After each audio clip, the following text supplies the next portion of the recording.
Hello everybody and welcome back to the WePlay Academy League for day 2 of our proceedings in the group stage. Our first match day has concluded. We've laid the land to set things up for the rest of the season, and now with day 2 rolling on, a lot of teams will look to try and continue their successes or try and make up for their failures. I'm the Eternal J. I'm joined by Dweg as per usual for our second match day of the season, and we're looking forward to 7 more best of ones today, mate.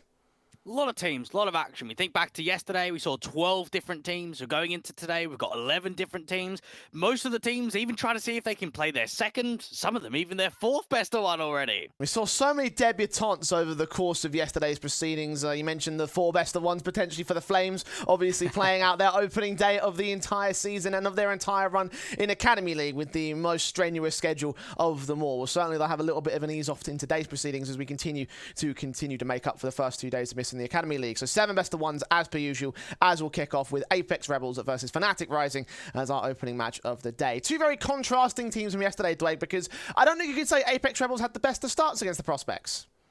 No, they didn't.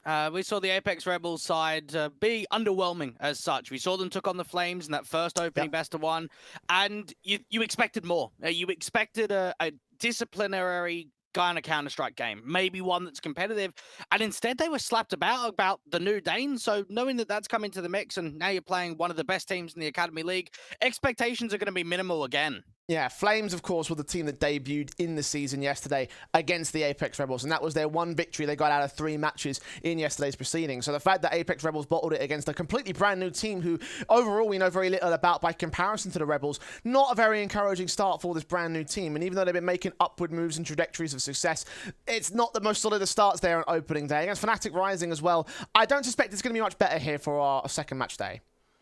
You have to be realistic, and you have to look at this from a team perspective of fnatic Rising and saying they're a strong team. We've seen a lot of good performances from them in the last few seasons, topping the group last time around, being able to win the entire competition. You've got to imagine that this is a favorite team to go deep in the first stage of the groups, to go up in first or second place. So for Apeks Rebels, for their sakes, just try and look to make this series competitive today, because being able to get a victory against fnatic Rising probably isn't on the cards. Yeah, fnatic have always been this team that make it out of the groups relatively handily, and even then they always go on to do great things in the gauntlet and during the playoffs themselves. So for them, they've obviously got a great lot of tenure, and for Apeks Rebels, there is a high expectation on the other side of the board for them to be able to be beaten in that sense of things. So for fnatic Rising, they're coming in as the hot heavy favourites. In yesterday's proceeding as well, fnatic just had a better showing overall. It was a bit of a closer affair against OG Academy in the game that followed the Apeks versus Flames matchup, but that's still a victory for them and one that we expected to see for their own part. So fnatic are definitely on the higher high coming into the second day.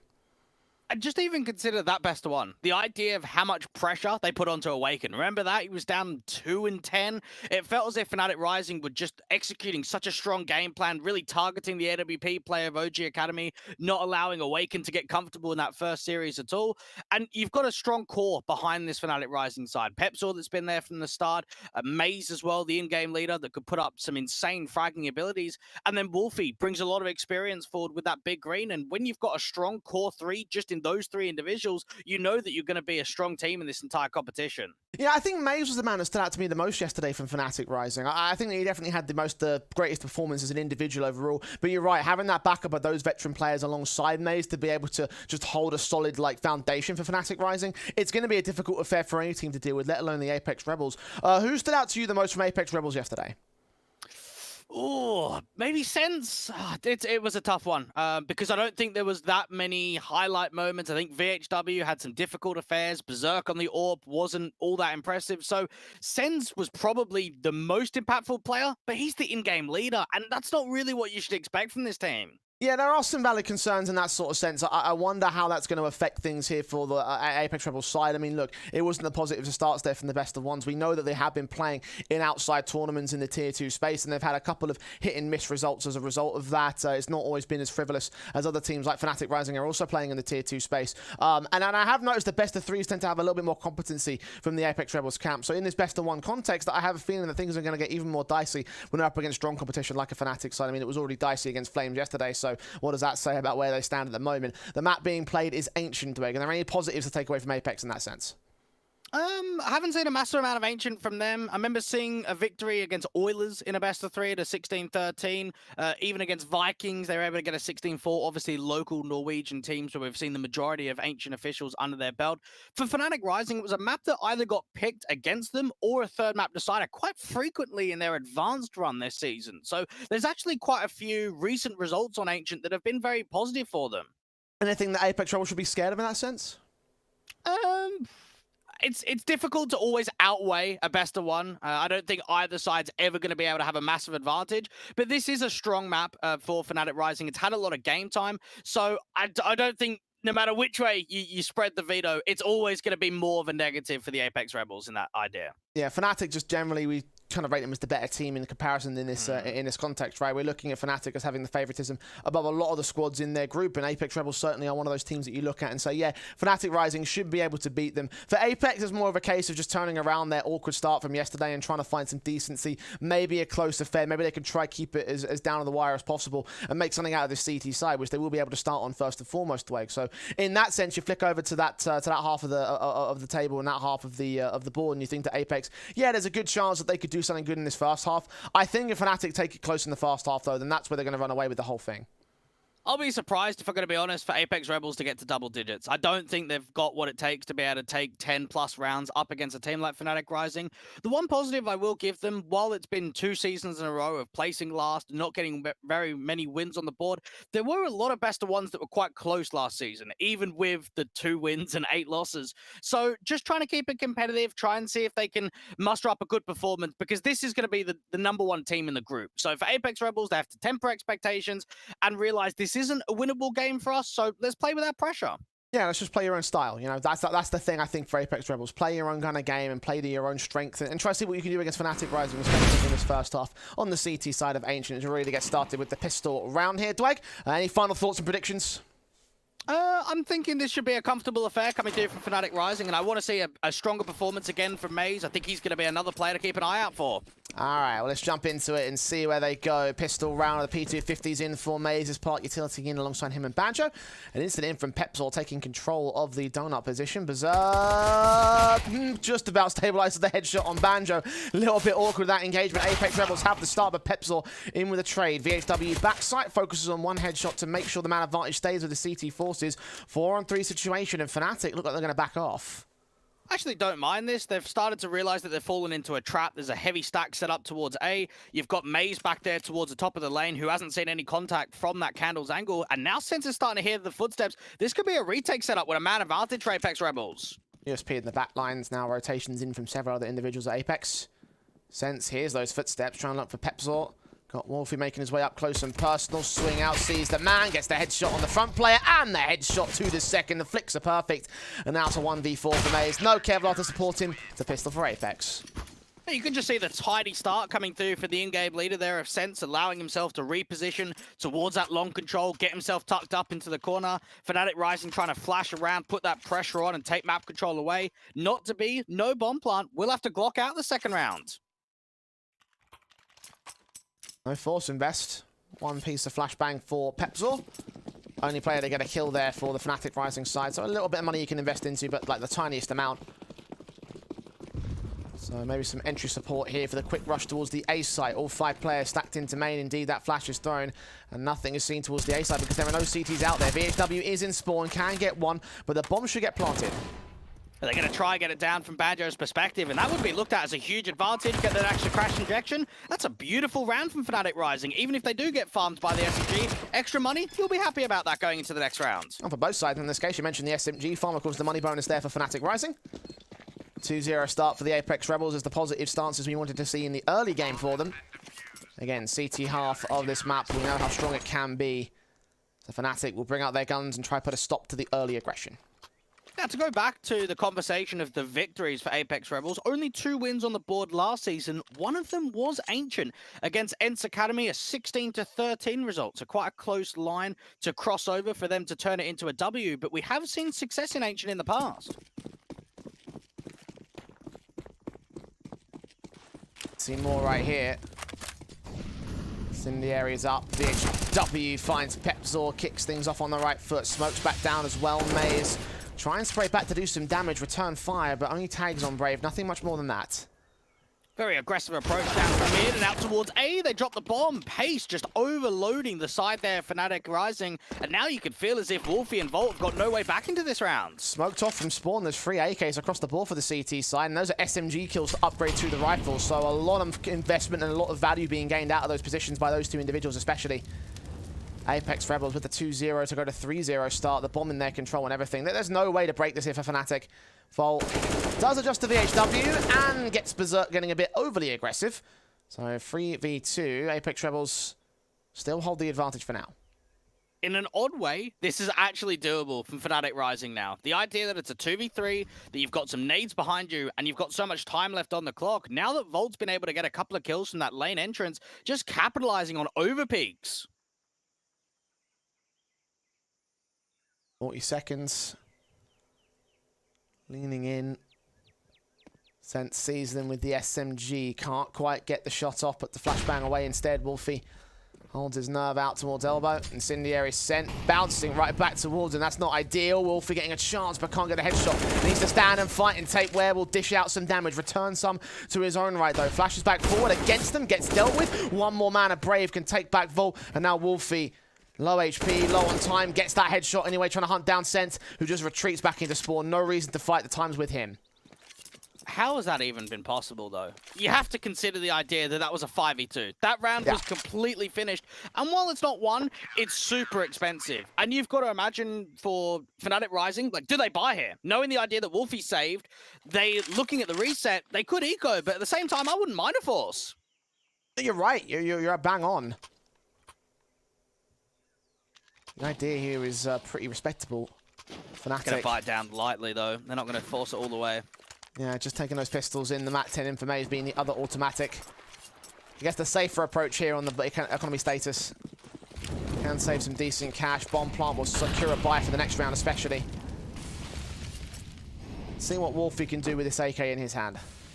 Now, this is still a very deadly round, and you've got to imagine that Mytha is going to be very disappointed with just how much was given up in that last round from the Apeks Rebels side. Try and get them back into the right mindset. War contact and explosion up from ramp. SMG burst through from Sense, gets out of the way. Dag damage on towards Tapeware as he gets caught off by Maze. In fact, the MAC-10 gets the kill. Volt will take damage, taps to the tech. Berserk swings out ahead of the smokes, gets a 2K. Not quite the triple. Wolfie knows there's a second player back there as well. Can't find Sense. They have to rely on his teammate to get that bomb plant. Even he's being tagged up. 3-on-2 advantage for fnatic rising, though. They have the lead at the moment. Wolfie's got the crossfire, and now you've got even the cave player coming through from Pepsor. They can try and smoke off the short control and just siphon off one of those avenues to at least get the bomb down. Looking at the second time. And a kill from Wolfie's found on VHW. Sense stands alone. 1-on-3 for him. Trying to lean in, and Maze gets the frag back. So indeed, that will be around for fnatic. What a steal that is. And what a reset that starts turning itself down into, because there has to be a buy here. You've got VHW and Tapeware on double eco status. They might still be able to get an AWP forward for Berserk, and Sense will be able to get down towards an M4 and maybe even get another one forward. So they'll give themselves as good of a buy as possible, but it's only visually seeing 3 of those rifles. Well, at least they have some firepower basis, not a massive amount. They would have had a full rifle round if they would have kept that tidy, though, in the previous. Absolutely, 100%. You're right. Shot on from Berserk, gets Maze. At least they start things off cleanly in this round. Sense did take a little bit of damage in the earlier exchange, though, so Apeks Rebels face some resistance from fnatic, even though they're not dead yet. Start working some of that cave control. Banjo trying to see if he can force the CTs even further back. Even the spam coming close towards Tapeware's position. He'll have to get forced down to the open. You've got 2 on B and even a Candles walk forward from Pepsor. Eagle standing by on Brave, hoping to receive him. Smokes on to the back lanes, and Banjo will be allowed a little bit of breathing room to look ahead without worrying about short presence or long presence for that matter. AWP Berserk is trying to hunt for players on the site as Brave catches Pepsor in the backstab. So now a 5-on-3 ensues for Apeks. Great information, but you can see the bomb starting to move back over towards the A side. Banjo's going to hear some of these footsteps, so misdirection, 45 seconds. They've still got plenty of time to try and over-rotate the CTs.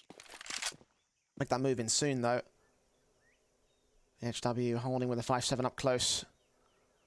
Bomb should commit, should get planted. Got 2 players standing, ready to receive. Engagement finds Wolfie. Volt gets 1 pick back against the pistol player.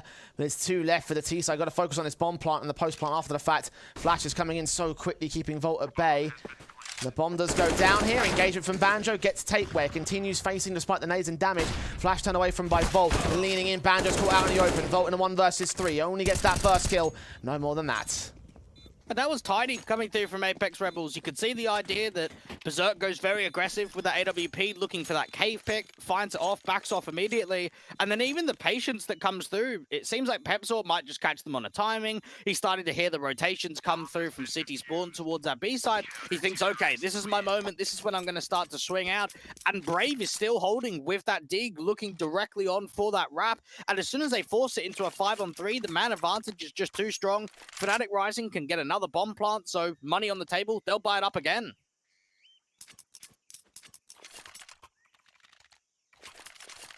Guns in as standard.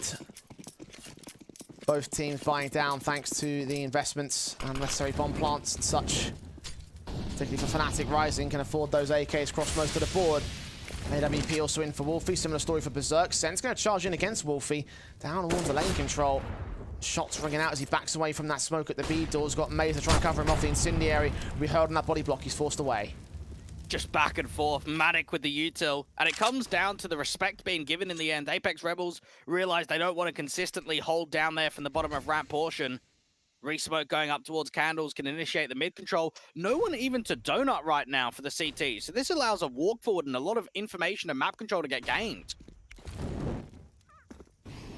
Molotov sent to the back of Donut. Flashes into the A site. You have got Volt leaning up. Smoke's on to suppress them. 60 seconds to the clock. Even Maze can try and think about a late rotation back over to B, or even look to try and see if he can get a timing. Just take a walk in, very aggressive towards that top of ramp angle. Berserk with Yorp needs to find the opener again. Shot lands the leg shot. Second one gets the kill. Advantage now for Apeks.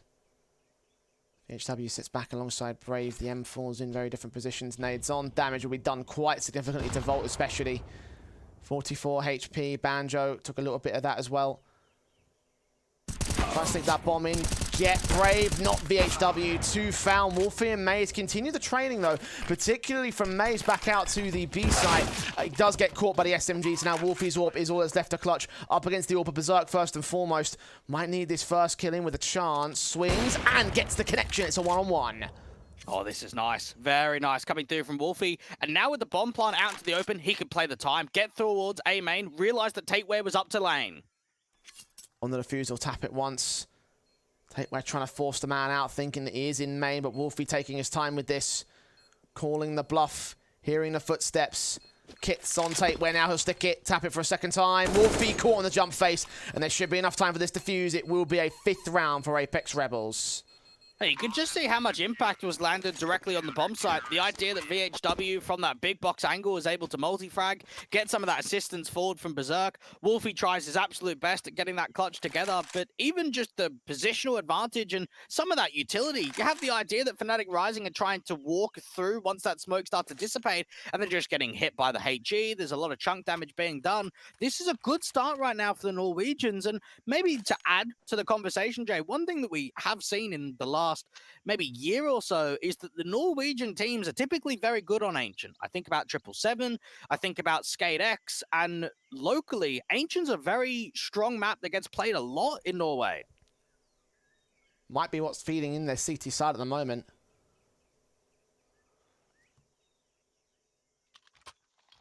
Giving them the main advantage. Setting up their early game. Trying to carry that forward against the rest of fnatic Rising. Of course, bomb plant bonus is still coming in. Guns in for the 3 Galils. They're going to continue forcing the issue here on the T side. They've done so much damage to the CT economy that it takes 1 good round for a full-on reset. Much like it was in the previous where they had those 3 rifles and 2 pistols. They stole their back, but if they can get all 5 kills, it'll be pistols across the board. fnatic Rising knowing it's coming soon, and just that idea that you can keep putting that pressure on, they know that they're going to start swinging it into their favor eventually. Apeks Rebels reliant quite heavy on Berserk with some of these opening man advantages. This time around, they're actually going to play him in Donut with a teammate. We haven't seen this before. Berserk and Brave. One ult for the long-range engagement. SMG up close in case they make their way past him. Nice bait and switch set up for the Apeks Rebels. Concern will be how much they'll get out of it before they end up getting overwhelmed. Molotov in particular trying to drive him back. Berserk still gets his kill. Stands in the flames for the 2K, but gets picked up by Pepsor. Will he check the corner? Yes, he will. 4 on 3. Even Wolfie's trying to wait for that pick to come through from Candles. You can see the AWP posted. Now, the CTs are starting to have a little bit more of a press, get themselves forward towards Cave. They might be able to drop the bomb. West swing, Maze's back to turn, he leans into 2 more though, and Banjo and Wolfie forced to go back and forth continuously. They'll get the advantage in for fnatic. VHW now left alone for the Apeks Rebels side. The bomb will get planted. Got no kit, footsteps being made. He's going in real quick and fast towards this one. Wolfie's going to call him for that backup. Bit wary about that long position. Now will turn his attention towards it. AWP standing ready to receive with the AK now inbound. The crossfire lock for fnatic rising. VHW to tap that bomb to try to force them back out. Pepzor tagged up, isolated, almost dead. Kill gets found. The AWP misses the shot. Wolfie now gives up an opportunity to VHW, but takes it out of the way just in time. You're right to giggle there, Dwayne. A little bit dicey for fnatic, but they do get that second on the board. And what impresses me a massive amount in that round from fnatic rising, and it's something that we can expect throughout the course of this group stage, is good stylistic Counter-Strike. Very strong trading games. Look at the way that, yes, there's an opening pick towards Donut, how quickly Pepsor's able to respond. And even out there in the chaos with the double over-peak swing towards the front side of lane and into Cave, it still comes out successfully. Yes, it wasn't the easiest of rounds to win there in the end for the NWP, but Wolfie gets the job done and forces that double eco reset. Deagle of Berserk. Part of that force buy here for Apeks, as you mentioned before, double eco. Deagle's on 4 individuals, and they've challenged 2 players at a T-side line. Berserk and Tateway get away. A little bit worse for it, particularly on Berserk's part. Almost below 40 HP. fnatic rising works their way in the map control. Get that molly deep towards the right-hand side of Pet. Pepsor focusing his attention on the front side, been very solid with the entries towards Donut, and we saw it in the last round. Maze trying to tempt forward, because you've got to imagine with that Mach 10, if anyone presses him, if anyone tries to get close towards him, they're just going to get ripped. Deagle and 5-7 on the crossfire. 2 players on the side defensive. Tayway's going to play double duty and also look towards ramp. Won't be able to find anything as of right now alongside Sense. Flashes will come in to suppress them for the time being. fnatic, however, going to commit towards this B. Take where with 1 headshot, no more. Banjo puts him down.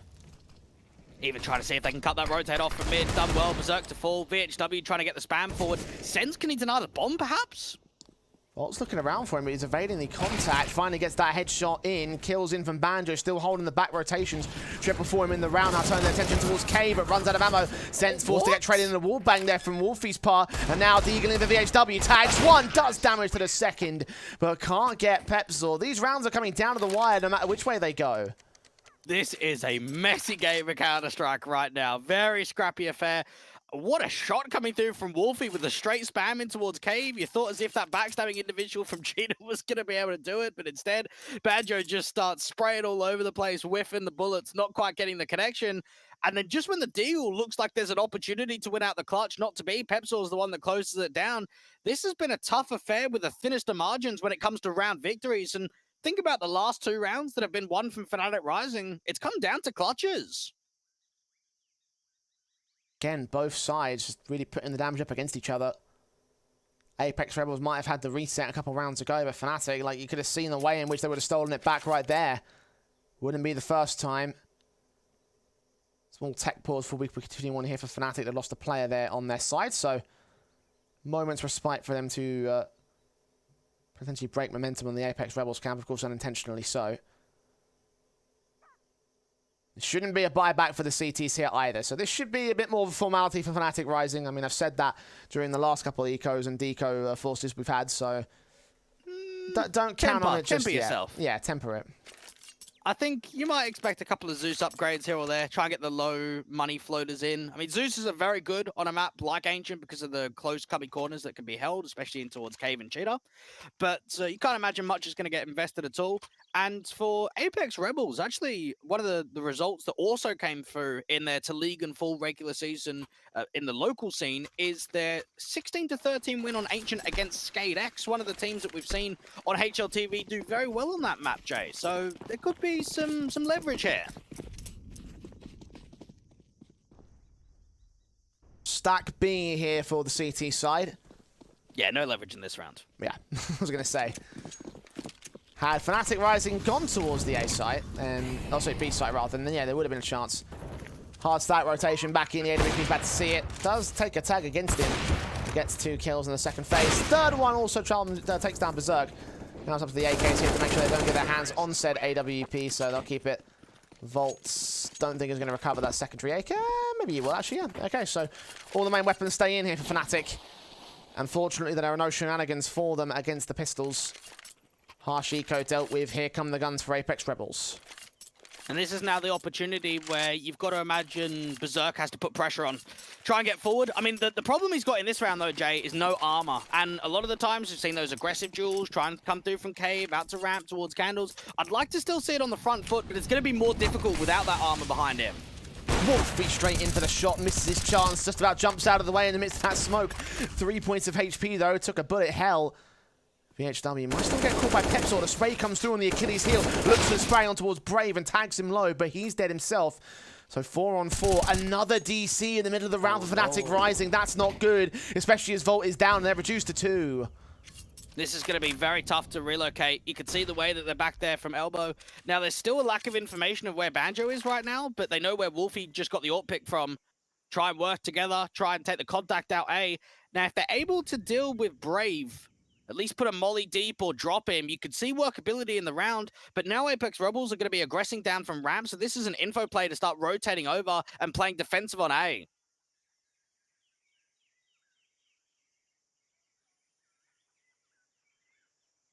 Pepsor's back in for now, so he'll rejoin the game in the next round.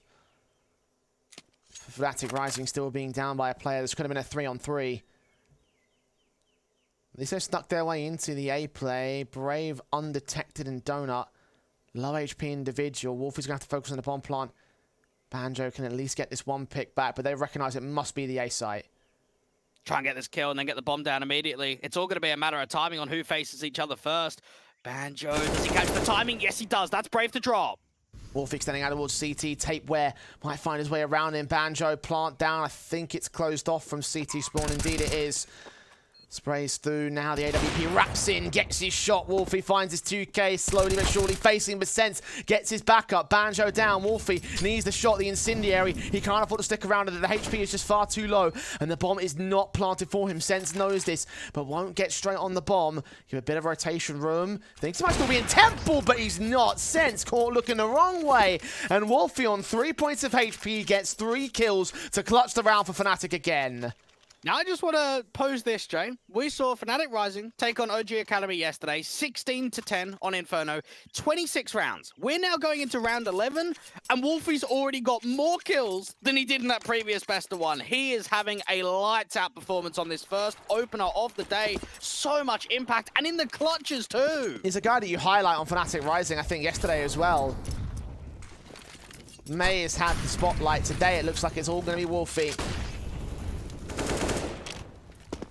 Damage done to the early half by Apeks Rebels. They cannot afford much firepower, and they won't be able to afford an opening kill. Volt picks Sense up through the smoke. Just when it looked like the Norwegians had that opening breath of life, the idea that you're 5-1 up, that you're starting to press, give yourself an opening lead, is being answered back so quickly. And you might even go back to that anti-eco round and think to yourself, with the 5v2, if it would have been cleaner, we might have not seen the reset. VHW aggressing onto Pepsor. What? How has he still managed? What was Pepsor even looking at?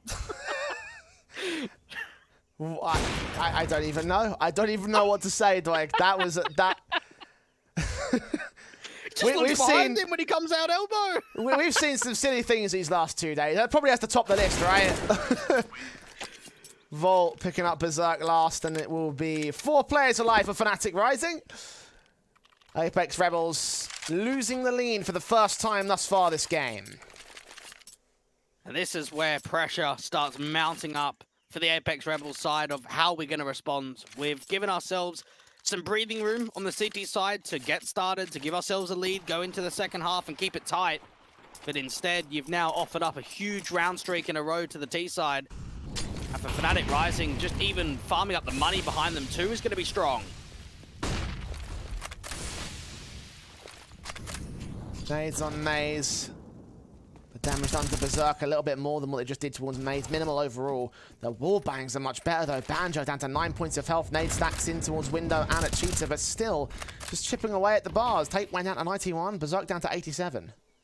I like this control that's coming through from Apeks Rebels, trying to put a lot of force down towards lane. You can see the way that they've taken the mid control too, and with Maze being so low, that should just be enough. Oh, but Volt gets 2 kills back towards Cave. Bomb might be dropped, but Maze, look out, with VHW's gone right past him. Easy headshot. Brave's going to get spotted, but Maze gets dealt with in a 2-on-2 situation. The HP finally compounds, but Volt leaning in against Berserk gets his triple on for the Quadra. Smoke will come back, and Brave will not be allowed access to the site. It's a 1v2 clutch for him. Volt has made this so winnable. The way that he's been able to get out to the site and now being spotted does fall eventually, but look how low Brave is. He won't last long against the Deagle. Quick swing, Deagle shot to the head. That's 7 for Fnatic now. Apeks Rebels again making these close, but not quite close enough for them. When we talk about some of the best UK talents being scouted, I mean, Mezzy comes to a lot of people first at the mind.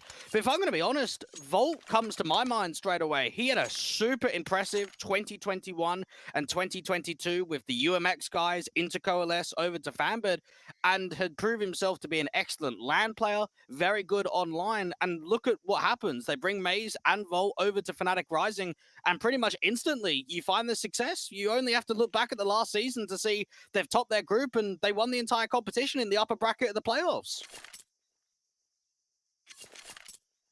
Second tactical called in by Apeks Rebels here. Fnatic have definitely put the pressure on.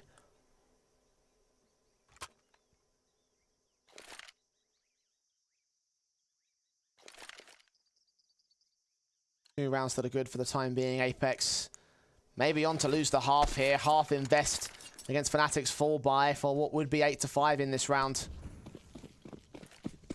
All looking up for the Rising. And they're rising to the occasion here in mid. Maze picks up the first. With support of Pepsor can double up as well. And these pistols showing not much fight as of late. At least there is one pick in for Sense. 4-on-3 actually. Brave holding a bit of fight back to the A site. Is this going to lead to anything?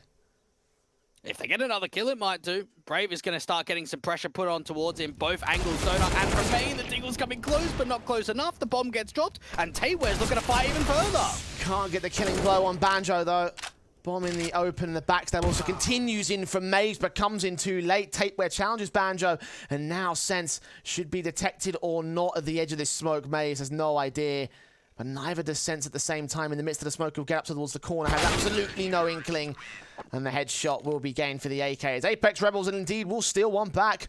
7-6. This is not going as easy for Fnatic Rising as they might have thought so. On this T side, though, the question that we could have to ask at the turn of the half, and as we approach that particular round, is have they done enough? Absolutely they have. Even if they just finish on 7T rounds, I think that's done. I think this is already mission critical for Apeks Rebels. So keep the half on a positive note, try and get a streak forward to keep the confidence up. That's a very adequate still. You consider the idea where the Deagles position themselves, they work off one another. They'll be chuffed at that one.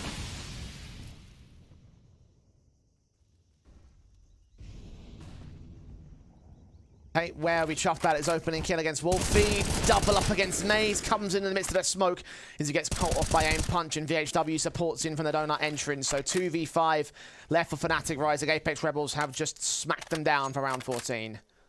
Just saw how much Tapeware was able to find from that one angle. Banjo trying to see if he can recover that AWP, work a 2v5. It's been done before. It's whether they could do it again.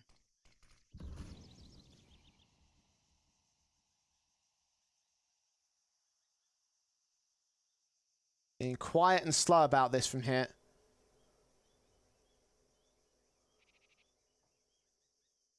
In the Banjo.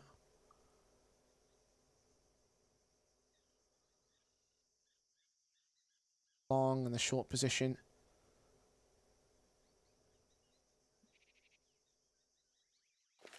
Still no major action taken until the smokes come in towards short and long flashes and Molotovs. Clear out the back site, clear out the rotation potential. Boost up to try to look for the bomb planter. Vault does make some noise. Banjo's the man getting tagged. Vault's going to force forward ahead of this smoke. The flash is in against Sense. Turned away from plant will be secure, but the concerning factor will be Vault. He made one big sequence happen towards B site previously to try and get the round back together. Only knows of one individual. The flash is against him to get away from position. Find Berserk. That's all important. Swing back against VHW and Sense back in. AWP Banjo lines up damage, almost gets collateral. Second face almost got 2 for 1, but in the end, it's only VHW to fall in that exchange. And 3 players are alive for Apeks Rebels. It's 7-all.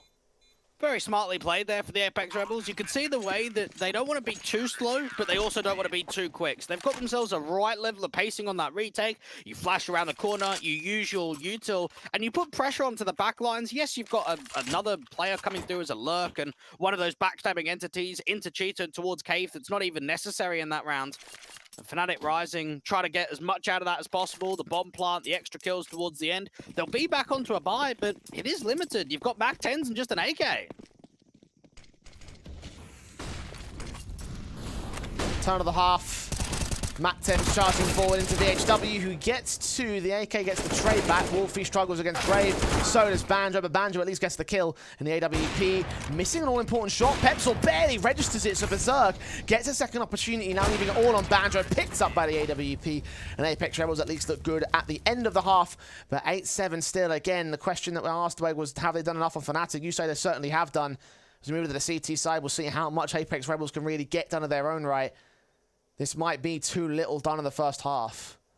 This has still been an impressive performance, though. You have to always temper your expectations when you look at Apeks Rebels. It took them their 6th game in the last season to get the first win. When you're talking about a team that have been dead last the last couple of seasons in a row up against one of the most threatening teams that we have in the competition, you've got to take, I would almost say, little positives, little wins. And that first half, to me, I was happy with the game plan that was executed. I thought we saw some very good signs out from the AWP player of Berserk. And now going into the second, it's still going to be tough, but for Apeks Rebels, they're doing well so far. T-side up by 1 in the pistol round. The USPs of fnatic rising will set themselves up appropriately. USPs that are cross and the Glocks will lean in first. VHW alongside Pack-Up does get decimated in by Wolf with a nice pull out for Volt, but that's a little bit too overzealous. Just damage being done and giving up a 3v3 now back to the Apeks Rebels side. Banjo though, peeking, quick headshot, advantage regain. The bomb can commit, but there's a likely chance of retake is successful here. The flashbangs might not even allow that plant to come through from Pepsor as Maze gets Berserk on the other side as Sense alone in the 1-on-3. Can rotate to the A side, but half HP to make this clutch happen. He still might not be able to even get the bomb down. You can see how quick that rotation is towards CT spawn. This is going to get hurt from Banjo. He can start swinging in or even give the respect. They do allow him to get the plant forward. All right, bonus money here for Apeks. Jump face of the Glock, sees 1. No idea of the player in from the temple, though. Footstep would have been heard. Swing up. There's a headshot against Maze. Further damage done to Sense.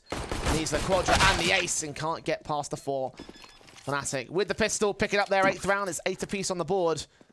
At least the bomb plant was crucial enough to come through there from the Apeks Rebels. You got to think to yourself that there's a buy on the table here for the idea that you're able to get 3 kills. You got that bomb down. You want to put the pressure on almost immediately. Try and get some of those Galils forward. Even a Mac 10 to get some extra util. Get Sense onto the AK. And even for Sense, he was the more impressive player in yesterday's performance against the Flames. 20 kills, 18 deaths, up there close to 90 ADR when everybody else went negative. The in-game leader's putting on another sound showing. 15 kills and 9 deaths for him.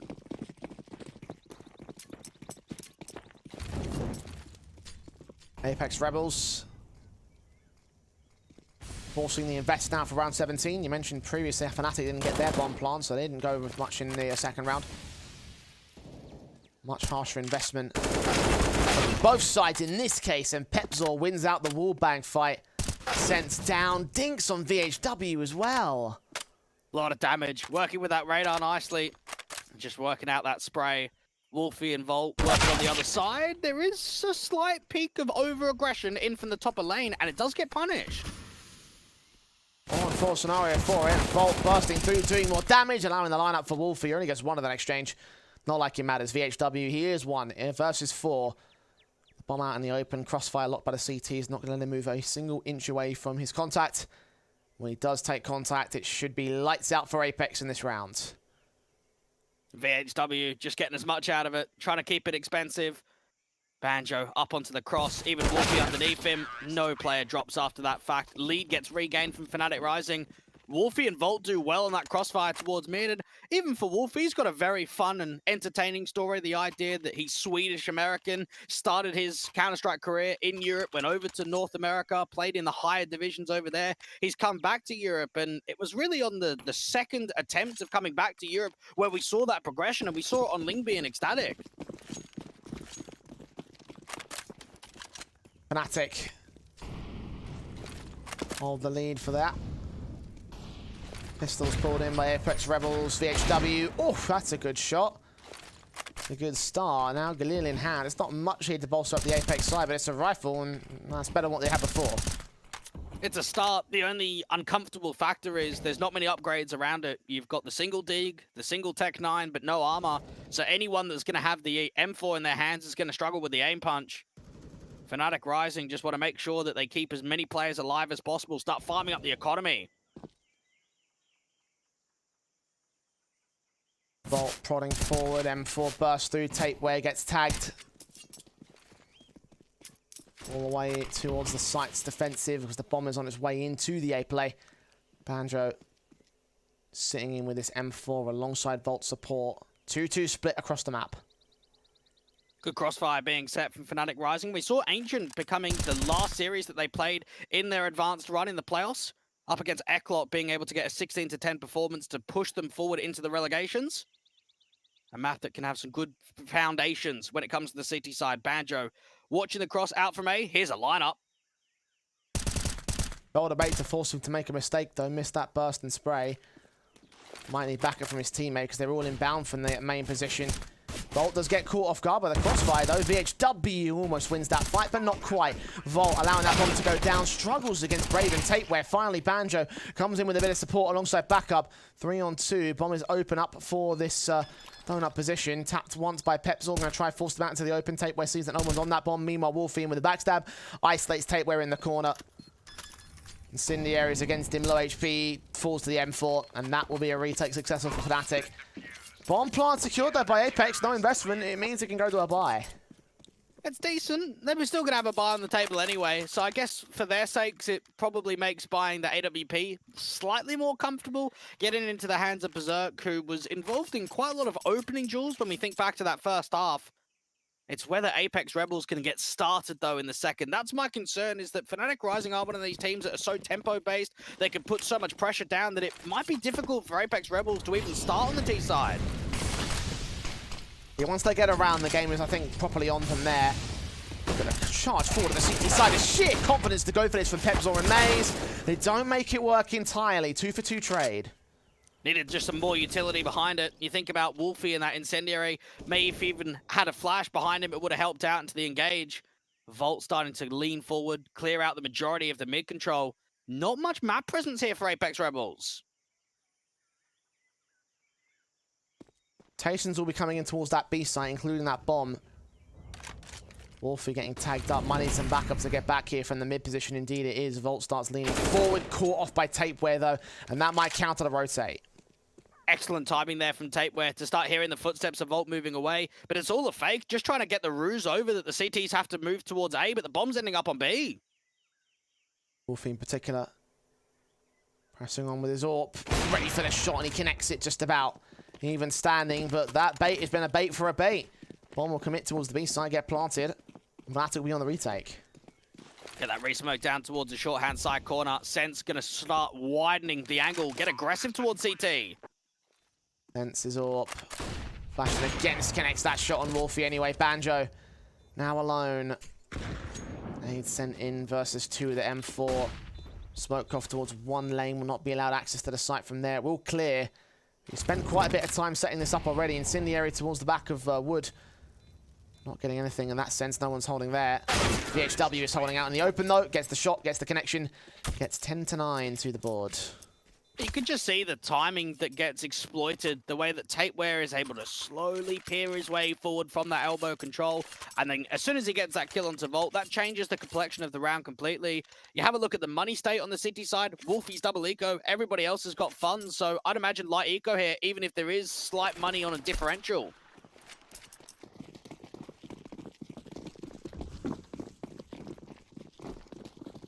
Stacking towards the main control, out of flashing from Pepsor to try get them set up for some sort of kill back towards elbow. Don't think it will catch these two T-side players though. Two of them going over, and Brave recognizes what's going on. You can see him reacting to what seems to be the rush play. Stick around to try cut them off. That means the bomb can commit wholeheartedly towards the B side. They get away with a kill there on the T side, but Ascent comes back with 4 of his own. And Pepsor now with no real chance, overwhelmed by the Glock for the ace there. 10-all to the board, Apeks Rebels. Pretty easy clean up there. Nice attempt for fnatic, but didn't quite work out for them. Now come the guns to try and defend their position. Still got very close when you consider how low on HP both Sense and Tapeware were, just not quite being equated into kills towards the end of that round. NWP upgrading from Wolfie, Glass Cannon, and I think it shows for both teams, even when the money's not ideal, they want to get as much out of it as possible, and that means if you have to Glass Cannon the NWP, you're going to do it. A third tactical called in by Apeks.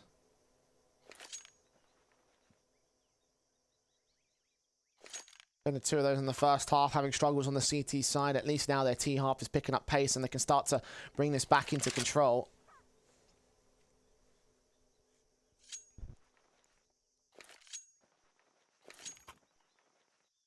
Rifles in on both sides. Orps in for Berserk and for Wolfie here. I think Apeks Rebels just know of how much of a good position they find themselves in. I think back to the previous season, anytime they played some of the higher-end teams in the group, like Big Academy, there were some very one-sided performances when it came to losses for them. So just knowing the position they set themselves up, 10 to 10, it's winnable, it very is. Berserk trying to get himself up for an opening AWP pick. Orp standing. Wolfie connects the opening on Brave. VHW next in with the bomb. Is not going to be seen right there. The AWP backs away and Pepsor. M4 holds position out towards the long entrance. The flashes will keep him blinded. Smokes come back to suppress VHW. Out in the open, drops that bomb on the B side. That will call in for even further backup as Pepsor holds the crossfire, and Apeks Rebels can't move ahead of this smoke here. They needed support there. There's no way your bomb carrier goes in first and no one's there to back him up. Tapeware even firing way too early down to the A control. This is getting out of hand, and fnatic Rising have got everything for it. Yeah, a minute on the clock. Maybe the rotation backstab could catch 2 players off guard there in the back lines. Maybe if he held his secrecy, then that could be more likely. But you can see now that Volt is watching that backline position. So I imagine Tapeware is going to peek in towards him, get killed off. Actually win that fight. So that's 1 back for the T side. Did it lead to any more? They'll have to be wary of the backstab attempt, but you still have to focus your attention towards Cave and Ramp. Tight angle being held by Wolfie. Apeks Rebels, they're so light on util. All of these peaks are going to be dry faces. Open against the crack angle, Berserk falls. And now Tapeware's dealt with. Sense, center of the site. 20 seconds, they know. Straight through against the smokes clearing up. That's 1 headshot, no more than that. fnatic Rising defend their lead. And that's got to be such an uncomfortable situation to be in. You take your tactical, you 10 to 10, you start realizing the fact that you could be in a position to start driving it forward, and instead, look at what happens in that round. You lose the pick very early on towards the lane control. There's then a situation where the bomb gets stuck out in the open, there's a resmoke down to ramp, and it just felt a little bit unorganized, perhaps some miscomms in what Apeks Rebels wanted to achieve.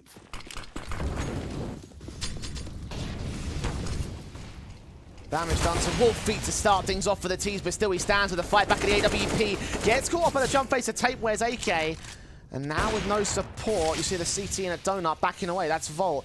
Similar story for Maze there in a cheater as Berserk finds Pepsor on ramp. Advantage gained by Apeks down to fnatic's a bit over aggression. Smokes clearing in from Volt. Backed up by Banjo as they try the mid face.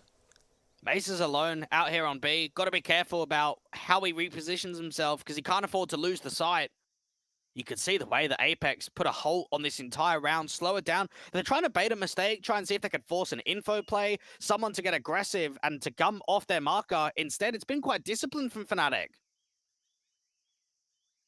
held their bomb sites, know that they can run the timer low, so if Apeks make the mistake of sticking around for too long, that could be their way in. Miss smoke to a certain... I don't know if that favors the CT or T sides there with that gap. No one's in there in the first place, so it won't make a massive amount of difference ultimately. 40 seconds and Apeks lean in. It's only Maze to defend the B site. Maze has got no util. It's only Banjo and Volt that are the two players out towards A, but they might just catch a good timing. They're going to come down mid and try and set up a backstab. Maze better brace for impact. Utility thrown in, flashes over, spray on one, doing damage to the second player back, looks for Berserk, again doing damage, but no kills found against either of those two. Tapeware watches the rotate backstab, ready for Volt, gets his connection shot. Banjo can trade one, now up against two more for the 3K clutch. Oh, Brave burned! I think that was his own Molotov back there towards Long. Now it's a one-on-one, Berserk, oh my god! They've let it go for Apeks! What a massive mistake to make! Oh no, that's heartbreaking. That is absolutely heartbreaking there for the Apeks Rebels because they had everything. 3v1 advantage, you got a bomb down, that's it. As soon as Tapeware gets that AWP kill towards Cave, you think that should be enough. We'll establish the crossfire, get the round done. But Brave burns in his own molly and then it gets set up for the clutch. What a massive round to win from fnatic Rising because that shouldn't have happened. That's come out of nowhere. I have no idea how that just happened. It's obviously a mistake from Brave's part, but oh, he's going to be kicking himself at that one. Look at what it does to Apeks. Half invest with upgrade pistols already. Utility down against some of the HGs. Oh, VHW, however, swinging in for a very fast play, it seems, towards that B side. Pepzor suddenly isolated and alone. AWP picked up. VHW is dealt with, but Pepzor, no bullets in a magazine, has got to get traded back by Tapeware. Volt quickly back in, gets an engagement 3-on-3. Tapeware caught next to 2. Scent trades back to a 2-on-2 situation, but finally the CTs have arrived on the scene. It's all on Scent now to clutch this. Nades towards him, bomb in the open, Incendiary is forcing him out. This should be fnatic holding on despite the manic aggression that Rebels just brought to the table. I say that, and Sense is still on for the 1v1. Or picked up, Banjo, backs turn, spray through, fnatic hold 13. And this is where I've got to be critical of Pepzor. You said got no bullets left. He had 20, mate. And that was a super early reload when you've got the idea and the information of how quickly those T's are going to try and act you. That's a rush down from Apeks Rebels. And if he doesn't reload, if he still uses those 20 bullets, you can imagine one, maybe even two more kills get granted. So just a slight panic there from the B-side anchor of fnatic Rising. The job gets done and the round's still won, but money is low in the reserve. We could still see a reset. On both parts, though, Apeks Rebels buying in heavy to this round. Sprays from VHW, getting Pepzor solo, eventually fracturing that kill. Maze jump facing, SMG does think damage on Descent. Second phase will now peeking towards two T-side players, so it gets overly aggressive here for fnatic. And this is where the restart sets gets put into effect. You can see the idea that the money's down low. It's a 3v5 two-man differential. Super difficult round to work with from fnatic Rising. And for Apeks Rebels, they've shown contact out towards lane. They're now starting to walk out A main.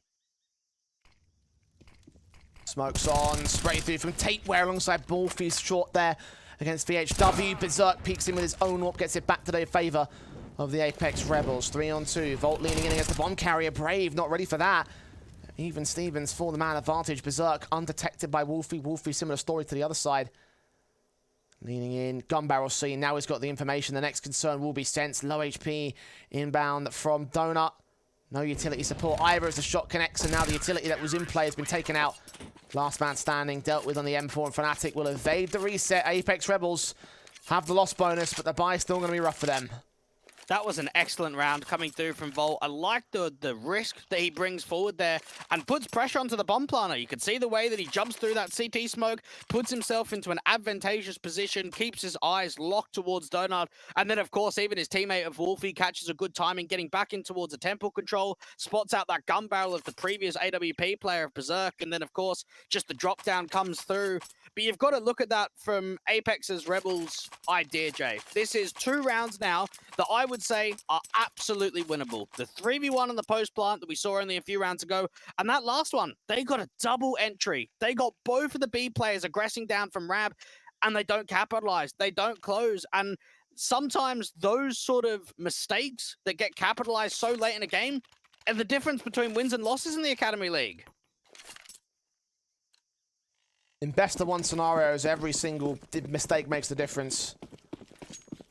These are the matches that count the most in the early stage, especially. Incendiary sent when the smoke's coming down. Quickly spread out towards lane for the Apeks side. Flashing against Pepsor. Blind spray. Doesn't quite get away with much there. Similar story for Maze. Again, these pistols work up well, but so does Wolfie with a collateral. They lined up for him. Gave away that frag. 3-on-3 situation. And this is, again, Apeks Rebels 5-on-3 man advantage. It just feels very panicky, very rushed in that situation. Things are getting out of hand. Yes, you could see the idea that they're trying to get over towards that rifle from that cheater angle, but then they had a smoke. They could have put a smoke down. They could have gone over to the rifle. And instead, you're looking at Brave and Tapeware to recover an awkward round. They've already given up a fair amount of information that there's presence towards lane. fnatic holding in their positions and slow rotating away from the B side, thinking there might be an A rotation. They're wrong to assume so, because Banjo sees nothing especially.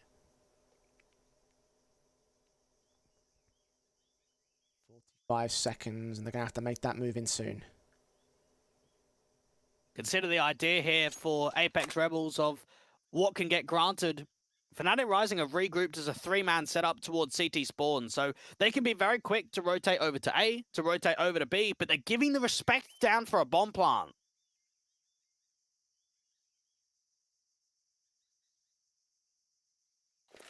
AK and M4 being carried by these two T-side players. Smoke reveals what's going on. Fnatic Rising must know. Won't go for blind sprays. The bomb plant is still going to swing forward. Takeaway's dealt with, and now Brave stands alone. 1-on-3. Got to be Brave to hold this clutch in. Knows that someone's in the back sight and just can't deal with Volt. Match point now for Fnatic Rising here. And this is where you've got to come to the conclusion, and that conversation that we had going into the tail end of the first half is it enough? Well, I've been impressed with some of the T rounds from the beginning of it and even the mid. They've let themselves short, I would say, and a couple of them is only 2 T rounds. So it's just not quite enough to put up a fight in the second half. They needed more leverage, more of a lead to go into the second half to really work with it, to put that pressure back on and to look at this being a winnable stance. 4 rounds needed to even get gained before you can consider some sort of comeback. Fnatic Rising, I think they close it here. I reckon so too. At least they have to fly back here for the Rebels, but look at immediate starts from Volt and Banjo in from mid, taking Sense and Brave. 5-on-3 gained. And there should be no forward movement now for the Apeks Rebels here. Fnatic Rising, like you mentioned, should take this control. Should take this map up and this matchup. It's all a matter of timing and what Apeks Rebels can do, if anything at all, to try to bring this back. Now, Volt's got aggressive down there towards the mid portion. Now, they didn't spot VHW just behind the steps. The AWP trying to present a jewel out towards Candles. Banjo jiggling ever so slightly. Don't think he got spotted here. Yeah, Berserk will walk in. Kill found. 2 left in the rounds. 1 left in the round and none left in the round. There it is. 16-10 for Fnatic Rising, eventually coming together and closing this one out. A few struggles over the course of that second half especially, but ultimately Fnatic, it was kind of what we expected to be, right? Hold that good, close T-side half, then go to the CT side, take control from there. So it is kind of par for the course at the end of the day. I thought we saw some more individuals step up to the folder. We have a look at exactly what the AWP was able to do. Wolfie was nuts. We saw him find a massive amount of impact, drop more than 30 kills. He had that X-factor potential in some of the clutch situations, and even Volt thoroughly impressed me from the consideration of what he had in the opening best of 1, where he only dropped 12 kills, was down at the lowest of the board. He's come into the game today and put on a lot of impactful rounds for the team. Yeah, he really has, and I think that's also combined alongside guys like Wolfie, who of course led the charge for the early game as well. So at least 2 standout individuals for Fnatic Rising today as they take their next victory on the board. For Apeks Rebels, it's another big loss. Again, expected. Again, temper expectations and look towards the mid-season and see what you can do from there. Because obviously, like, this is not the current situation they want to be at, but it is the expected result against a team like Fnatic Rising. So that's all you can really say about them, right? I'll give them more credit than just a loss. The idea that they take 10 rounds, I actually was thoroughly impressed with their first half. I think even their second, they probably had more behind them to keep it closer, maybe push it to 13, 14 rounds. They got unlucky and pressured in some of the late rounds. You could see that 3v1. They had a couple of 5v3s. So there are rounds in which you could look at and say they deserved more, but this is a game that they could look back in, playing one of the best teams in the group and saying, okay, we had these rounds. Why didn't we close it? Why didn't we turn them into round victories? And this could be a very good learning experience for the young squad. Definitely a case to work on that T side of Ancient, of course, maybe to look at that map in the future perspectives. But for now, just take that loss in the chin and go towards tomorrow's proceedings. For today's proceedings, we finished our first match. Move towards our second now between Big Academy and Young Ninjas. Do stick with us here as the Academy League rolls on throughout the day.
Welcome back to the WePlay Academy League, getting into our second match of the day between Young Ninjas and Big Omen Academy here. Both teams played in yesterday's matches with two kind of different results, I guess you could say. The level of competition was certainly different, but Big coming in with a massive hot streak after a 16-5 against MIBR, and certainly they had the easier of the matches in yesterday's proceedings. Can that carry forward now against the Young Ninjas today, Dwag?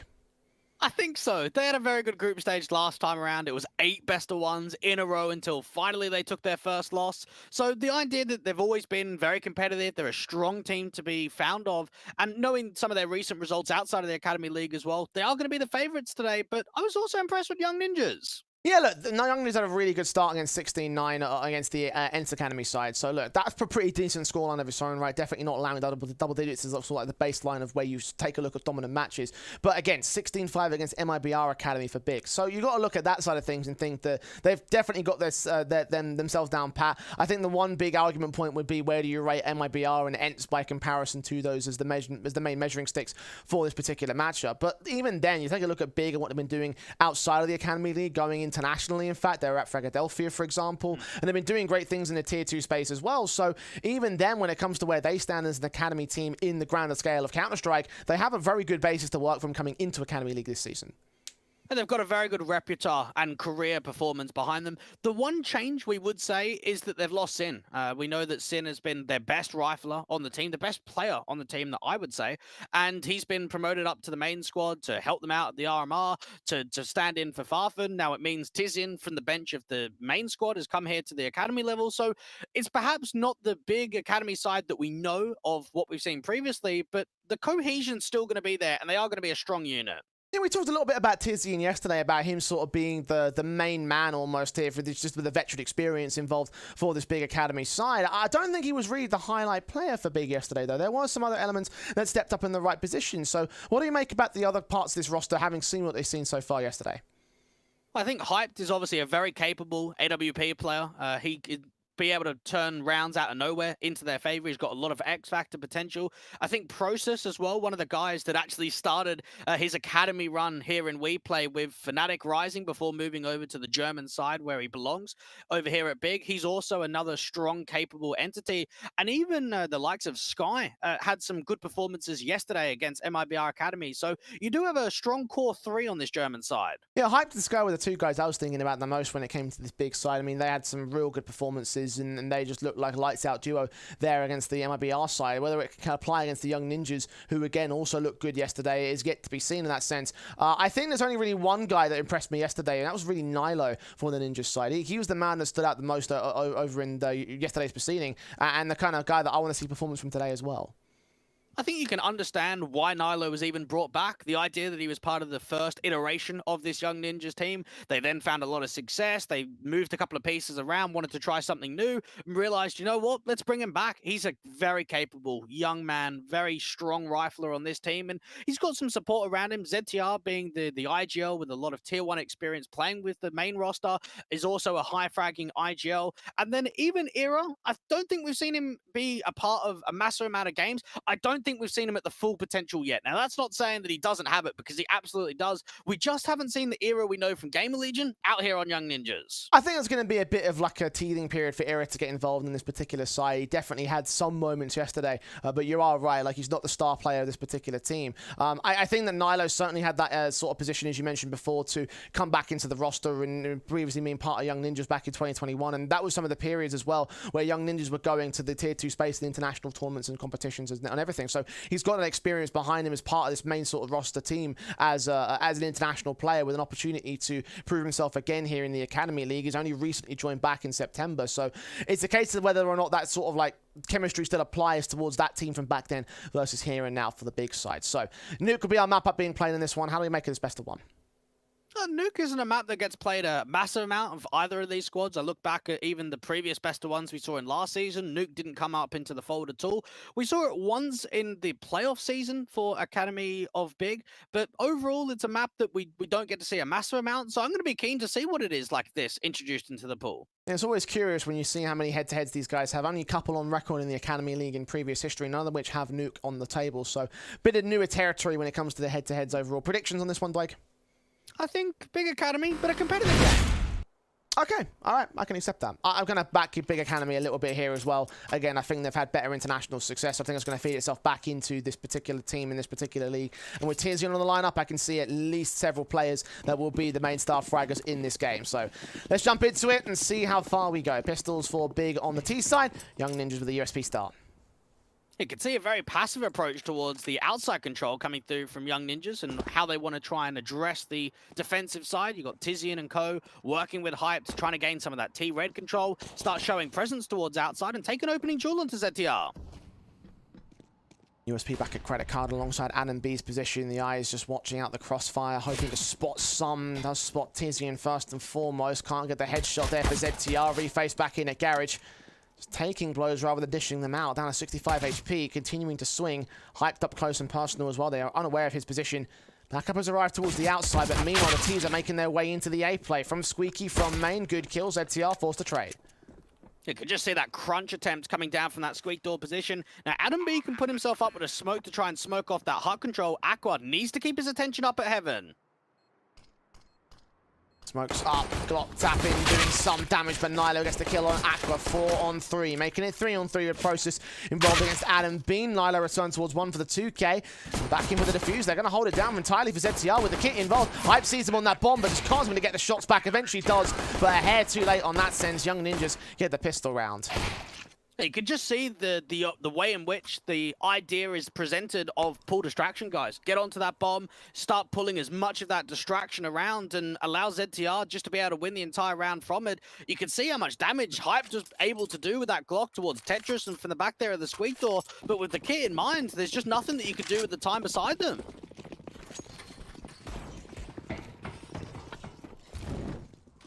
Got the Galils and the AKs in for Big.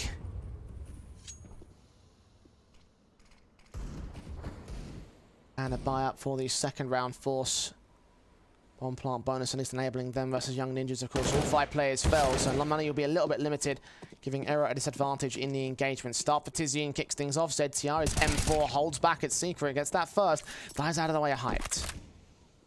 Just gets into safety quickly. Hyped, even thinking about being quick on the tail, try and put some pressure down to that lower bomb site. You can see the bomb starting to cross down, with Aqua being the lurkout from the squeak door. ZTR coming up from the vent control. At the edge of the smoke for Aqua, there's a kill. 4 on 3 advantage for Big Academy. Into the B side, they look to dive down here. No one is really watching this position. All players upstairs for the CTs. I imagine the save call's coming in for them right now. Got to think so. There's not much that's going to present itself at all. That was a very impactful lurk kill that came through from that vent angle.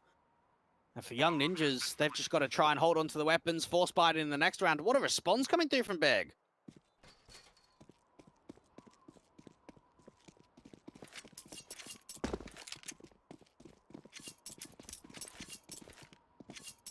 Solid start back for them. Of course, we're still a solid retake or post-plant, whatever you want to call it there for the T side. A little bit too late on denying that defuse, so it could have easily gone the other way. One-to-one start again coming in for Big. You mentioned back in control of this situation. The buy-up should be forced back in by the Ninjas. Double eco stats for Era and ZTR, so they don't really have a choice. And you got to think to yourself that for Young Ninjas, maybe having something as a lobby crunch, because they're going to be down to very minimal weapons when we look at Era and ZTR. You've got a pistol upgrade on a 5.7, you've got the MP9 for Adam B. Era's probably going to be down onto another pistol himself. Big Academy realize that this is a perfect chance to start stabilizing the economy float. Even if this round does get won by Young Ninjas, there's only one player on double eco status. Everybody's forced up here, so all cash invested. ZTR down to 14 HP. Molotov sent in. Aqua holding his position. The flash is forward as well. Adam. SMG close. ZTR with the 5.7 taps forward. Tizian is picked up. That's a start. Process responds back. Damage being done towards him with the wall bang. So low HP just like ZTR is, but Hyper gets that kill. Maxter responds. Center of the site defense versus 3 lineups there, but only damage being done to Hyped and Sky. Now to Ira and Nilo to hold on the defensive. Taps forward. Hyped to tag to 13. They have the bomb site. Try and get the paint can smoke for them. Molly going up towards the Heaven Control will get extinguished. They've got to get in fast. HE placement's pretty good onto Sky. 21 HP for him. Nilo wins that fight. Back to evens they go, with Hyped being low as well. This might get a bit dicey now for Big. Bomb opened up for Mini, which is where both players can face him from. Nilo not caught off, taps it once. Hyped, forced to swing. Aqua baits it, but loses his life. Flashes in against Nilo, will force him off that bomb for the time being. No kits in play. Era does damage. Hyped forced out to continue the challenge, gets that kill in, and looks for Era as the last man standing. Will die, but there is no kit in play, so there is no time for the defuse. It will be a second on the board for Big. That looked done. That, to me, was a done deal. There should have been no way that Hypes gets that kill. Because you look at it from Nilo's perspective, he swings out, he knows that he's on low HP. Era gets onto the bomb, Nilo gets the kill, the round is finished. They've got enough time for the defuse, even with the 10-second. And from that stance, it's just time stalling and Hyped winning a duel on low HP.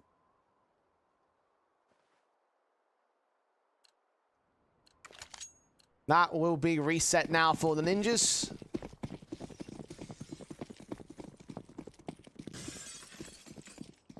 Big clinging on for dear life in that round. At least an AK stays in for the CT side. ZTR, Deagle pressured against here by the Big side. Very fast plays down towards the B site in from the ramp control. Mac 10 gets his frag, and well, Ninjas are forced to back off. Very quick going down towards the observation window. There is a slight body block of that molly, but knowing how many players there are towards ramp, you've got to think that this is where Young Ninjas are going to put the majority of the offensive down. Try and get as much out of the AK as possible. Even another exit frag could present something. You saying the majority, and what you can see, it's all of the CTs out here. So, entire stack force. Maybe the Mac 10 can get involved, get these pistol players and farm up the cash, and you can see both of them are pressing in. Killing us 1, 2, 3, not quite the fourth. We've got Process there to get a couple of AK kills in, make sure that only the Mac 10s will fall and the other AKs get protected. So, 3 alive, 3 to start. Young Ninjas have their gun by again. And this is where pressure's going to build up for the Swedes if they don't respond quickly. 3-1 on the T side, it's an early start. It's an early few rounds to be able to be up in the lead, but you don't want to give leverage. You don't want to give control over to a side like Big Academy. You consider the idea that they went 8 best-of-ones in a row, consistently winning one after the other before taking their first loss. Try and get in quickly with the nades, but instead it's just going to be Aqua with a fake while the rest of them go outside. Opening advantage. Flashes over ZTR and Maxter. Both positions being held. Looking around the general position of Mini and outside. ZTR trying to prod here, trying to look towards some sort of active contact angle, but just so far seeing nothing at all. Sees a gap in that smoke, but just can't land a tag here. Completely blinded. Process keeping eyes locked out from the squeak door in case there's any over peak or any jiggle to come down towards that vent control. Now Sky's going to work in from secret, but the rest are going to leave him, get back into lobby, get hyped towards outside, try and see if he can catch ZTR in garage. Caught looking the wrong way, in fact. Out in the open, tried the rotations. Went back to the T spawn. Adam B gets Process in at lobby, so a 5-on-2 rather has been gained by the CT forces. Tizian and Sky now caught off by the M4 spray, dropping that bomb in the open ahead of the squeaky door. Now Sky stands alone. What Young Ninjas will have a second on the board. A very confident one of that. Just picking apart Big piece by piece. Just an excellent round from them. You can see the way that ZTR with that pick towards outside changes the complexion quite a massive amount. You've then even got a slight one-way smoke coming down on a gimmicky angle from the squeak door, and that's where the punishment comes through from Maxter. Sky just trying to keep the round expensive, but at the same time focusing on that idea on holding the AK. Now Tizian's down low on the money float, so is Hyped. Everybody else is in an okay position. And a second round for Young Ninjas. Now there aren't any upgrades as of right now. It is just all the 5 M4s. There's 1 AK being recovered from Adam B, but they'll look at that as a very threatening round and one that could be progressed even further forward.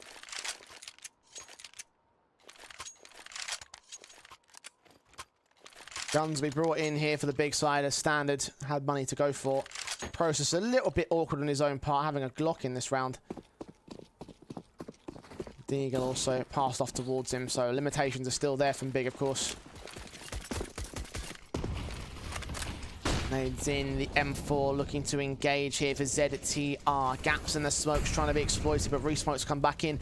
He's going to press even further forward. Can't see where the first man is. Mactha has caught that opening kill back towards Squeaky. The scope was heard. Process can be isolated. Kill found. Hyped goes down as well. 2 more outside, but they make their way in towards Mini. Being seen and sprayed. Decimation from Ninjas here. What a cheeky maneuver that was. You could see the way that ZTR just gets right up there, moves around the utility, not being spotted at all, and then it's so much distraction. You've even got a slight height advantage, getting on top of the credit card area into the top of the garage. So much falling apart. Big Academy realized the swing potential on that round not to be that comes through. And in fact, we actually saw a couple of head-to-heads last season of the Academy League. It wasn't quite the cause, though, because it was Jakino, LNZ, ZTR, BQ, and Adam B playing. So only a core 2 of the suites today.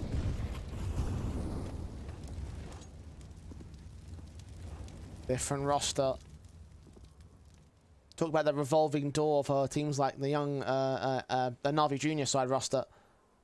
Right, this also apply to Young Ninjas right here. Who gets playing on what day? We'll find out. Certainly positions held right now for Nilo. Sticking in from last week. Staying in for the time being. Hold their nerve in this very quiet default. Young Ninjas just trying to see if they can muster up a competitive round. One that don't drop any individuals. You've got the Orc playing a little bit further back passive. Nilo pulling distraction over. And Big Academy can't expect much here. Easy frags in from the AKs and the M4s. Tizian known back here towards Squeaky, definitely seen and sprayed down for all 5 alive on the CT side. Young Ninjas back in control of this CT side. Big did have the lead for the early part of things, minus that the pistol round. Money's a little bit tighter here. I think they're going to go in for a... Okay, there was a question whether or not they go for a half buy or a force invest here. They do force it up in the end.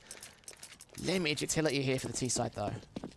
Oh, they've got quite a lot. They've got 4 AKs and a Galil. This is a good rifle round to work with. Keep that pressure on. Make sure that you don't just let the CT economy run away with it. You can focus towards outside. Era getting aggressive with the AWP. We haven't seen this. Instead, we've only seen ZTR around this position. Saw just a couple rounds ago, the AK rather, getting very aggressive here for the CT side. Era does invasion against the first man. Here, the player over at Red Box, wrap around the corner against Tizian. No scope even landed. Triple dips in for the triple. Can't quite find a man, but ZTR is there for support. Hyped down, player swinging out. Shot's not going to connect, but the M4 continues to tap away. 2 players remaining, and Era steps up to the plate. Showing us exactly what we can expect from the big man. Beautiful stance towards outside, the reposition, the way that he strafes around and just finds so much impact. Even Aqua could get caught at a timing, just relocating back towards the end of T-spawn. You've got ZTR getting aggressive with the AK, no one dropping. This has been incredibly confident the last couple of rounds. Confident from Era right here and now. Thanks to his efforts and many others on the Young Ninjas side, Money has bolstered several players on $10,000 and above. You said you wanted to see a little bit more from Era. You wanted to see him sort of bed into this roster and become the kind of monster he was on Gamer Legion. Now's that chance to prove it right here for the Ninjas. Right now bolstered. Utility sends in, sprays up from ZTR, getting process. The opening start, tag damage on his other teammates. They dive down from the vents into the B site. Should secure this bomb plant here. The actual post plant might be a bit more difficult for them, though. They've got to try and get more out of these ramp players, and it's all a matter of timing. How much tunnel vision they can focus on for Era? None at all. And that's a cleanup round. You thought, okay, they get a bomb down towards lower. The ramp players look down at that lower bomb site. Then the Glocks perhaps get a kill. They pick up a weapon. You can see leverage into damage being done. Not to be. And when you consider the idea that this has been, what, nearly 5 rounds in a row with everyone staying alive. There's that one round that did get one, which had a single death. But other than that, we've had mass players staying alive for Young Ninjas, which is making the economy look as pretty as it is. Got to think about the confidence in that last round as well, right? Like, yeah, not every single round had all 5 players completely at 100 HP after the final kill came in. But if you're getting rounds like that on the board, it shows you've got a hell of a basis to build from. Economy should prove how many players have been as confident as they are on the Ninjas side. Not a single individual is below 5 digits of cash. Money for rounds here. Only 5 more to go in this half. The Ninjas are in control. Big must recognize that they've got to do something to try and change the narrative here. Shots in, not connecting from Era. Didn't quite pull the trigger. He'll scope in and keep his eyes on, fall back to position, and take a shot that misses. Era getting that support out from his player towards Secret. ZTR just working with the distraction, staying around for a little bit too long, and eventually does get traded, but Era is still there to do damage with the orb. Saw that player at the edge of the smoke as well. Aqua forced to fall back, siphoned off from Process. Smoke's on towards the gaps. The crosses are locked out towards the CT yard rather. Is making its way around the corridors. Got to make some noise to make its way into the B side, though. The windows are closed, so are the doors. Era gets another kill on Aqua. And now Process is in a 1 versus 4. Reveals himself. Nilo with a swing, sees the utility, knows that he's going in for the old toxic plant. Swing forward. Kill found. That's the round. This has been a thoroughly impressive performance from Gamer Legion. The way that they're coordinating themselves on the map. Some of the multi-frag potential rounds too. We've seen it from ZTR. We've seen it from Nilo. We've seen it from Era. A lot of players stepping up to the challenge. And for Big Academy, while it may have been competitive in the first handful of rounds, this has been a stomp and this has been an unexpected outcome for me. Well, it is CT side of Nuke, to be fair. Yeah, but it's the way the rounds are being won, to be honest, mate. It's not just the CT side. I'd have to concede that point at the very least here. It has been an impressive showing from Ninjas thus far. Hoping that Big will start to get their act together, at least towards the tail end of this half, and maybe get a bit of a confidence boost on the CT side themselves, but just the way this is going, it's not encouraging. ZTR with smoke kills, or through smoke with Molotov combinations. Damage done to Tizian, Sky is already dead. And not even a tag being done to the Ninjas side. Just the readability that's coming through from ZTR is calling a very strong game right now. They've rotated him down towards that lower bomb side. You can establish a quick rotate from Era 2 from the ramp control.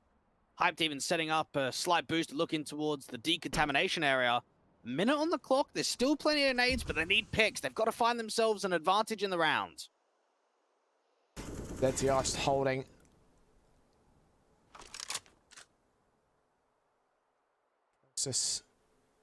Joining up with his teammates, Tizian. 11 HP. Oh, that bait does force ZTR off kilter a little bit. Era's quickly into position, though. Doesn't see the player that's made his way out towards old toxic ZTR. Now going to get caught off, actually. They've turned this around here with a late lurk upstairs from Aqua. Finally responded to by Maxter, but him and Nilo in a 2v3 retake. This could be Big's chance to break the backs of the CT forces. Maxter leans in towards Tizian, needs to get this kill, and doesn't do it. Incredible recovery from Big. Nilo out the open, trying to see if he can get the clutch together, but he doesn't know about Process. Pressing him on that backstab right behind him now. Wrapping in. Oh, headshot missed. Down Nilo has the info. Spray through Incendiary. Try driving back. The third player unknown, and now he strikes from the observation window. Kill found to indeed give Big their fourth and shut down a streak of the Ninjas. Just when it looked like that was going to be another rollover round, man advantage, even down towards that lower bomb site, things are very successful, but the T's just start acting off one another, establishing some good post-plant positions, and players start dropping quickly. Now, even when I think back again, it was only a core 2 from last season. One of the late games, actually, in the entire group stage, the 9th game, in fact, for the Big Academy side, we saw them take on Young Ninjas and get absolutely slammed on overpass. Only managed 3 rounds against the Swedes. Quickly down from Tizian, leading the charge up and out towards the B site. Quick in from the AKs, trying to watch out from the window position. Molotov set, burst through, sprays up from Nilo, gets damage, gets a kill. Tizian with a quick responsive though, 4 on 4. Well, that's the pace changer we haven't seen a massive amount of. Get that bomb down towards a lower bomb site. You still got Process on a lurk out at ramp. That's going to be time stalling, and he might even be able to catch off Adam B. Look, edged up. Oh, Process evades the angle. They might not know. They don't know. Process is in a real good spot. No. They've all walked past him. Patience, sir. Patience, son. Slowly but surely walking up. No, Era checks it. Turns it into a 4-on-3 advantage for the Ninjas. ZTR comes up against Aqua, now reduced towards 2. Tizian in height. Last set players standing for the big side. They open up the doorways. NAVI get that kill. Hype would have responsive, but now they're on the defuse and they're just holding it back from harder cover. Era sneaks in, does get caught, but the defuse does not stop. Hype will try best to fight, but will fall in the end. Oh, that's so unfortunate, because you've got to think with that backstab, even one kill. One kill can make the difference in that entire round, and he's done everything right. The trigger discipline is there, but sometimes you think about waiting longer is the right option, and it comes back to bite you. You find yourself in an angle where just towards the right-hand side of the monitor, Era can see you, and that AWP hits a quick flick. That's an important kill for Era, because that keeps Gamer Legion in that round. Young Ninjas with their 8th, with their half. Advantage on the CT side. M4 in for Nilo. Trying to hold back from that ramp control. The flash is in, trying to get out of the way with the HE involved for Nilo. He's going to have to fall back. Get out of there quickly. I wonder if Big act with this, though, because you've still got plenty of time left on the clock. You can leave Process as a lurk towards the top of ramp. You can try and sell the idea that you're mimicking more map control to the lower bomb site. You even start taking some presence towards Hell, but they are bringing that bomb back to lobby, so it indicates the idea of an A-split. Orp sees the shoulder, connects the killing blow. Sky down, 5-on-3, rotations from Process. Making his way upstairs, and Max has got it marked off. Swing out from ZTR, kill found on Aqua, and doubles up towards Process. There's that confidence returning immediately. Young Ninjas might have lost one back to Big to give him the 4th out, but, well, instant responsives dealing with the backstab and dealing with this situation from the T side. And this is where you've got to look at it from the perspective of the Germans, that you're up 3-1, you had a competitive start, a couple of close rounds, came down to some clutches. It's been a while since you've added another round to the board. You finally get one. You feel as if, okay, this is the momentum shifter. This is where we can put the pressure back on. And instead, that was it. That was just the rollover in a couple of rounds in a row. Hyped, there's just nothing that he can muster up. Even ZTR was checking CT spawn just in case that's where the last individual was trying to save. No one's on double digits from Big. Disconcerting performances in that sense. Another round to the board of the Ninjas.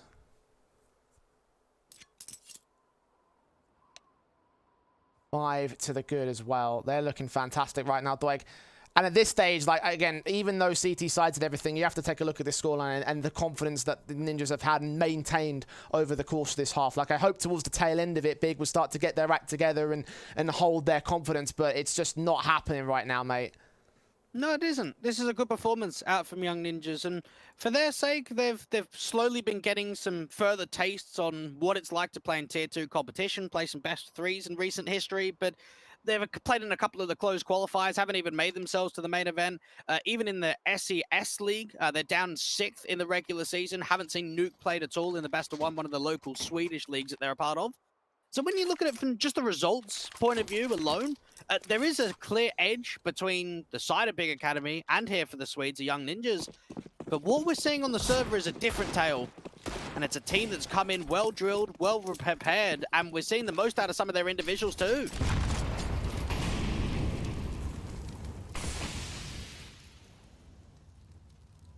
He was facing in the half by Orpavera. Oh, another no-scope. Using that AWP like a shotgun more than anything else, and he's just making it happen every single time. Rotations in, Nilo's M4, spots and bursts through. Spotting players, but not quite getting the damage in. Sky forced to fall back. So they get into the bomb site. ZTR still holding very aggressively. Even Aqua being spotted from Adam B. They would have had the tell and the information that Ramp's been exploited, so keep an eye out for the Hell Rap to be able to try and get up to heaven. You can even see ZTR moving slightly more aggressive towards ramp, so now the tell that there's nothing here. Once this smoke starts to clear, Maxter could be on for more. Oh, Sky gets the shot instead, so doesn't allow that chance. Man advantage reduced by a small amount. Still a 4-on-2 for the Ninjas. M4 in, Process caught tagged and gets the kill on Adam B. So now to 3 for the Ninjas. Might get a little bit more awkward for them. Sky leaning forward. Should get that bomb plant with the incendiary on towards heaven, disallowing any real way to swing forward. This is very workable, actually, for Big Academy. The idea that they've got lobby control, they've still got a side player onto Sky. They need to take a quick in duel to try and force it to a 2v2, but this is workable. Swing up, kill found, 2-on-2 indeed is found. And Nilo forced to respond back towards one, doubles up as he swings forward for Mini, gets both those frags. And we'll have together the 10th round for the Ninja side. Did get a little bit awkward there for Big, like you mentioned. That was, what was it, 2 versus 5 at one point? So the trades were pretty effective. That was a bit more of what I was hoping for throughout the course of this half. But even if they got that round, Ninjas have so much money, they're going to buy back into round 15, try to look for the 11-4 half. And the likelihood of them doing it is pretty high at the moment, Dweg. And you do have to start the conversation of, are they missing someone like Sin in an incredibly important game against one of the stronger teams in the group? That we knew that Sin is one of the best players in the Academy League. He was one of the highest rated players in the entire last season. So now coming forward, when you're looking for that X factor, when you're looking for that star potential and you don't have him, where else do you look? One of those dilemmas when it comes to the Academy teams here. Like, obviously, Big have brought Sin up to the main team to play in the RMR, and it looks to me like he's going to be sticking around for the Major as well. So he might be spending all of his time focused on that rather than playing in the Academy League itself. And it's like, well, yeah, could be great for the main Big side, but here in the Academy League, you can see how the team's going to suffer for it, potentially. We can theorize that a little bit more over the course of the day. Era certainly isn't having any theories about getting this sequence towards outside. Only one kill found, though. TZM responds. Aqua does get dealt with by Adam, so advantage sits for the Young Ninjas. Oh, they don't know about the garage positions. NCR, trigger discipline. 1, 2. Yeah, there's the bomb being dropped, and now Process out towards outside. Finally gets the trade, but that's the info up. They know exactly what's going on. That has nothing to do with Sin not being in the roster right there. That is all about them just not checking their corners. Oh dear. Process can at least grab that bomb, but rotations you can see on the map are starting to come through from Nilo. Up in from the secret position with the backstab. Maxter might even check out a Mini himself. Back to turn from Nilo now, but his teammate spots him. Confirms the kill. 11-4 at the half right now for the Ninjas camp. And yeah, that was pretty dominant, mate. And even the scoreboard says it was dominant. Even looking at an IGL's point of view from ZTR, 20 kills and 10 deaths. He was involved in a lot of impact, a lot of multi-frags down there at that lower bomb site. And for Big, when you have the idea that you're up 3-1, you expect more. You expect a lot more on that T side. I would say 6 rounds at minimum when you are at that sort of lead. So the fact that they're only managed 1 more round after that, they're going to be incredibly disappointed with themselves. And this is a tough position to come back from. When you're down in a deficit of this sort of margin, when you've given only 5 rounds for Young Ninjas to close it out, this pistol round could be everything. And you can see the way for the Swedes. They're getting ZTR down for some nades. Everybody else going for armor.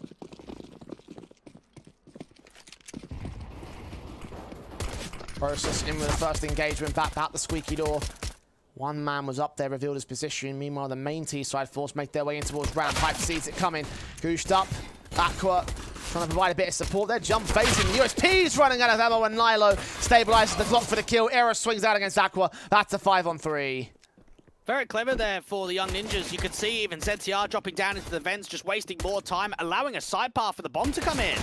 The Process finally gets that one trade back. Tees are all over the A side, though. The cat wraparounds. Process trying to cut them off back towards the lobby control because he didn't see anybody on the site itself. They were already up there on the silos.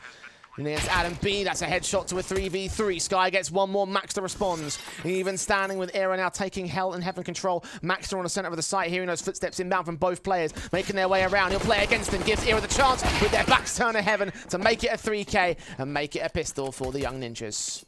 And I just like the creativity that Young Ninjas are bringing to the fold. So that round, you've got one player with util, which is ZTR, and he's faking a vent drop. He's getting the lurk smoke out to indicate they're coming out from squeak door, they're going down to the vent, and what happens is they slowly make their way out to the ramp contact, and they just explode. You have the first player in from Nilo keeping his head ducked down, jumping around, being really annoying, making it so difficult to land that headshot, and then you can see what they do with it. They fake that they're going down to the lower bomb site with a vent drop in from ZTR. Instead, they go back to heaven, up to A, and make it look easy.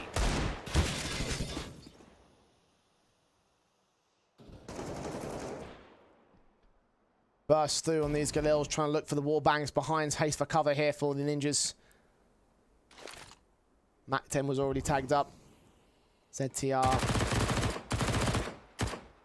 down the stairs into Secret, holds his nerve. Moving in with the rifles right behind him, the Molotov sent, and here they come. Sky Spray gets 1 kill, only 1 kill. Struggled so much, it went all over the place. Adam there with a trade. Process next up. Nilo spotted, but also saw him back. They've done well with the damage. They can be happy about that much. Maxter might be able to pull more distraction. The bomb is actually going to commit back up from the vents towards A. Got to get this kill on Tizian. Squeaky door opens up, footstep heard, engagement. Here come the rest of them, and Tizian escapes with 2. 5-7 with 2 more to gain. Doing that damage back from Big. 3-on-2 situation for them as well. Nades on, and it does chip away at the bars. Not a massive amount of damage being done to Ira or Maxter. Back in from lobby. Process is dead, lock him out. Deagle doing so much. Look at the health on the Ninja's side. Hyped. Now with a scout set, but are they going to commit to B? No, they'll wrap around towards A again. This is so tough. Such a difficult position to bring forward, and even Aqua's got the idea of the heaven wrap. Galil looking pinned in, low HP players around the corner. That's the first. The second comes through as well, and that's exactly what Big were looking for, that response, that second round victory, and Tizian set them up. That was such a sick play with that D close towards the squeak door, because if he doesn't find 2 there, I don't think that round is winnable. I think you're right. I think you're 100% on the money. That was the play that turned it around. That's what gave Big that chance. Because from there, it was man advantage. Never let it go. 2-on-2 at one point, sure. Workability there with the damage compounding, and eventually left them with basically no HP to try and hold that position. Down to pistols for this one. Quick out of the gate in towards the A side. Sky's flash blinded, unchecked. Killed off by Adam B. Aqua gets a responsive in. Bomb trying to commit to the site, and they spray through Aqua and Tizian. Training back and forth. 3-on-3 scenario. Bombs on site. Can get planted behind the boxes. Neither Heaven nor Mini can check in. Hype just got to be careful about Nilo. Right underneath that Heaven control. Low HP. Tizian's being walked forward. Hyped. Error gets involved. Frag found. 2-on-2. Process. There's players out here gapping that smoke for the play with. From Arsene, Galil finds the pick back. Nilo, no HP. Can't make it happen. Good effort, but not to be. And this is where, for the young Ninjas' point of view, they can't force again. Yes, they got a bomb down. Yeah, they were able to keep it competitive, but there's just not a position to buy it up. Have to give the respect forward. Have to be forced down onto the eco. And you could just see for Ira, he wanted to waste as much time as possible, close there towards that main angle. He's playing over to the right-hand side, but it's being watched. Good discipline there from Big. Jeez. They are buying it down. That's a massive risk when you're 12-6 up. They got 3 kills. Damage was done to the Big side, so they're playing for the risk of the idea of getting the reset in. Bomb plant bonus. Certainly could have been nice to have the rifles out for the next round. Want to try to close it out ASAP. Tizian backed up behind those smokes, which the T's will cross towards. Maxter did find that first frag. Aqua first to fall. Very risky philosophy going through from round 19, but it's starting off with the right foot. You've got the opening kill coming through from your lobby and lurk player, and now you can start driving that attention down to the lower bomb side. Now, you've got to imagine for the Swedes, getting the bomb down immediately, putting that pressure on onto the rotators. That's where you're going to get more assistance from your lobby player. Right, let's throw back the man advantage to Evans. Nilo's caught off guard. He gets Process anyway. Advantage gained back by the Ninjas on the B side. The bomb will go down.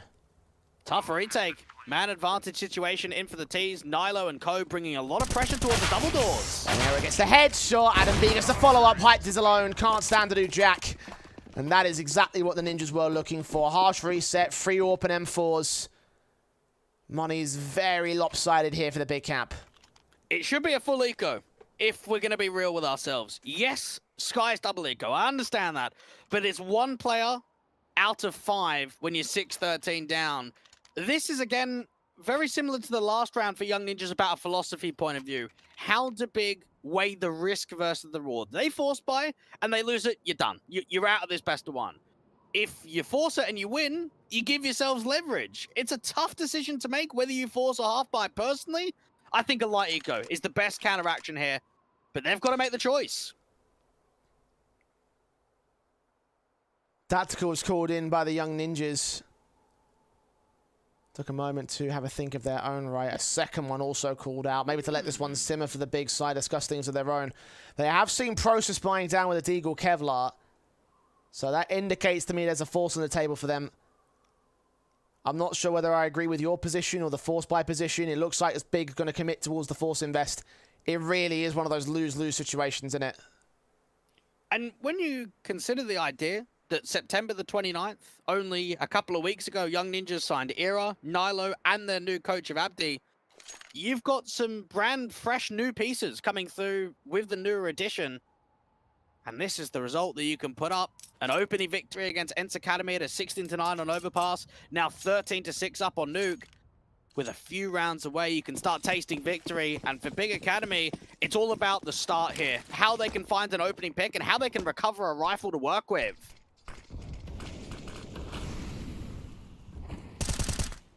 The Eagles on 4, 5-7 for Hyped.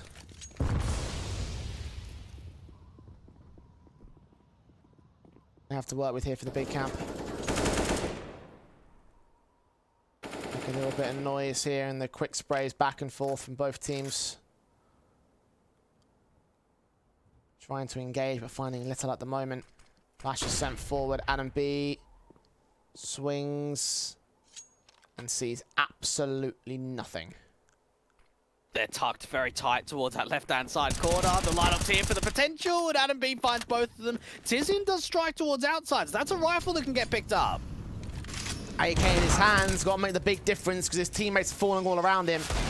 One of the doors opened up there by Sky, but still just nothing found. Triple up for Adam B. Tizian in the 1 versus 4. Just best to save the AK at this stage. It didn't feel like much was being presented in this round at all. Even Era with this AWP. Might be able to siphon off Tizian if he goes back over. Get up towards T-Roof and try your absolute best at holding on to the AK. And this is where the conversation strikes again. How much importance comes through on winning that round? And the best that you get out of it is a saved AK. It's perhaps the worst case scenario. Perhaps. Perhaps. Certainly not a good scenario here for the big camp. I wonder if they buy next round. Because you got two options. You either eco and play for OT and leave the AK high and dry, or you force buy it and at least try and put as much pressure onto this next round as possible because you have that AK. What's the call? Deagle in for Hyped. I mean, I don't imagine Big would make it all the way back to overtime from 15-6, so yeah, they don't think so either. Scout, M4, SMG, Deagle, putting everything into round 21 to try and avoid decimation against the Ninjas, but might have to subside to that anyway.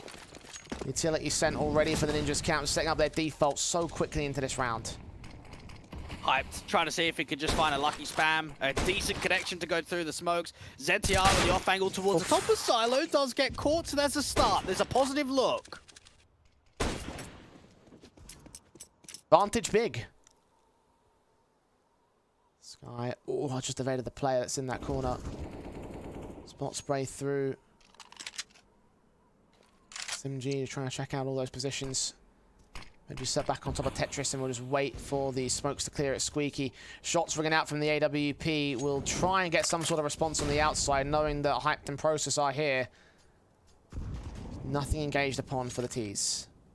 You got a player down there at lower. That's a secret angle being held from Tizian. If he gets some distraction, he might be able to catch off the AWP towards the top of T-Red. Headshot, 5-on-3. Saw Era picked up the frag. Another player down from the Ninja side. Big working in towards the A site as well. Maxter can't find a pick to return. He'll fall away with that AK.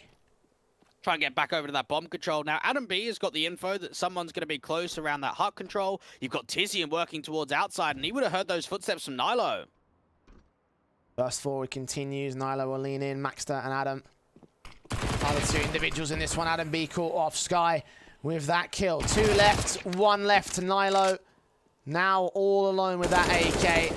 Trying to fight back, trying to catch Sky, trying to catch someone on the CT side. Finally, Deagle down, not to death, but close towards it, and close towards the end of the round. With only 6 seconds, they catch him through that smoke. And that is an all-important pickup for Big. 7-14. Within 7 of joining Young Ninjas at the top end of the board. Most importantly, avoiding the match point.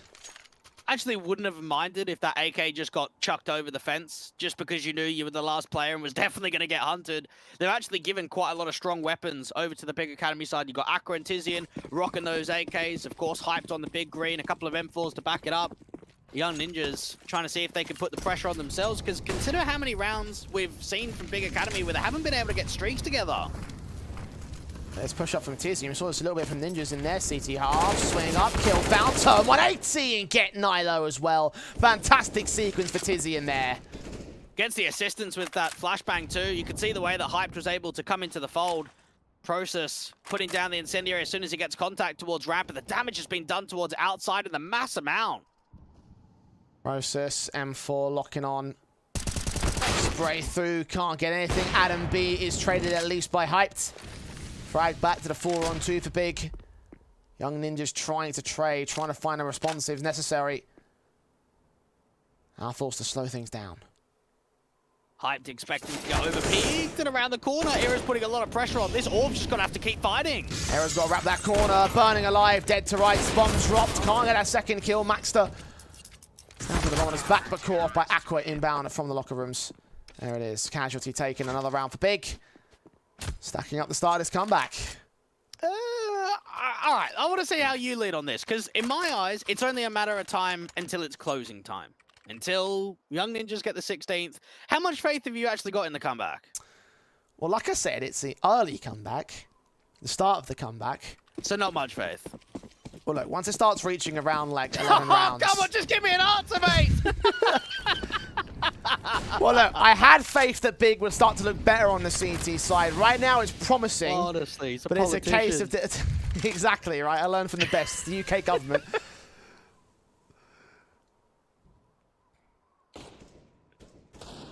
(14-8).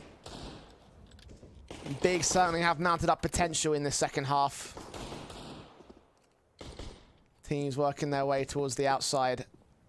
Aqua will try challenge it as well. M4 in, sees the head of one. Will he stick around? Not for much longer. Has back up a Tizian, sees two. So much information is out here towards outside, and for Big Academy, they are being tempted into some slight overpeaks towards Garage and outside of main. That's exactly what the T's are hoping for. Tizian's down to only 70, so not quite close to falling. That was up as well with the quick spray on towards ZTR. Aqua deals with Maxter.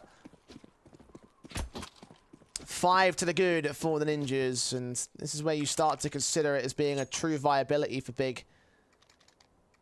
Guns in, buybacks, of course, will be received by the Ninjas going for the eco basis. Rifles on both sides. And this for Young Ninjas would be quite the showing if they're able to beat Big Academy, kind of open their eyes up to playoff potential, because this has been a few seasons in a row where they've kept getting caught in the gauntlet game, not being able to push all their way forward.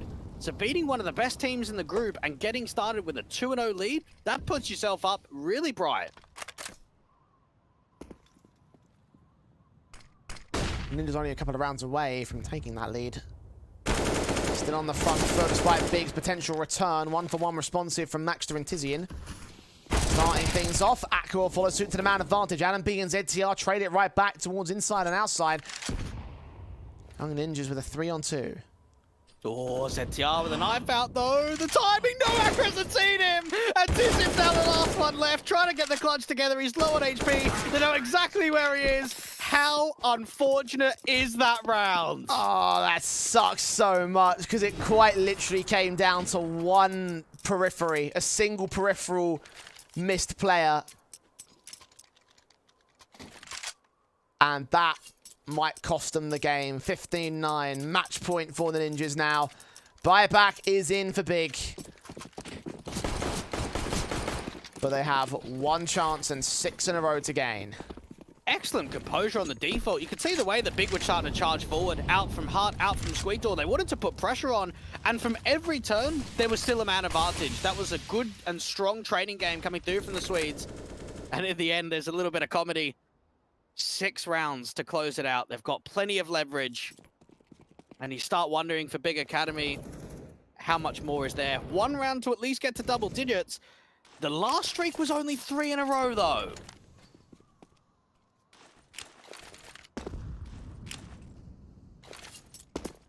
Flashes into the outside position. Nilo will lean in.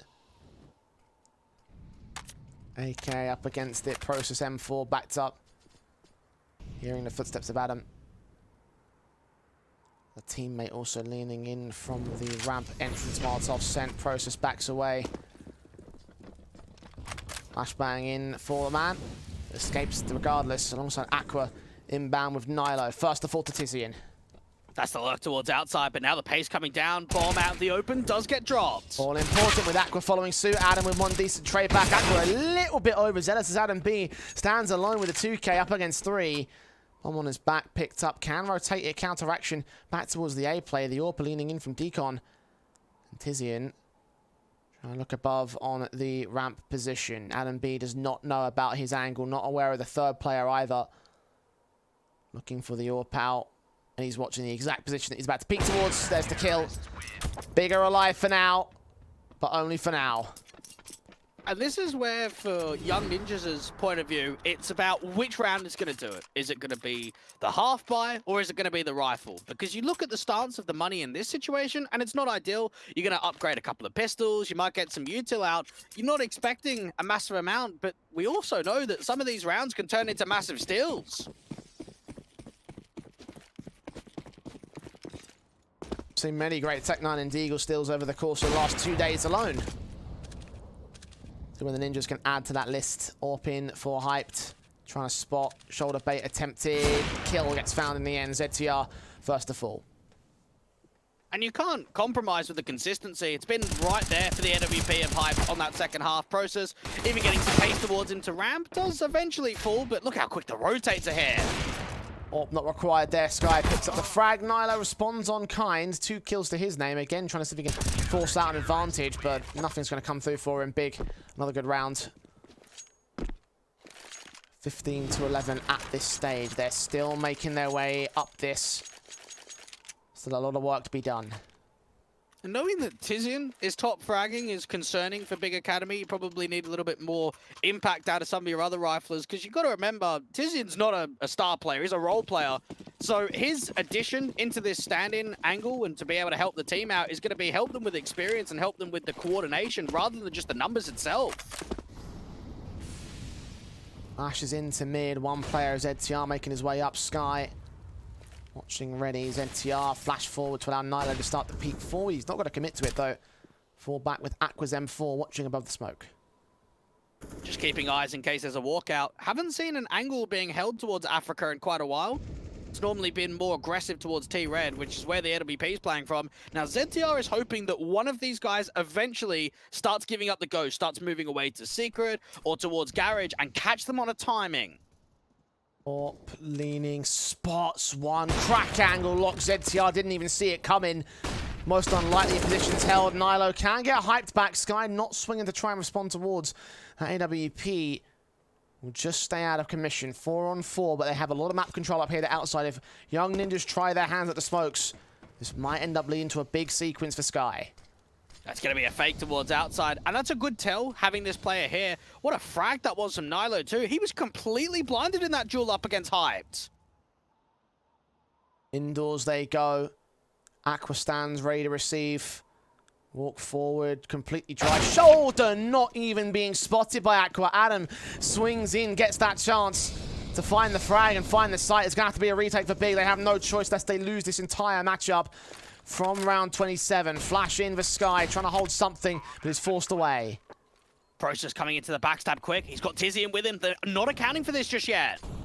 Now they are. Adam caught off. 3 on 3. Swing back to the backside. Not checking the closed vent. Tizian gets one. Max would have responded. 2v2. Making it 1. Nilo in a squeaky. Diffuse. Can get stuck by Tizian. Can Nilo swing up in time? No, he was going to take his time with it. Tizian still swings for the kill and just saves Big. Tizian keeping them in the game, and I've got to be honest, I thought he was just going to stick the whole thing. You think about the positional advantage, the way that Nilo's back there out towards a hut control, it seemed as if Tizian was just going to hold it, and that's exactly what he thought. Drives him off, brings him closer to the bomb, and the round gets won. Big Academy, while it's been close and down to the wire, they're still here. They're still fighting in the second half. The experience of this veteran from the top tier of CS playing for the main Big side and previous coming up to the fold, not only in that round with a 3K, but also in this matchup, leading the charge on the big side. 24 kills. Still behind ZTR over on the Ninja side. 25 for him. And as well as that, you've got to consider that they've got 2 big fraggers over on the Ninja's camp. Era really stuck up to the plate today. You mentioned that you wanted to see more from him, and you certainly have today. We have, but it's how much have we seen in the second half? Because you look tightly at some of the impact frags, and while we saw a lot of flair, we saw a lot of pizzazz with that AWP behind T-Red, some of those aggressive duels towards outside. We haven't seen a crazy amount of reaction in the second half, and I guess that goes for the Swedes across the board. It's only been 4 rounds. It's been here or there. Started with the pistol, started with a couple of the early rifle rounds. But now it's been 6 out of the past 7 being won by the Germans. And this has been an impressive comeback. They've kept this right to the end, and we've seen some overtimes. We saw it only yesterday. Our first overtime was also the longest one thus far. Yeah. And I'm not saying that as like that's not saying much. I mean, really, it was a really big overtime. Mouse and Flames going back and forth, 28-26. That was won out by the 4-time champions. Won't see Mouse today, but we will see Flames. Yes, Flames, of course, playing their 4th match in Academy League in just these first 2 days. Try and get off that losing streak for them. They're up against NAVI Junior, though, so it won't be an easy affair. One of the double-header matches that NAVI Junior have, of course, the second match, or third match today, rather. We're up against Apeks Rebels, who, of course, earlier today just lost out to fnatic. Number of teams playing multiple matches in the course of today's proceedings. As well as that, first appearance of Spirit Academy later on today, so all sorts of action to keep your eyes on in the Academy League. One thing I would add as well, Jay, with the NAVI Junior and Flames game is that's going to be a rematch from yesterday. So getting both of the head-to-heads between one another super quickly. Yes. Yesterday was a 16-8. Wasn't the best of performances. Of course, that was NAVI Junior taking the 16-8. Flames, again, only won 1 of their 3 matches yesterday. Could have been 2 against Mouse, but needs most.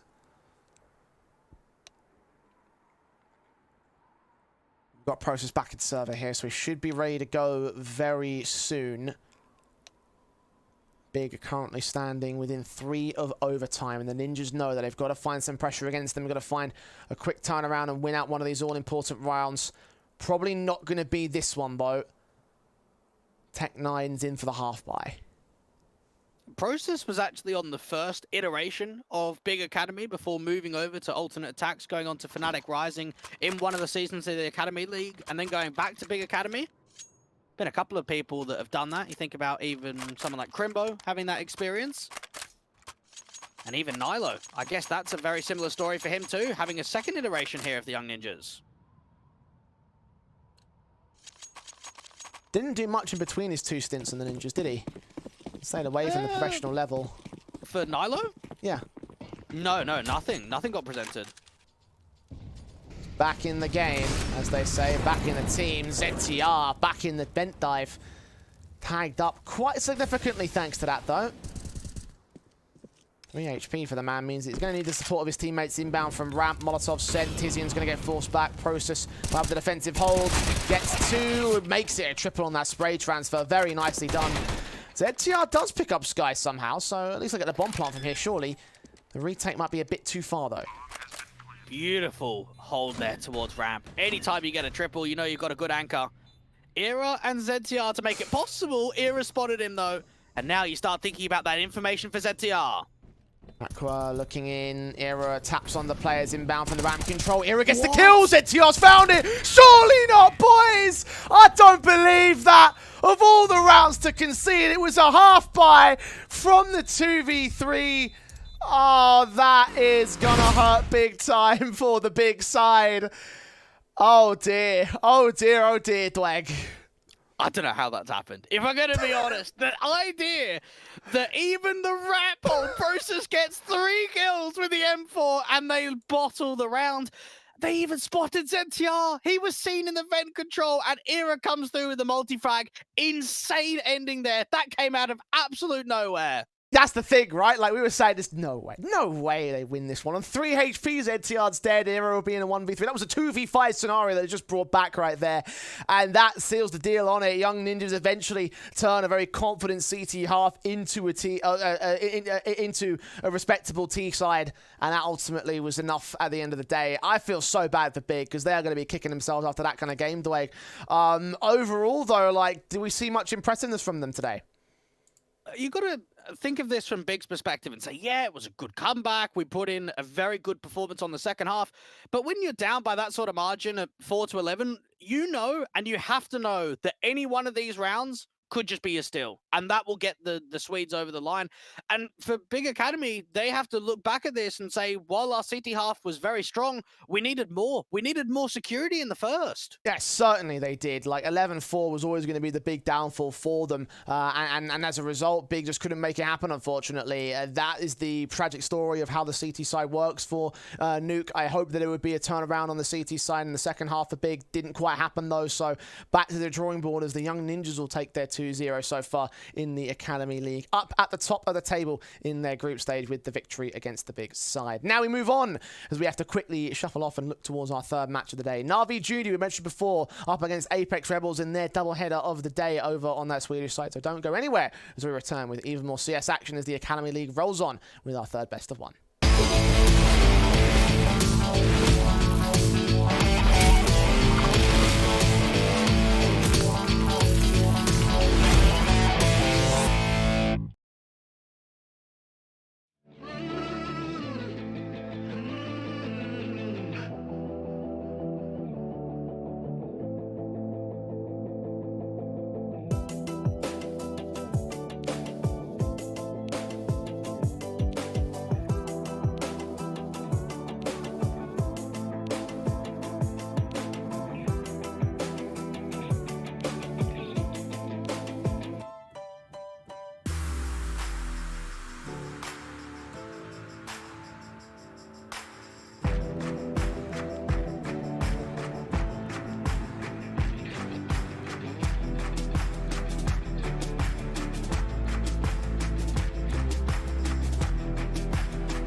Welcome back to the Academy League. We roll on throughout the course of the day, as our third match will be NAVI Junior versus Apeks Rebels. Again, Apeks are going to try and end their losing streak in the early portion of the season, down 0-2 as of right now. I don't think it's going to end with NAVI Junior at this stage, though, Dweg. This team looks like they are probably in for a hell of a season themselves. You have to think so. I think NAVI Junior pressed themselves in a very good fight in their opening best of one up against the Flames. They looked consistent. We saw some good pieces. And for Apeks Rebels, I will give them more credit. They impressed me more in the previous series against Fnatic Rising than what we saw yesterday. My concern about the Fnatic Rising match is that on Ancient, it really was all down to the CT side there. When they switched over the halves, they kind of just lost the plot, really, and Fnatic took over control from there. And I understand that this probably won't be a similar affair in that sort of sense, but it does show to me that right now they haven't got the depth to handle themselves in an entire matchup of Counter-Strike. And against a team like NAVI Junior, who we know these guys are very firepower-based and have the inkling and the sense and the game knowledge to know exactly how they're going to play around each other at this stage. Like you mentioned, like in previous broadcasts, they've been together since NAVI Youth in some players' cases. Like, we're talking about a team that have actually played together a lot longer than actually being on this particular section of the roster. I think that NAVI Junior probably walk into this one as pretty heavy favourites today, mate. I agree with that, but I would disagree on the point of the CT and T side half of Ancient. Yes, it was only 2 rounds being won from Apeks Rebels, but you have to think about the chances. They had a lot of rounds that were unfortunate. The 3v1 that they had, a couple of 5-on-3. So I would imagine that Mythar is going to chat with the boys after that one and say, okay, we had a lot of good chances there on Ancient. We probably could have kept it more competitive than it actually was. And because of that, I would imagine that they're quite positive going into this matchup today. Possibly. I wonder how far that really will apply in sense of the actual matchup itself. Obviously, NAVI Junior did some really great work against Flames yesterday. You mentioned the 16-8 scoreline for the NAVI side. They had a really great time against the New Blood and the newest Oregon team in the Academy League. Obviously, Apeks aren't quite a new team by any stretch of the imagination, and not in the Academy League either. But we are talking about a team that probably are within those lower rungs in the same sort of bracket as the Flames Ascent guys were. So I'm looking at this and thinking that NAVI Junior, just by the chain logic, should have this one pretty nicely wrapped up already from the word go. Inferno will be the map played here, Dwayne, and I wonder if there's any real way that Apeks Rebels can try and force out something in this best of one thanks to that map pick. Well, both teams somehow have not banned Inferno. Both teams don't even play this map. So I'm very surprised that it's come through from the veto process. At NAVI Junior, this entire win are on a 9-map losing streak. They've got 1 win and 9 losses. And for Apeks Rebels, it's 2 wins and 4 losses and hasn't been played for quite some time. So Inferno coming through, I don't know what to expect with this. Yeah, I mean, I can see sort of where you come from in that sort of sense. I think it's a big risk, obviously, for Apeks Rebels to bring this one out. I think that maybe perhaps they're looking at this this matchup thinking that we might have to throw a curveball into the mix to try and beat out NAVI Junior. So perhaps that really is sort of the key case of where they go about it here. It is a risk, though, as you mentioned. Both teams not really quite playing. It means that you don't really know what to expect. It could be a very scrappy game. And in those scrappy circumstances, you look towards the main star players and the mechanically gifted individuals as the guys to watch out for as the potential ones to take it. And for me, that honor sits with NAVI Junior. And for NAVI Junior, you consider the idea, yes, there's a lot of losses in a row. Towards the tail end of last season in the group stage, we saw a lot of close results on Inferno.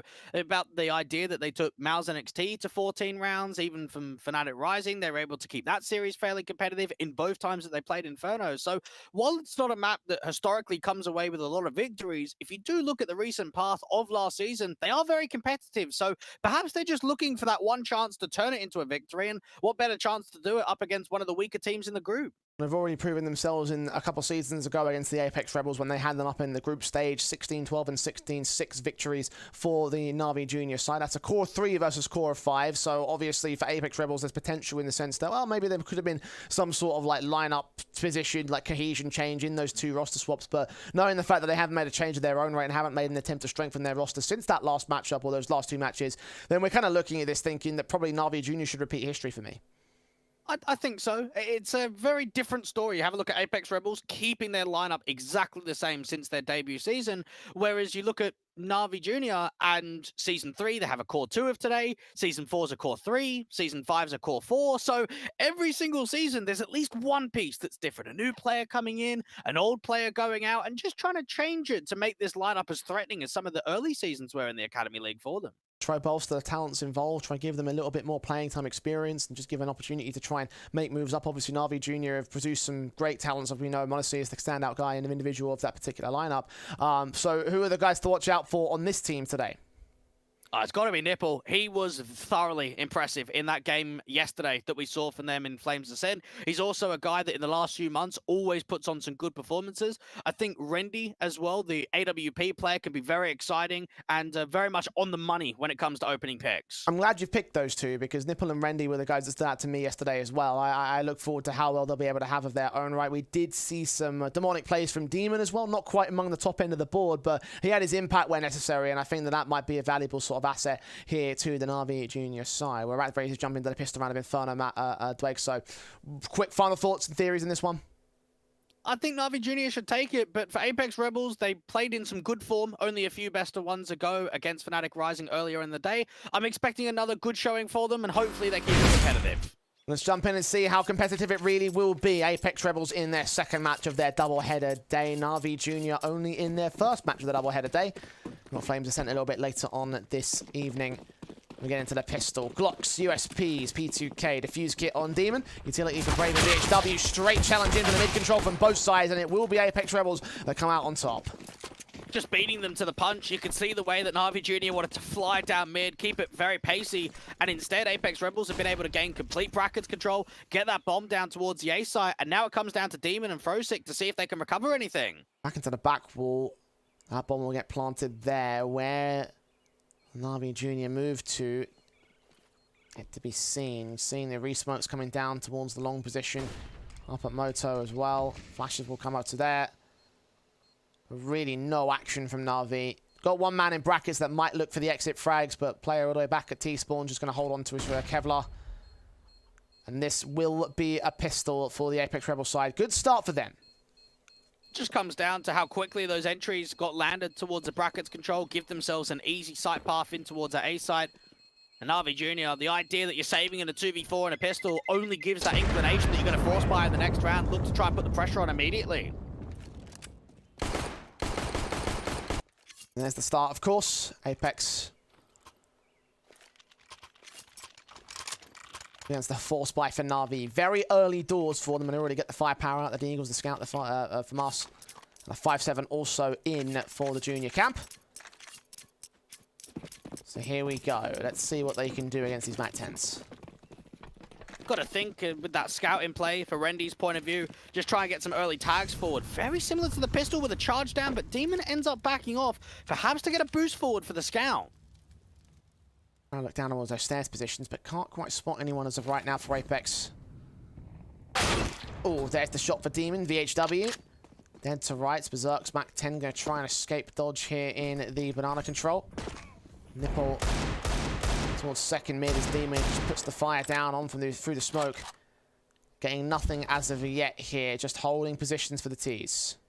They're completely sandwiched. You've got players from both sides. HG placement comes closer to Berserk. He's almost a goner. And you'd have to think here for the Apeks Rebels, they've got to fight. They've got plenty of time behind them, but even getting out towards the bottom of Banana could be a tough affair. Man advantage sits with NAVI as well.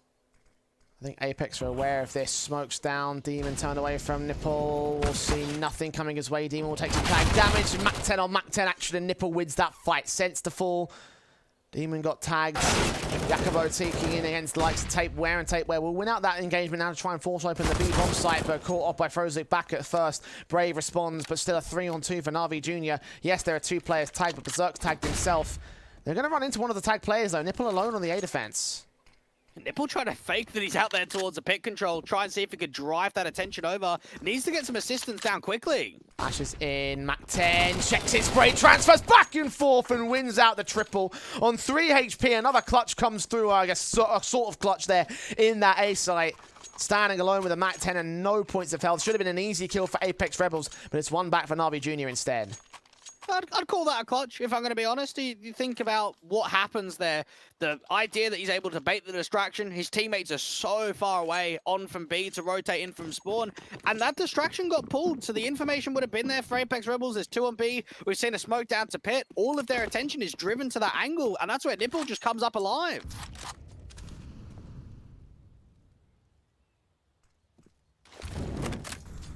And regardless of clutch or not, NAVI Jr. now have control. The buy-up's not looking all that hot from the Apeks Rebels here. Deagle's on 3, Tech9 and Galil. Mostly pistols out on a force invest. And this is the fear, once again, of teams struggling after winning the pistol to turn it into a 2-0 and even 3-0 start. That force buy back has done so much damage. Rendy being baited by a slight jiggle peek from Brave. More intent for the brackets control, but the bomb's outside Banana, and the shot gets landed for the dig. Good kill. Frozik. Response towards 2 on the lineup, almost gets them both. Only the 1 frag. Actually forced out the T-Cave in VHW. So not great for Brave. Even standing regardless here for the NAVI Jr. side. Might have bottled the opening duel, but gains it back in control. Yabuko playing down there towards that B site very defensively. Could put a re-smoke down. And for Apeks Rebels, with the pace that they have already, they might just charge through even further. In behind that smoke rather than a harder cover of the new box, looking for Berserk's headshot angle. We'll see him, we'll spray, Yabuko, double up, triple involved, nice and effective against these pistols, and the Galil for Tapeware. All that remains, trying to focus on anyone he can. Does spot Nipple, but Yabuko there with a defensive quadra, nicely held together. And we didn't see him yesterday from NAVI Jr. Dweg. That is correct. So one of the additions that NAVI Jr. have this season of the Academy League is a 6-man lineup. So no Unbroken today coming through for NAVI Jr. And instead we'll see the young man in fold, the 16-year-old. We've seen him play a couple of the HLTV officials in the CCT South Europe Series 1 event, but a debut in the Academy League for him. So let's keep an eye out for him. Only 2nd day in, so you can imagine there'll be a few more outings for him. This team trying to figure out the right formation to hold Eco Pistols in for round 4 of Apeks Rebels. Incendiaries against it, SMG of Demon. Rips apart alongside Nipple's crossfire bomb dropped. At least Sense comes back to get 1 kill. Doing more damage to himself than the CTs did towards him, but regardless, M4 should be dealt with pretty effectively. There's no Kevlar, no further utility for him. There's that SMG in for Frozik, can't quite grab the man. They'll go hunting for him, get rid of that rifle, preferably get the kill on the SMG and recover it back for the CT side. Now he's sandwiched, now he's dead. It's 3-1 start now for NAVI Jr. Do like the pressure they put on there. Yes, it's to get anti-eco frags, but just being quite confident, being able to look for those last hunting individuals, try and get as much money farmed up from the MP9s as possible. And now for Apeks Rebels, you wonder when the response is going to be coming through. Again, Inferno is not a map that is rewarded either of these teams all that often. We did see a lot of it in the ESEA immediate season in the group stage for NAVI Jr., but not on HLTV.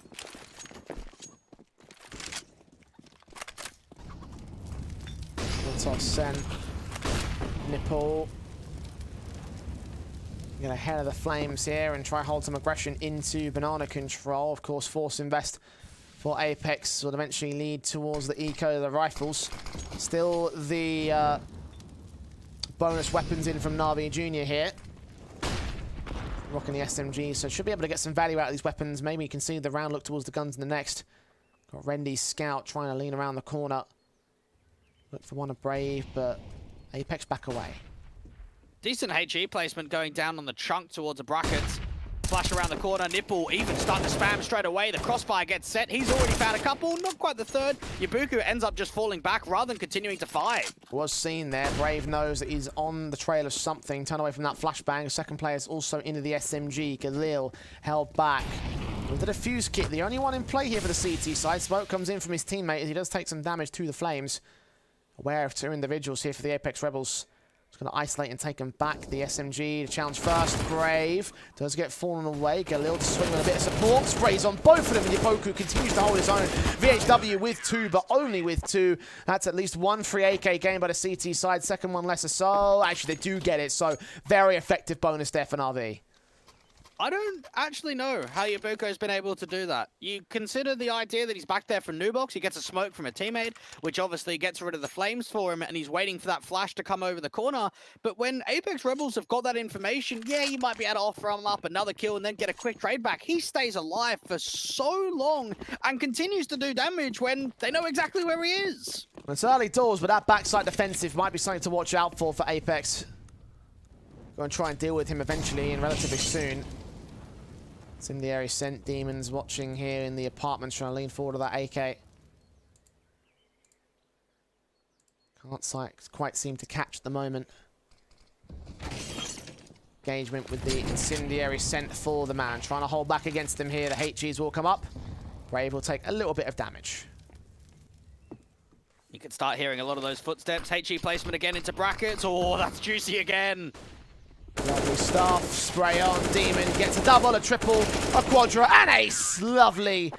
Up against pistol, sure, but that was a brilliant sequence from the AK.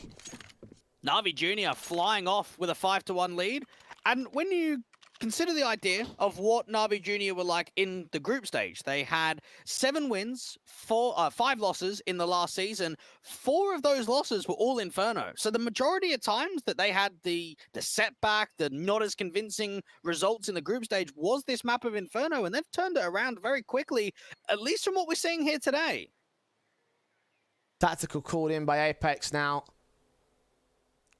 Have been effectively wrecked by a lot of these rifle positions, and it's often down to single individuals that are finding all the plays. Of course, Yaboku in that previous round, and the AK in the last round that we just saw. Him and Demon have those AKs as standard. The M4's AWP up against the full AKs inbound from Apeks, and next gun round that they can take. But really need to focus on getting around on the board here.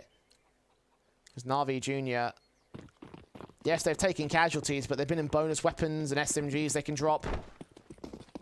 Comes to the rifles, they have looked so effective, and they'll continue to try and do so here. Aggressive, Randy with that AWP, smoke around the corner! What an opener! Sends the drop immediately! Beautiful shot. Barely got him, barely saw him, but still flicked to the adjustment, and that's the kill. Found to start things off. Sense charging up without support from his teammates. Unfortunately, no one else will fall for Apeks, but it does mean a man advantage with no trades there. Just some of that X-Factor potential that we can consistently see. Both players out on the B site with that realization. Apeks Rebels starting to put more pressure, more of an emphasis to try and take the brackets control. But what they don't know about is the AWP and the relocation. He's now out towards Arch, defending long. Rosic tagged.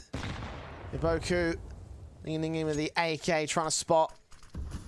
Seeing nothing with Rendi. Oh, posted at the crack angle. Berserk gives him just enough for the 5v3. Rendi's done a lot already. You consider the idea that he's already mustered up a pick towards Banana, a pick towards A. Yabuku, even with the jiggle, will spot out Tate where they compete together. Instead, Rosic's going to hide. Try and see if they can bait them back into B. I'll go back to grab the bomb anyway, so Brave will do that. 4th player on the rotate. Look at this. NAVI Jr. have got an excellent read on B. Smokes to try and siphon them off towards CT, and Rendi will get forced back. Left to Yaboku and Frozik. Iboku's been fantastic here in New Box, and Apeks has struggled to deal with him, but 15 seconds. Got to find him somehow. Dark check tape where with that kill. Iboku detected, gets the kill back, finally dealt with. 9 seconds, and the blind fire of the AWPer will try to press him. It's in the open for that plant, and Rendy reads it like a book. That's round done. Kill going to be hunted after time of VHW. He's out in the open. You can see the man, but Demon comes in with support. That's going to wreck the economy of Apeks. This has been a slapping. This has not even been close. And when you compare the pair of what we saw earlier today, only a couple of hours ago, Apeks Rebels taking on the side of fnatic Rising, getting double digits. We saw a strong individual performance coming through from Sense.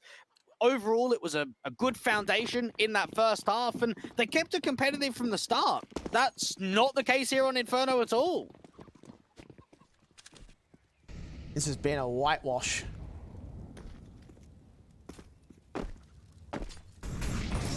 Kill from Rendy finds Brave already. Pistols up against them here on the NAVI junior side, so Apeks know that they're not going to have the easiest of times in this round, but just get something, anything out of this. HE placement in by the incendiary. Iboku aggressive towards the top of Banana. Apeks Rebels trying to get as much out of it as possible.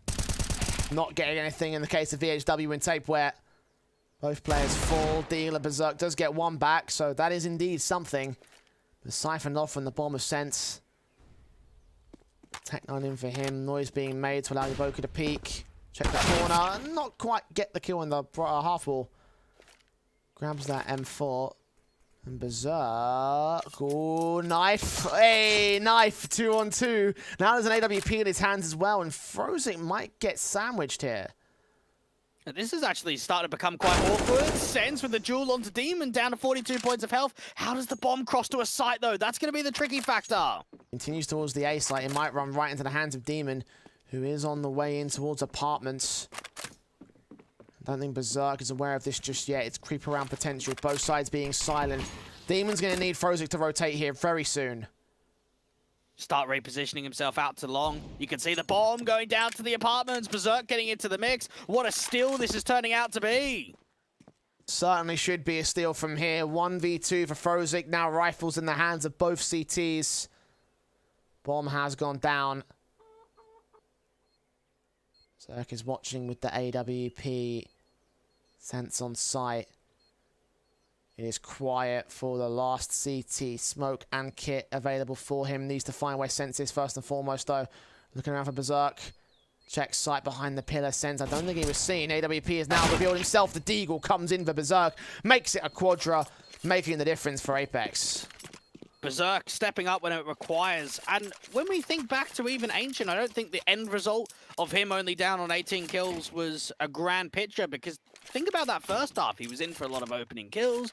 We saw a lot of impact from him. Of course, that was more so with the AWP than any other weapon, but we know the potential that he has. And right there with the dig, he has just ripped a riot. That is an incredible round for him to get a quadra. And instantly, there's a tactical timeout off of the back of the steal. Called in by the Apeks side, possibly to figure out how they're going to catapult this into a decent half. Here's something, Jay. One thing that we're always looking for with these teams is parallels, storylines, things that we can build off of. Now, for the side of Apeks Rebels, think back to yesterday when they took on Flames Ascent, started on Mirage, they got 3 rounds on their T side. I now look at what happened against fnatic Rising. Yes, it's Ancient, and there's 2 rounds on the T side. I now have a look here on Inferno, and you're down 2-6 on your T side. Perhaps one notion that we are seeing throughout the entire Academy League season so far from Apeks Rebels are concerns and difficulties on that T side. Whether those difficulties will continue here is about to be discovered. Rifles in for both teams. Apeks certainly would love to win the follow-up off the back of that steal. Rendy trades back on Brave as Demon was first to fall to Berserk. So 4-on-4 with those AWPs trading. Now one rifle in the bedroom, nipple down in the apartment's entrance. Might find some difficulty in terms of the T-side players that make their way in from here. He's going to sneak all the way around for the backstab. He might catch them all if he goes to bridge. I reckon he gets 2 kills and the bomb to get dropped here. He has put himself in such a good position. It's about trigger discipline, though. Leans in, sees 2, sprays him down, sees the player in bedroom and actually goes one further. That's a triple. That is decimation from NAVI and the instant responsive. You mentioned the weak T-sides. Maybe there's something to that. That is confident from the CT forces. I don't think there's much you could do about that, if I'm going to be honest. That's just a sick info play. And I thought I was reading the future with only 2 kills in the bomb plant. That was even more. That was 3 kills and the bomb to get dropped. That was everything right there for NAVI Jr. And I think it shows confidence. Nipple is a player that we know has a very high ceiling. We saw it in the game yesterday up against the side of Flames Ascent. And right there, just getting into such a high impact zone. I mean, he did read the future. He did get 2 kills, and then... Oh, he just got an extra one, didn't he? Yeah, he got an extra one. So, I mean, technically you're not wrong, and technically you did read the future. It's like, listen, if the fortune teller tells me I'm going to get $1 million, and then I get $2 million, I'm not going to complain, you know? Like... I guess. NAVI won't be complaining. 5 up, thanks to the efforts of that round. Such a confident round at that. Lost a single player to the early picks, and now they make their way in towards Banana. Roku does get caught off. No flashes in tape where recognizing he was playing anti-flash without support there from Frozik. So opening start again goes the way of the Apeks Rebels. That doesn't guarantee the round at all. No, it doesn't. And while there's presence gained up towards a half-wall, we know how strong NAVI Jr. can be. Now, there's a slight over-rotation and a gamble over to the B side. Once NAVI Jr. start regaining this top of Banana control, that should be enough of a tell to send players back to A. Flash in tape, we're seeing 1, and now the firing squad still gets away with a kill on Nipple. All rests on Demon to hold the defensive smoke down here at Pit. More attention back, sprays barely catching vision, getting a kill on 1, but only 1. That's the best he could have hoped for there, really. Needs to rely on his teammates to win out the retake, but a 3-on-2 for Apeks. This won't be easy for Frozik or Wendy. Get himself out to the apartments, try and catch someone out in the open. Brave should be the first point of contact. He will be the first port of kill. Frozik down, Wendy in a 1v3. He's got to save the AWP from here. He knows he's got no chance. Hold on to the big sniper. This will be a 3rd for Apeks Rebels. And NAVI Jr. are going to be looking at that round and thinking to themselves, okay, what went wrong? Well, the first one was the idea that there wasn't a crossfire towards the top of the Banana. Where they've been so strong is their info plays together as units and their tradability. There was none of that in that round. Yaboku was out by himself towards the sandbags. And then it took so many players from NAVI Jr. to get back over to Banana. 3, in fact, just to regain that information that was the tell. That was the immediate push forward into the A side. You've got your pip angle, getting as much forward as possible of just a single casualty, wasting time. It's not enough. Apeks Rebels find their 3rd, but now it's crunch time because you go up against the rifle round, you're looking for that reset. Money is low in the reserve for a few of these individuals. Apeks Rebels have to strike now.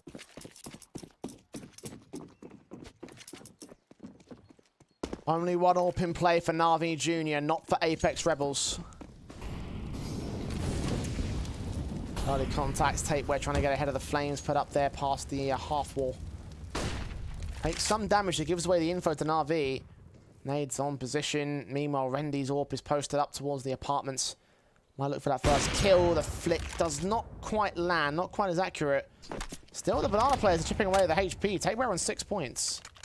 You can just see those nades being dropped outside of... Can trade back to the advantage of NAVI Jr. here. That bomb is proper deep, right outside of the bottom of Banana towards T-Spawn. So VHW is going to have to keep the pressure out here towards Boiler while his teammate goes back to get the bomb.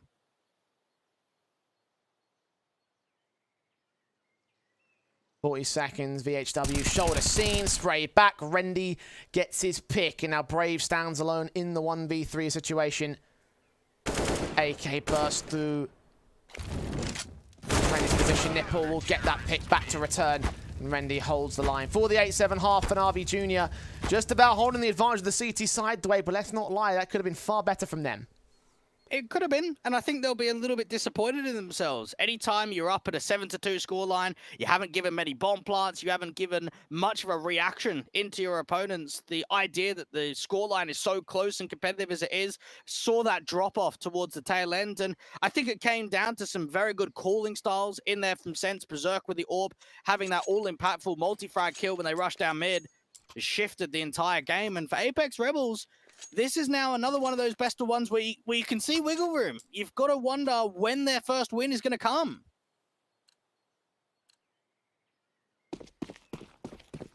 It's on the way in. At this stage, it looks like it might just be right here in this matchup. CT side with only a single round to separate. They're down in this particular context, but it's about as dead even as you can get here in the first half. NAVI Jr. looking towards their T side, and the pistol gets straight into brackets. Onto long is where they'll look around to. Smokes down and suppresses. Brave does catch that first pick in from the backstab. Apeks Rebels on the mass rotations to the B stack, and now will try hold their own. VHW will be pressured, suppressed by all sorts of T side players, but Brave with a secondary pick back, looking for the triple. Berserk gets one, and they're reduced to two now to one on the NAVI Jr. side. It's all alone, dealt with by Frozik. It's a pistol for Apeks Rebels. It just felt as if NAVI Jr. didn't have the space and the time to get comfortable. They lost that first pick in from brackets very quickly, and then even coming down to the site, you're not able to deal with the pit player before you can focus on the quick wrap, in from long, in from short, towards the apartments. And because of that, you got players caught out in the open, not in those post-planting positions that are going to be strong. Yes, there's a bomb plant, but there's not a lot of damage.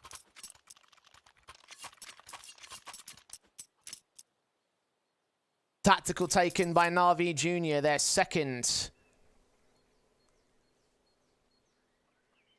Early start in this half has not been as ideal as they'd like it to be, so 8 apiece. Apeks Rebels have managed to cinch onto control. Now look to take the lead for permanent control. That bomb plant bonus will come through, though. They will have guns. So rather than getting majority of Galils down for everyone, they've actually forced a hero AK out onto Nipple, which is a very sound understanding of just how much impact this guy can bring to the server. One of the highest rated players for NAVI Jr. in the last 3 months. A guy that brings a lot of X factor. And this tactical timeout would have come through to address the buy, address the outcome and what they want to try and achieve.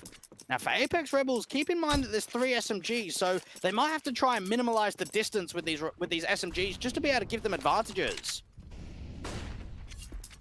Got 3 of them in. Try and close the gaps of the close quarters positions, out towards Banana in particular. Tapeware will tank a nade down, so damage has been done initially. Demon's Deagle ahead of the smokes. Watch out with the gap. Catching nothing as of right now. Sense. Being that single lone player towards long. Just being the info spotter. Playing a slight off angle in Moto rather than Arch or Library. Oh, Nipple with a shot. Despite Sense having the jump on him, that FAMAS. He allowed the opening kill of the round. Instead, it's back to the favor of the T side. And bo1 gets a kill with Brave, responding to Berserk, dropping the bomb. Tech9 was left isolated by the wraparound back out of the T side forces. Brave continues to fight alone. Now down to a 2-on-2, making it 1. Tapeware on rotations will have the angle out towards long itself. Frozik will get caught. Tapeware now up against Rendy in the clutch. Gets the bomb back, has a molly to work with. Tapeware, does he start pressing into the site? He does. And Rendy's got the patience to wait for the peak. In SMG. Perfect with this kind of HP, but Rendy will still win the fight. 3 points to spare, and a lead defended by NAVI. And that's a death slammer if I've ever seen one. Yep. I think Tapeware's got every advantage in the world. You're right about the SMG, that sort of range, the HP differential too. That should have been it. That could have been job done, and Apeks Rebels can start working with the lead, start running away with the economy, and now they've been forced back onto what is a forced buying scenario. And you compare that to what happened at the start of the half. This has been 2 for 2 in pistols for Apeks Rebels, but 0 for 2 in second round.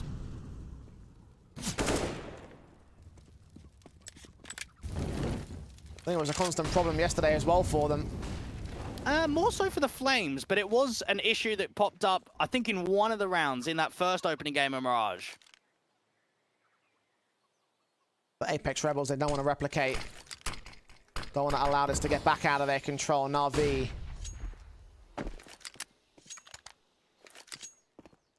Weapon advantage against the forced invest for the Apeks Rebels.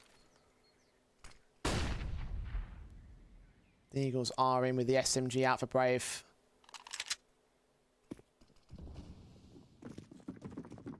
Hard stack rotate away from the actual hit of the NAVI camp.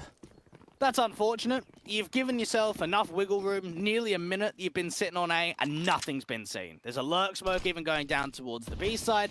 You think, okay, let's gamble over, let's make the read.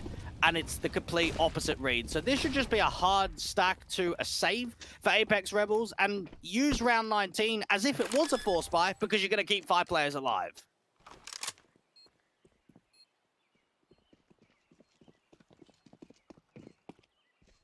To number 10 on the T-board. Apeks Rebels, no. They might have messed us up a little bit. As you mentioned, they gave enough wiggle room over on that CT basis on the back of the A site. The moment that rotation came in, you just knew it was over from there, so not much can be done. At least they'll have weapons into the next round, which will be the full eco round. So having that little extra means that they're going to have a little bit extra firepower to play with as well. And I am wondering to myself, when are we going to see more from VHW? He's one of the more experienced players on this Apeks Rebels side, 24 years old, had a chance of playing on the prospects before going over to Apeks Rebels. And he didn't have a great performance. When I look back to the series against fnatic Rising, we're now looking here in Inferno, we're going into round 19, and he's only managed 3 kills so far. When you are a veteran player, we're expecting more from him.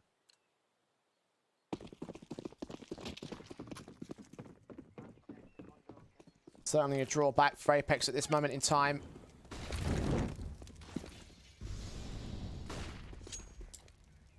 At least they can be forgiven somewhat at the current state of things, because they haven't got a lot of firepower, but across an 18-round game, those are concerning numbers. And for this round, you can't expect the turnaround to come through from him or anybody else right now from the Apeks. Maybe they might force out a fight with this 5-7. Sense, seen the end of the smoke, baited them up. Nipper will spray, won't get a kill. It is still a lack of information of how many players there were towards that banana contact. You've got the MP9 sitting there in the boiler control. Demon with the MAC-10. They're going to swing out wide, actually. MAC-10 burst through. Berserk kill on Demon. Starts things off. Now should start look towards the B site. Sensing in the back away with that 5-7. Smokes out towards Coffin. Down on to the CT cross. Boost up should allow Tateware a bit of breathing room, but Rendy captures the frag back now to the advantage of NAVI. The bomb will be secured. And now you might as well just look for exit frags. You're not losing anything by going in for this. They'll be able to get a buy onto the table. Try and take a weapon out of play.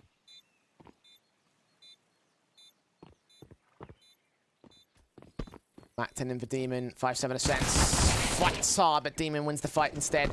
MAC-10 always going to win out. Low HP for VHW should leave him dead to rights as well. Demon picking in with 1. There's at least a decent shot back, but the Galil holds it together.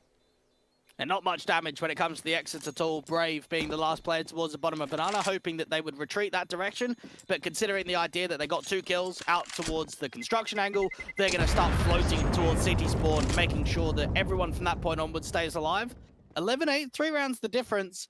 And for Apeks Rebels, this is where it gets a little bit touch and go. Now, obviously, it's not down to the absolute marker of being game over if they lose the round, but you've got to start the conversation that if they don't win this rifle round, the chances that they can equate to a comeback and to turn it into a victory is going to be very tough. So for Apeks Rebels, if they want to start, it has to be this round here in round 20.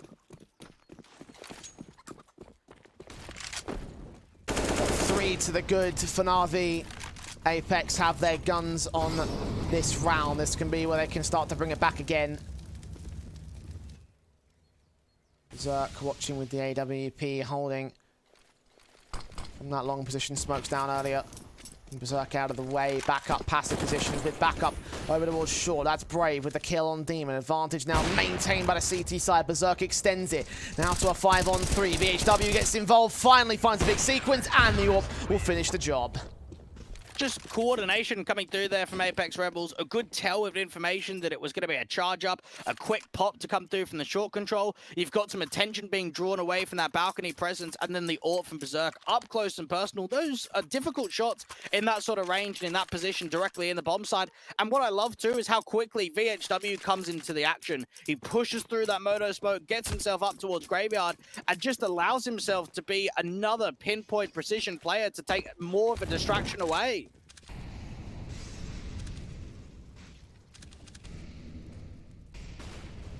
2 still to the difference. Apeks trying to close it down again. Brave has caught that opening frag in against Demon. Out to the apartments. Nipple almost gives up the ghost, trying to fight back there through the smoke. Can't get any kill of any sort. Molotov sent towards Stack. Will drive the CTs away just by passive position. And this is 2 rounds in a row now that Brave has got an opening man advantage from either the apartments or from the balcony angle. So that might have to be something that is considered for the majority of this second half. And NAVI Jr. is, okay, Brave's going to be a target. How do we deal with him? You can now see the regroup coming through from the top of Banana. 3 on B, there's a stack involved.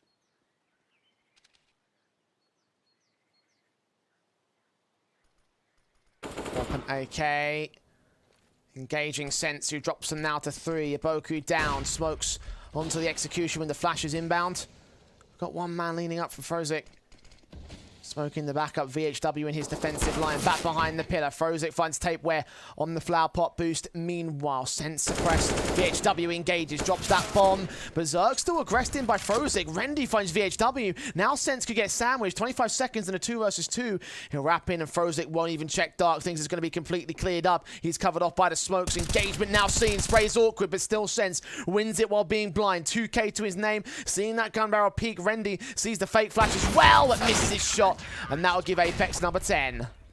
Sense stepping up again. That's a huge round from him because it does get slightly awkward when you think about the idea that there's a lot of presence being shown. You've got a slight walk forward of that city smoke, the wraparound to come in, the AWP to find the connection. Sense is by himself. There's not much assistance around him, and he holds himself beautifully.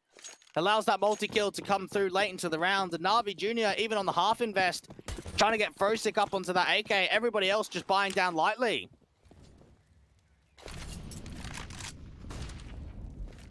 Half invest for the NAVI Jr. at best. Apeks really want to equalize again here. And this would be pretty massive for them to equalize at this stage, given how things could work out from here on out. Gun buys and everything. The lead to get gained. There's a lot on the line here for round 22. Apeks know it. They'll play to achieve it. They know this scoreline. They're very familiar with it. Think about them being down 10 to 11 on that last game of Ancient. It's all about driving forward, being able to tie up again. And for NAVI Jr., you wonder how much is going to get realistically found by this AK.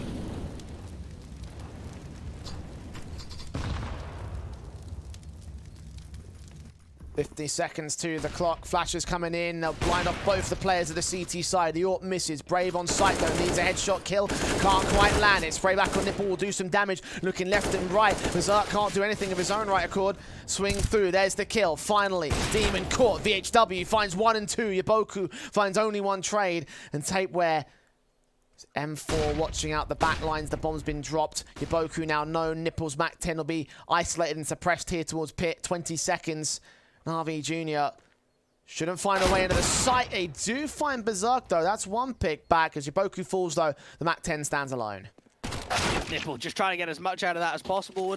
One that was slightly awkward from Brave. Didn't feel as if it was the most confident sequence from him on the reverse side of default. It's time stalling, and it allows a lot of his teammates to get into some good positions. You get VHW on that backstab. You have the support coming through from the moto angle as well. And for NAVI Jr., they haven't called a tactical. Instead, it's the other way. Apeks, again. When they stand at even, when they stand with a chance, will try and usurp NAVI Jr. with this tactical. But knowledge in mind is where the T's will stand with their buy-up. The AK's on 3, Galil on 1, Yaboku. Couple potential problems with buying back into an AK. Has got the Kevlar at least. You should be seeing the weapons coming from him as well. Apeks Rebels find themselves in a position where money is not pretty, but it's also not limited for everyone. Now they know that they can't afford to be on the back foot again with the single round loss bonus. VHW with a flash forward. Sense might try and peek early for info towards Banana. M4 in, Berserk with the kill, Tapeware with a follow-up. Shot does not connect on the second man of the AWP, so Frozik can trade. Tapeware in underpass for NAVI challenging. Brave comes in from the apartments, tries to provide a bit of support from the back lines.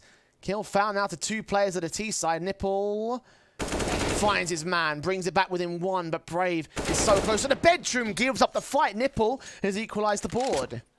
Oh, no way. Nipple's been able to get so much out of this. And you thought if one more kill, one more to VHW, that would have just steamrolled over through to the A side. And Rendy got to try and clutch it together. At least they would have been able to come over. The VHW is low. But where is he is the next big question. Where has he moved to? He's still sitting on A. Is he center of the site? Is he pit? Is he apartments? Is he long? Is he library? Is he arch? Is he cubby? Rendy has no idea. Prod in towards long, which could find wraparound potential because Senza's making his way in from Banana. But it's going to be the A commit. This could be a straight up duel. Straight towards mini pit. Has to get hit immediately. In from the AK, but not to be. VHW stepping up in these last few rounds, finding himself now up to 12 kills. He was down there at only 3 and 10. So the idea that he's now started to really come in, find his impact is a great sign for the Norwegians. And look at that round on how wild it was. The opening sequence of the M4 aggressive getting a kill towards Ramp, Berserk with the AWP getting a 5-on-3, looked like it was a done deal. Nipple finds 2 kills out of nowhere to bring it back, but it was that next one. He needed VHW. If that third kill came in, would have been a different story. But it didn't. Flashes in towards mid position. In the area, sent for the CT side. Tapeware's going to try and hold position out towards Banana. Spray bursts through, will not do any major damage. Nobody's there to receive it. A lot of util going down towards the A side. Berserk going to get hunted down. VHW finds Nipple instead. Incendiary sending against the Mac 10. Can't hold on to the kill itself, at least for the time being on his rifle. The Molotov will burn him after his death. So advantage maintained by Apeks. Brave responded to by Demon. 3v3. Tapeware leans in. Resmokes back as Frozik's Deagle. Challenges sends up close and personal. Advantage regained by NAVI. I think you got to save instantly here. 2v3 with even alert going down towards the bottom of Banana. This is such a tough retake for Apeks Rebels. Teams to press them further. Smokes. Tapeware can cut the rotation of Frozik, though. It's a case of timing. Ooh, the M4 looks away, but Frozik doesn't see him either. Apartments could be called clear by both sides. That could cause some major mistakes on either particular setup. But it looks like Apeks won't even take the chance to make any mistakes. Fall back, save their weapons. NAVI Jr. will steal around and equalize again. I think they have to force buy off the back of it, though. Tapeware's got to be making sure that he keeps his M4 alive. Looks for that extra kill to Frozik around the back. He does go down eventually. That's a good hunt for NAVI Jr. And now, I think you got to eco. Because there was chance there of force buying with 2 players staying alive, but now there isn't. I have no idea how he turned that 180 in. That was a ridiculous shot.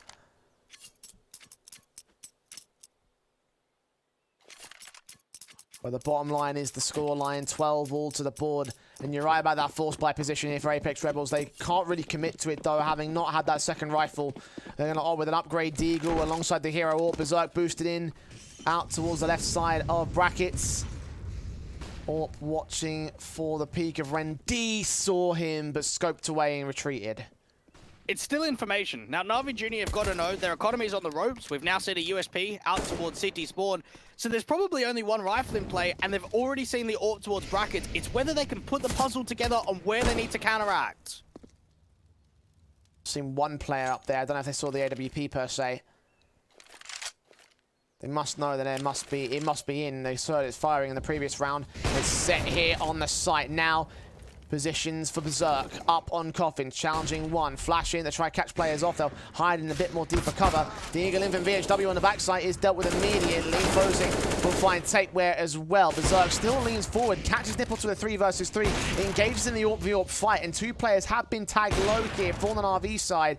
USPs might actually be workable here, assuming the AWP holds its nerve. They bait in the shots, they force Berserk back, but now Sense makes his moves in, and Berserk leads the charge. Got to try and deal with this AWP, but Berserk is getting so much out of this, looking for that refrag. They've even got a teammate towards Banana. Shot from Rendy. Ascent sacrifices himself to give Berserk back the map control. Brave gets caught. Meanwhile, pull out your pistol, mate. That's your best chance. He gets the headshot anyway. Rendy can't hold it. 1-on-1. Berserk looking for the quadra. Jumping up with that AWP. Glock is pulled. Berserk switches to the USP. But Rendy holds the round and holds the clutch. Oh, just the nerves kicking in that 1v1. And you're right about moving over to the pistol. I think that was the right action there for Berserk, but it might have been a lack of information. Might not have known just how low Rendy was. And a tactical timeout for NAVI Jr. because they know we win this round, we win the game. That's what it comes down to because the economy is still light. And don't tell me Apeks Rebels are going to eco again. A 5-7 being dropped over. Now, Brave and Sense are limited with the money, but I would be thoroughly surprised if they're not buying here. Still less than 4 grand on a number of individuals. Probably looking at that thinking half buy, then rifles. Jeez, what a call. I'm with you on this one. I don't agree with it, but at the same time, 14-12 be the worst case scenario versus 15-12 had they forced it. And it's not even that. You've got him on the ropes. Look at the economy for NAVI Jr. You can get instant reset. As soon as you win this round, it's double eco and you're back in the game. I feel like they're giving too much respect. I'm going to try to take a fight back with these upgrade pistols, though. Deagles and 5-7 are there for a purpose. That purpose will be on Brave to lean in first, get that first shot, connect on Demon, follows suit. That's a 5-on-3 and 2 weapons to save. Rendy's hoping that either of those two players go down towards that AK, try and trap him off. And now even the banana players are getting aggressive. This is the perfect start to an eco round. Where does it go from here? NAVI Jr. found an insertion point. Yaboku all the way back towards spawn, having made his way in from that long control. Can wrap around the B site. Could go towards A at the same time. His teammates are in the apartments. They have the bomb on their backs. Really, it's them to dictate where the hit comes through. And the issue here for Yabuko is if he gets over to B and calls it out that it's completely open, they don't know about the banana stack. And it seems like it is going to be the tread back towards the A site. He might be able to spot off the player from Mini Pit when he comes in from Library. Brave started things off in this matchup. Smokes in towards that long control.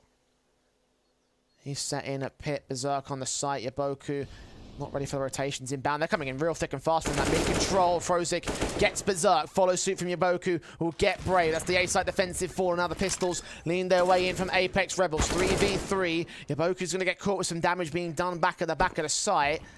Maids in. That should chip away the HP bars. Takeway gets a kill, though. Yaboku holds on. 2-on-2. Frozik with a responsive. And now down to the last player, Takeway, who is also going to get overwhelmed. Still 3 casualties for Apeks Rebels. The half buy did everything it could. And now it's up to the gun buyer to find their true reset. I do feel for the Apeks Rebels, though, because that is the biggest what-if I think we've seen so far this season. That could have been one of the biggest eco steals we get in the entire group stage, and it doesn't quite come through. It doesn't muster up to convert that 5v3. And the last tactical gets called in. Apeks Rebels. Pressure is on them to find their first victory. NAVI Jr. looking to go 2-0.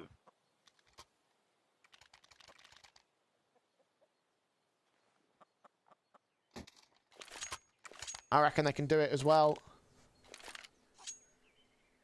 2 rounds all they need to make this matchup happen. 14-12.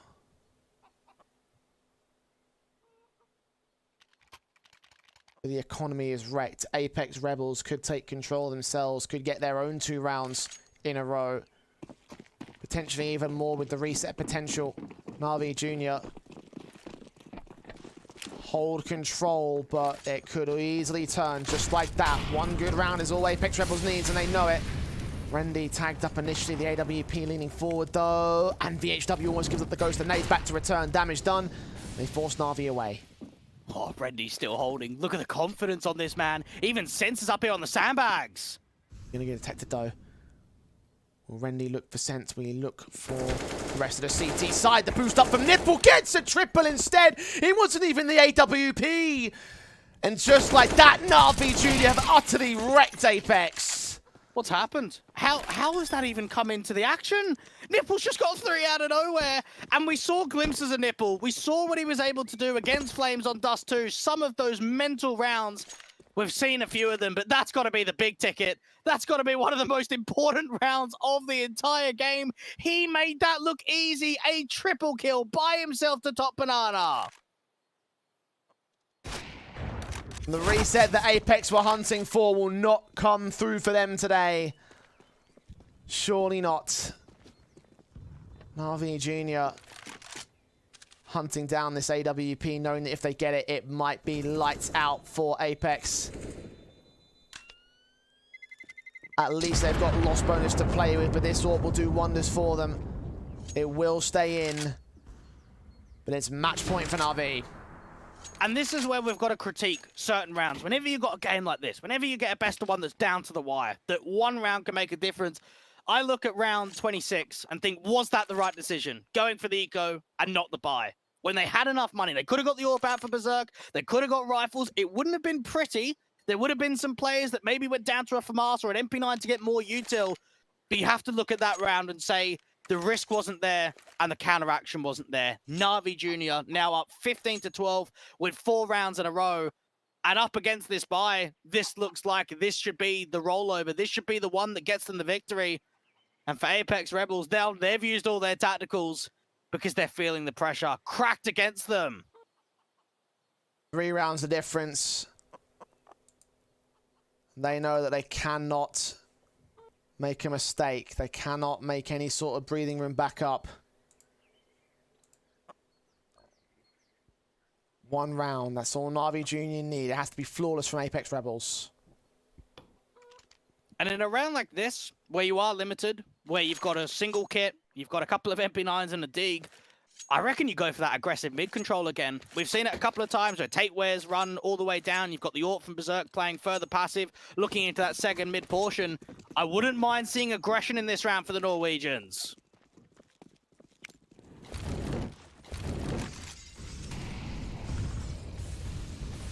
The HW, first to fall to Rendy, Sense up close and personal against Frozik. Tapeware right around that corner, will go unchecked, that's 1 shot.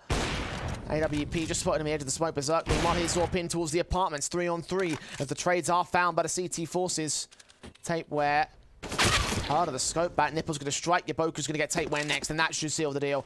Brave, 1 versus 3 for him, out in the open, dealt with by Rendy. 16-12 in the end for NAVI Junior. Maybe a bit more of a challenge there from the Apeks Rebels, but ultimately a victory for our favourites as they take another match in the Academy League. And NAVI Junior, they got tested in this one. This was not an easy affair for them at all. You compare the result of what happened against Flames. They were in complete control. Looked like it was an absolute stomper. This time around, there was a challenge. And for Apeks Rebels, it feels like they're getting closer. Every single best of one I'm seeing from them in the group stage, they're showing us more. They're showing us more of that competitive nature. The only problem of what they're not showing us is victories. 0-3 for the Norwegians. That's got to hurt. Yeah, that's the thing, right? Like the idea that they've shown us bit and bit, like just tiny bit more, more potential, more competence, more of a match, and then they just still don't get the victories on the board. Like I'm not sure 0-3 really demonstrates their current position as of right now in the Academy League. But at the same time, though, you have to look at this match and think that it still was a case of underdog versus favourites, and the favourites were able to take that victory in that sense for NAVI Junior. So in the end, a win is a win. Just for Apeks, like again, it's sort of focusing on the mid-season where they take on a few more manageable opposition, I think. Maybe. Again, we saw them have slow starts last season, the season before. It feels like they get more competitive towards the tail end.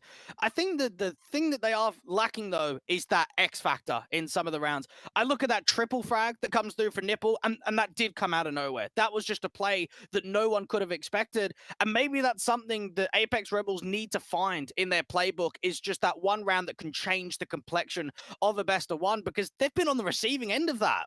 It's not looking good at the moment here. For them, they've got to focus back on tomorrow and the coming days' action. For now, they've just got to take it on the chin again. Their doubleheader is over. As for NAVI Junior, we're seeing them a little bit later on today. For now, we're going to head towards a short break and come back with our midpoint match between MIBR Academy and Astralis Talent. So don't go anywhere, as we're back with even more after this.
Welcome back to the Academy League. We're getting into Astralis versus MIBR. Both teams had a very rough opening day in yesterday's proceedings, with Astralis Talent getting domed in 16-2 and MIBR Academy getting domed in 16-5. So definitely it's either redemption on this particular matchup. You can probably rank Astralis as the definitive favourites by sheer logic of who they are as a team, but you can't deny that having seen what we saw yesterday, some doubts have got to be thrown into this team's position in the Academy League overall. You do have to think so. That was an outrageous performance against the side of Prospects. When you compare the idea that there's been a couple of head-to-heads, it's normally been quite close. We'd seen Inferno previously, and then they just get slammed out of the equation. But they are still a very solid team, and that result might be looked at as we continue on the season as a bit of a red herring, a bit of a one-off. Hopefully. I think it would be very concerning if we saw another loss for Astralis in this particular day. Again, MIBR will be the team on the other side of the board, one of the brand new organizations that are now part of the Academy League from here on out, and fielding this team that is still yet to sort of find their position in the terms of the realm of the European scene. We mentioned yesterday how they've done okay in the Brazilian scene, and now transitioning over to EU is going to be the main difficulty for them, and we saw that difficulty in their matchup. And as a result, I'm looking at this one thinking that it's probably going to repeat those difficulties. I'm hoping that knowing that Astralis did bottle it yesterday, that we're probably looking at a bit more of a closer affair in this particular match. I don't know about that, to be honest. I think for MIBR Academy, that was a wake-up call to what they were like against a higher-end team in their group against Big Academy. And it's going to be tough for them to transition to European Counter-Strike. So while we can look at both of the results being one-sided losses, I think for Astralis Talent, they're going to be heavy favorites going into this today.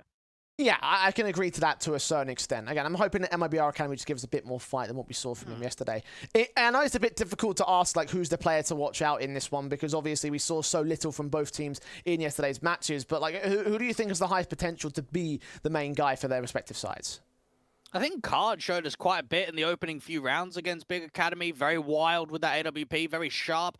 Did get caught over peaking quite a few times and was punished for it. I think B-God put up some decent consistency with the rifles when I look over at the MIBR side. For Astralis Talent, we haven't seen the new lineup play a massive amount. Christo's been very underwhelming for an AWP player that does have a high potential, so I'm hoping to get more from him.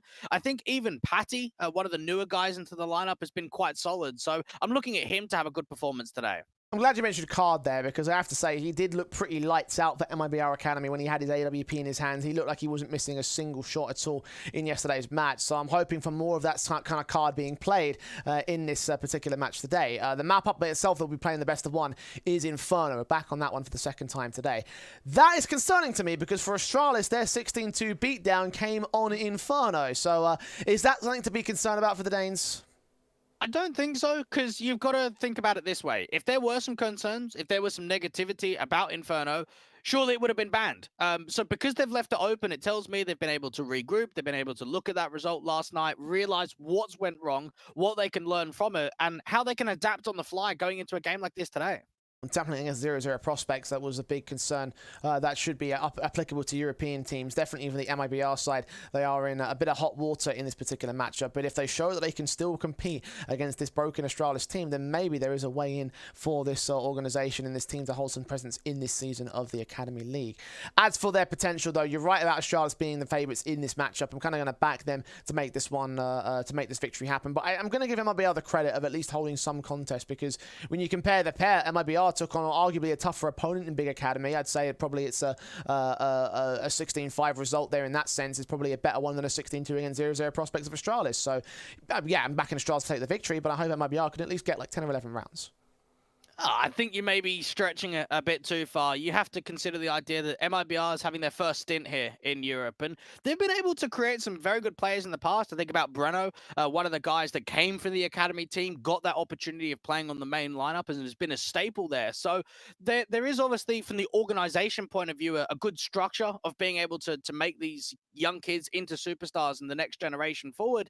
But to me, the sample size is too small. The idea that I've only seen one best of one of them playing in Europe gives me not a crazy amount of doubt that they're going to be able to put on a good performance against Astralis Talent today.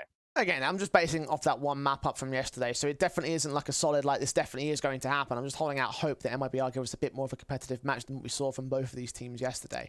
They've got the potential, we've seen it from Card already, they've got the backing. MIBR is not a small organisation, and I'm hopeful that they can sort of keep themselves together and hold some sort of presence here in this map up. They'll be starting things off on the T side, so potential to bring that trademark Brazilian aggression to the fold against Astralis, and we'll find out how far they can go as the pistol's about to get started. Dwayne, any final thoughts this matchup for you? I think for Astralis Talent, just looking to respond, to be able to put up a much better performance today. Just try and carry on the form that we know that they can produce. One of the teams that was very solid in the last season of the Academy League, went all the way to the playoffs. I'm expecting another good performance. They just got to turn it around. Let's jump into the pistol round. See where Astralis can hold the defensive. Diffuse kit on Ultex for the CT Forces. MIBR Academy. Utility in for Card. P250 for ENCE. Christo will be the first contact player. You mentioned him being a little bit underwhelming yesterday. Let's see whether we can pick up the slacks and get involved here to start things off. You've got a heavy stack into the brackets position as of right now for Astralis Talent on the contact. You've got MIBR bringing quite a few players into the apartments with the bomb. You've got a double lurk out towards the banana control, so could be setting up for an Apps pop late round. Urban B God will lead the charge into the apartment. Spinny's right behind him with the bomb. No real flash support in from that mid control. Card's held out towards the B banana position, which is where he can support with that flashbang if he can make his way back in. 4 players on brackets though. CTs have this crossfire locked. And they want to try and sell as much of a fake out here towards the top of banana before they start to act. And this is starting to drive in an info play. Astralis Talent are being baited off of their post. Not checked apps at all. The smoke certainly won't help. And Sani to make his way in alongside Card. They'll make some noise out here. The apartments hit should come through as they see the backstab. They should know they can go, but they only see one individual and nothing is caught by Ultex, so they've counter-read it. Losing one man for MIBR. They have that backstab in play, but it's a 5-on-4 retake for the CT side. Fighting open for long. Jarko taking that first duel. They don't know about the library entity. That could be the backstab, but B-God turns it into a couple. All important 2 kills for him. Ultex having their backs turned towards him, though. He'll get some damage in, but no casualties. And Sani puts the next on the board. Patty to 4 now. 2 left. 1 left of Ultex. On for the quadra clutch. And looking in against Lub, looking in against Spinny especially. Needs that headshot desperately so, but just can't seem to land it. They haven't got head Kevlar. It's possible that he can get these headshots in quick, very thick and fast. But time is of the essence. He's got the kit, but he just doesn't have the presence, and the time is just too far ticked at this point. Spinny will get his kill, and then maybe Aracani will win the pistol.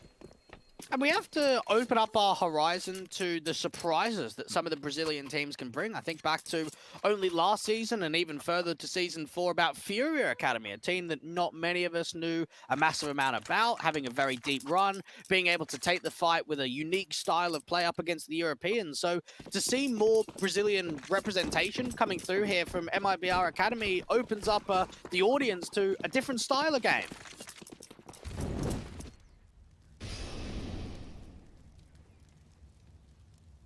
The gun set in. Opportunity to present potential in the follow-ups here for the AKs, the Galil, the MAC-10, the USPs, and the P2K, excuse me. Astralis on the harsh eco to follow up, so shouldn't see much out of this round. Stacking towards the B site as MIBR play towards A. There's 2 ways of looking at it. The first one is you're probably not going to get farmed by that MAC-10 at least, but when you do have a gamble stack over towards B, it shows that you probably won't even be able to find a kill. There is a slight check for information towards CT, though, with the bomb. See where Patty is, get that kill. They might run around the back of the stack here. This can get really interesting. Ultex does get picked up, though, so I don't think there's much of an issue. Kills of the AKs coming in thick and fast, so any potential that Astralis might have had in this round was negated very quickly by MIBR. All 5 alive, despite playing into the hands of the CT side. And now this is the response. This is the opportunity to turn things around. And for Christo, we haven't seen him playing many games for this Australian talent side. Only 7 maps so far since joining up with the lineup. -24 KD difference and a 0.86 rating. I don't think that really gives the full story of just how strong of an AWPer he was when he was playing on AGF and over on North. We know that he's got a very high skill ceiling. We won't see the big green out just yet. Instead, it'll be M4s around the MP9 for the stand-in a bro. 4 or 5 flashes thrown there towards mid. All the flashes being thrown by MIBR, trying to rush their way in towards long control. Behind that smoke, they'll be suppressed. A resmoke on from Christo will redirect them back into CT, and now Patty might have a lot of work to do, but Christo provides support in from library. Kill found, back to turn. Patty trying to look for a pick back here at the fountain. Can't quite hold on to the kill. Khan will get the trade back, but 3 have fallen in turn, so it's a 4v2 advantage for the Astralis talent. Lub is just desperate to try and get this pick back from library, try and make it work for the round, flash over the top, perfect for Christo to continue to do damage out from the library at position. You've got Card just coming through from spawn, might even lose the fight as well. Low HP versus low HP, Astralis talent, what an incredible round for them. And this is a very unorthodox style of aggression from MIBR Academy. I've never seen so many rounds where a T-side has got in towards CT spawn, and we've only played 3 rounds of the game.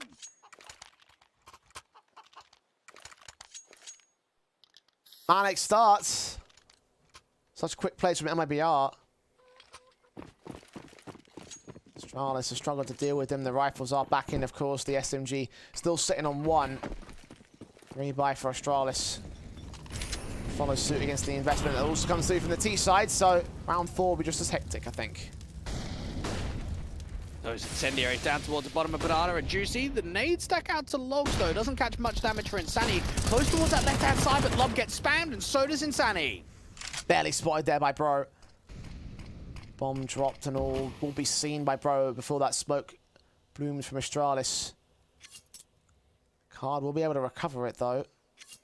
I think he'll get away pretty effectively. So 5 on 3. Still favouring Astralis, of course. 4-man stack of the crossfire into brackets. Christo will get only 1 kill. Batty still the second one. Card now alone to fall himself towards Bro's position. So 2 all to the board. Round 4 goes the way of Astralis. Oh, we know Bro is a very skilled individual when it comes to the mechanical prowess. I think one of the hurdles that he's had in his career, that he's never been a part of a stable roster, never been a part of the team that's lasted too long, and of course, not being massively involved in the Danish scene probably isn't helping with that. One thing that we do know with these Danish rosters is they don't like to make many roster changes. They like to keep cores together for many years, even at times. 2-2, competitive rounds here for Astralis talent, looking dominant. More flash-ins will allow Christo to continue his dominance himself. Double up for him. Ultec stalled 1. The force buy is ripped apart for MIBR Academy. He's dealing with these last couple of players. B-God's down, and Insani is a 1-on-5 situation. Jarko wants his kill, and he'll get his kill for this one. Astralis talent taking back the lead. MIBR Academy won't be able to bring a massive amount to the fold when it comes to the buy-up potential going into round 6. I think it shows how much of an investment came into that last round and how quickly that was siphoned off. Didn't get close to a bomb side, weren't even in there for the tradability of damage. And Astralis talent looking to turn this into a tasty streak. Already got 3 in a row. Opportunity is abound now to try and return against MIBR Academy. Nade set towards that top banana position. Bro, his AK. Looking at a slight gap in that smoke, but not seeing any T-side presence. He's ready for it to come his way, though, and Bro almost got given up there by Lub. Too quick for Bro to react. MIBR just trying to see if they can work the mid control, start getting themselves into brackets. Bro with that re-smoke goes down. Patty right behind him. Get that Deagle looking up towards the top of Keo. Try to clear out as many of those common angles as possible. Flash around the corner. Hasn't baited gunfire, so still a lack of info. Swing for the shoulder baits. Jarko gets that kill on Lub. Next man to fall.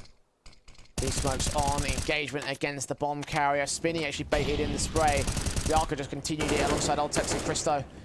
Getting those frags back. It's left towards 1 in the apartments. B-God knows that there's nothing he can do here. Bomb is in the open. It's a matter of time before he falls.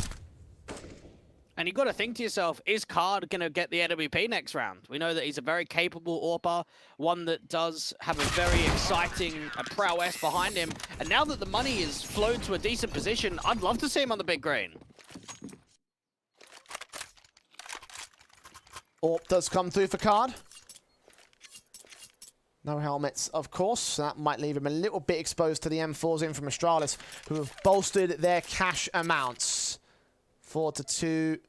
4 rounds in a row, of course. Weapons. involved for Card's position at the back side. Back here towards the stairs angle. Looking in from mid, hoping for aggression from Astralis, but he won't get given any of it. Instead, it just smokes towards both entryways. MIBR not allowed to move. Instead, they push in from that smoke, and Patty will get the kill. And they don't even know about Bro aggressive towards the right-hand side of the logs. You could just see the power that Astralis talent have on taking Banana, putting that control on, putting that pressure in with the spam bullets. Another player going down low. That's Card to just under half HP now. Flash forward, Spinny. Trying to spin around, look towards long. Catch a player if possible. Utility back on with a grenade. Spray through from Jarko, gets nothing. Love returns fire. Does get dealt with. Altex drops off. Player inbound to the apartments. Beagle will try to look for the pick back. Christo is detected in the graveyard. Spinny gets both him and Altex. 2-on-2 for the post plant. Even Bro can get caught off by the NWP. What a jiggle bait that is. That's good info. And now pressure can get applied from Paddy towards that long control. A bait mistake from Card as well. He was lightning fast and so efficient, so effective in yesterday's matchup. Spinny now sprayed down to 23 incendiaries against Patty's position. He'll lean forward. Spinny is going to evade the damage. The AWP's finally caught back a one-on-one. Spinny up for the quadruple. He's such low HP, and he'll still get the headshot anyway. Spinny doing work when it came to that post plant, and the round itself being able to charge down from that short control, find some decent impact, and MIBR Academy finally break that streak. It's whether they can keep it up. I mean, one of the things you can just see from the eye test alone is that individually there's some very sharp players here on the MIBR Academy side, but dealing with some of the setups is going to be more difficult. So you'd think to yourself that going into this sort of best of one, if MIBR Academy are going to win more rounds, it might have to come down to individuals stepping up big time.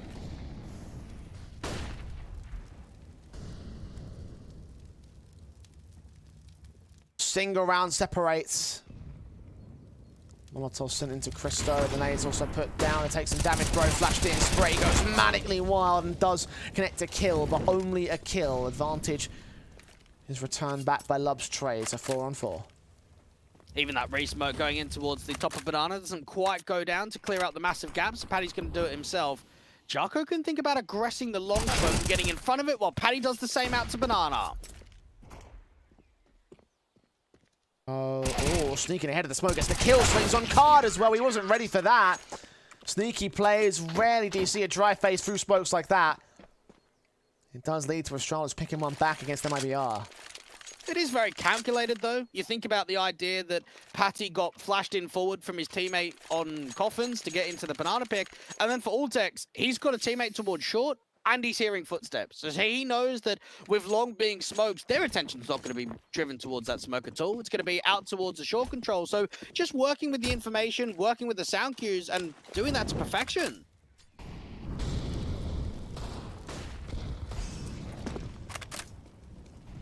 The Eagles, Glocks, and Tech-9s in. MIBR.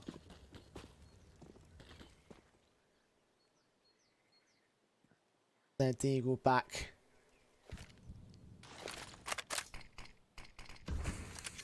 Smoke down towards the arches. Just to suppress the T side from here.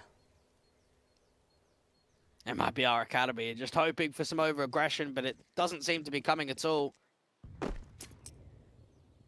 The Danes putting on a good performance, and this is already such a stark contrast to what we saw yesterday against the Prospects, and that is expected. I mean, even Patty, who's up there at 5 kills, only managed 2 in that game yesterday. Some of the individuals just weren't there at all.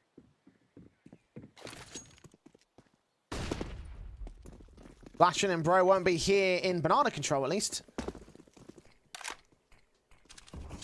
Out of the way. T is holding their position. Smokes will come down from the T side, and Bro's going to keep his eyes on with that M4 alongside Patty, backed up in the B site. Flashes in. Body block attempted. The spray is a little bit awkward for Bro. Does come up with a kill. Damage under the second couple of players as well. Flash forward. Damage down. Patty only gets one. The trade is good for Spinny's part. AWP of Christo completely evaded by Card. Bro gets B-God, drops that bomb. Any potential in this round has been locked out by Astralis. 10 seconds left. Card engages, gets one. No much more than that. Spinny has caught another exit frag, but now standing alone for the headshots. Altex can't get the kill himself, so time will run out on Spinny, and it will be another round here for Astralis. Spinny's putting on an incredible showing, and when you think about that, he is the most recent addition to this lineup, only joined up on the 29th of August, so he's been there, well, just over a month, and he's putting on quite the racket. Up to 10 kills, a lot of multi-fragging potential. The disappointing element there was the time. Being so dwindled down, was able to take fights, wasn't able to get over to that bomb plant, so he's going to be on a deagle. Everyone else has got rifles. Where the cookie crumbles in this case. Money not there for saving, time too low. Try and take a fight back. Incendiaries. Posted to try and stop the T's from making their way in. The AWP will flash in the rifles to get up towards the bracket's control. But it's passive from Astralis anyway. They've got a good read on this. You can see that they're not seeing anything towards the banana take. Flash goes out towards wide. Christo is still holding with the AWP towards library.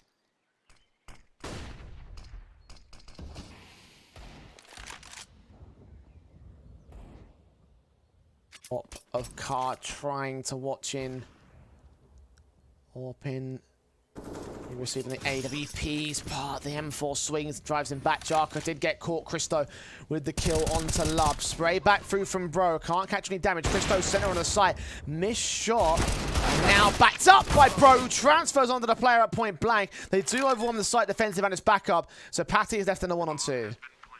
Comes down to the clutch situation. Insani's making some sound on the side. Gets that smoke down to Moto. That's some coverage, but Insani's going to drop. Very awkward spray, though. Patty, of course, known to card his AWP watching. Not sure exactly where he's going to come through the smoke on. Missing a shot. Can't connect the second one either, and Patty will lock him down. And we gave so much credit and so much praise to card earlier on. We highlighted him as a player to watch out for, but so far, only 2 kills in this matchup. It's not looking great for MIBR's AWPer.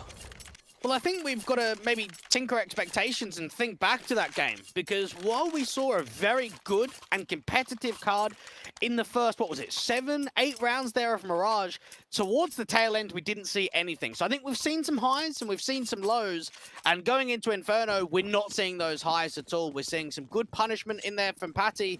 That 1v2 probably should not have gone down after the smoke goes towards Moto, but still, he makes it happen.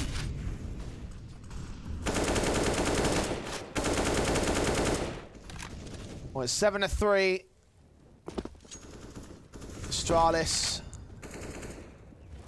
based in a pond, backed up towards the smokes. Jarko, his M4, sitting ready to receive. Incendiaries on Spinny, forcing forward into the open and dead. Open him out advantage gets granted, and you can just see without even a smoke down towards long or either to short side, you're not giving yourself any security, no cover, not even a teammate to be in a trading position. That was just let your teammate run wild and not give him any help.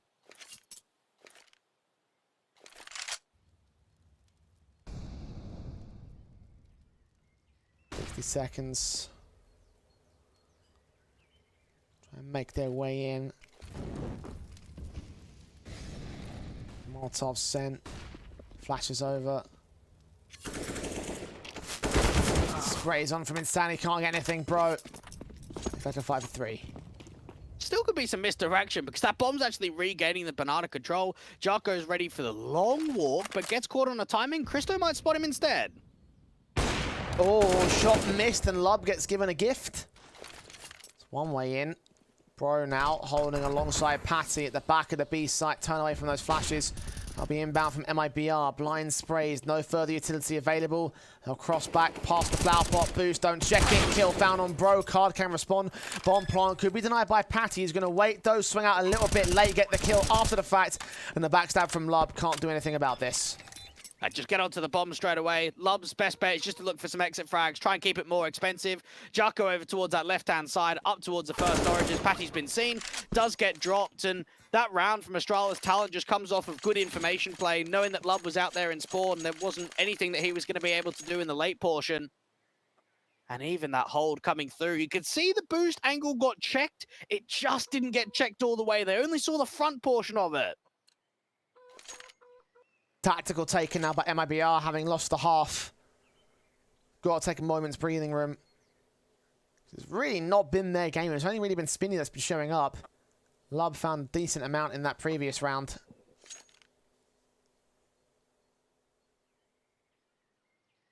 What do they do to change this up? I think the first thing they need to figure out is how to mobilize card for me. It's not just a single individual. I think it's just the philosophy. Again, it's a different beast when you play in Europe. We say it all the time. When you're coming out here, the level of competition is just so much higher than what you're used to. And I think for them, it's just working on some of that spacing. They're losing too many of these opening man advantages, and they're not getting themselves in trading position. So rather than pinpointing individuals and saying, oh, we want more from him, or we want to see more in that sort of avenue, I just want to see tighter trading games coming through from MIBR Academy. The guns are in to try and do that here. The AKs across the entire T-side board.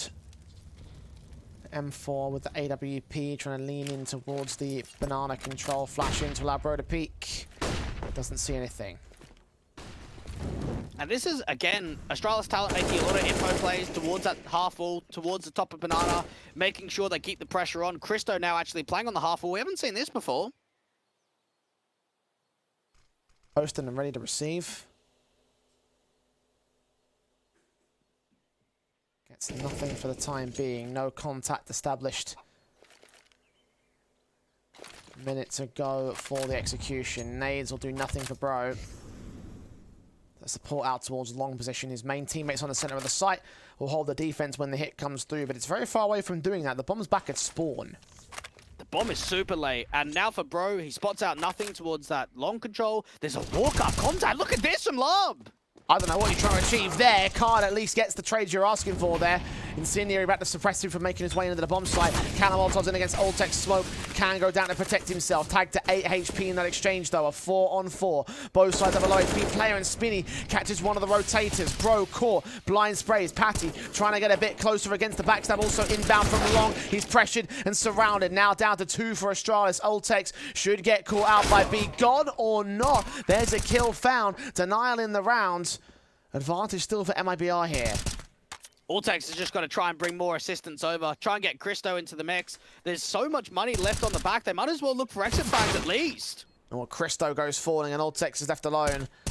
It's a little bit better from MIBR, but it did look like a nonsensical strategy at the start. Oltex knows he's going up with this bomb at this stage. He can't escape. He can't make his way out into the open without getting hunted by the T side. Tries to swing on card anyway. And loses his life for it. So 4 rounds for MIBR here. Probably see a buy on the table. You've got double eco status coming through from Bro. If they would have had that AWP at least from Christo being saved, you'd have a fairly decent buy on the table. And I think to answer maybe some of your question marks, Jay, about that sort of setup, it shows me desperation. That maybe MIBR are looking deeper and deeper into the strat book and thinking, geez, a lot of our stuff isn't working. Let's try and just catch them off guard. I mean, Lub was completely out in the open there, and the element of surprise did catch him. Not the kind of thing that you can replicate a second time, though, I don't think, Blake. That is very true. That's the only pointer and the counteraction to that. Certainly caught Astralis off guard for once. What can they do to replicate that again this time, though? As you mentioned before, the gun buy is not ideal for Astralis. 2 Deagles are in for Draco and Christo. 1 set on that long cubby, 1 set towards long defense. You can see the angles in which they hold. Smoke's down to suppress from the brackets control for MIBR. They're not going to move up there just yet. Now, Patty's been left alone towards this B side just with the M4, so you could think for his sake, just try and spot a contact, but already quite a lot of noise being made from Lub towards his short side. There is a player in the long cubby corner of Jarko. Molotov away. Still gets a kill somehow. It's more than fine, though. 1-for-1 responsive. It's a 4-on-4 with the rifle still to defend. Still involved. Christo swings with Oltex, assisting the kill that found the Deagle, and the Deagle does one of his own. 4-on-2, Astralis back in with the responsives, and Bro catches vision and a kill onto B-God. As MIBR back into the standard game. Card doing his best to try and make this round winnable, but 1v4, he's found a pick. Even saving might not be an option. Has to try and see if he can prod his way forward for another pick. Look towards Graveyard, and that pit position doesn't see anything, doesn't extend that far. Might get hunted in the apartments here by Oltex. Backstab also inbound from Patty. He's going to get hunted. I imagine there's going to be some difficult times ahead of card here. Ooh, it's close. Not going to stretch out for Patsy in time. He was right around that corner, though. He was right there for the casualty. And imagine what could happen to MIBR had they lost that AWP after time. And this hurts for MIBR Academy side because you've been able to get a start with a pistol and the anti-eco, but then on the rifle rounds, you're just lacking that consistency. Not getting many bomb plants, individual rounds, isn't helping out the economy management at all. You'll be able to get yourself another buyback into round 14 with that AWP being saved. There is a slight limitation for B-God down with the Galil. Astralis talent looking for double digits in the first half.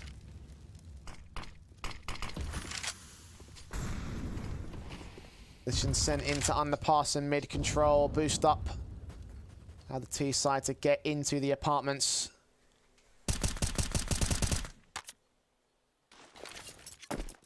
Flashes forward into Jarko.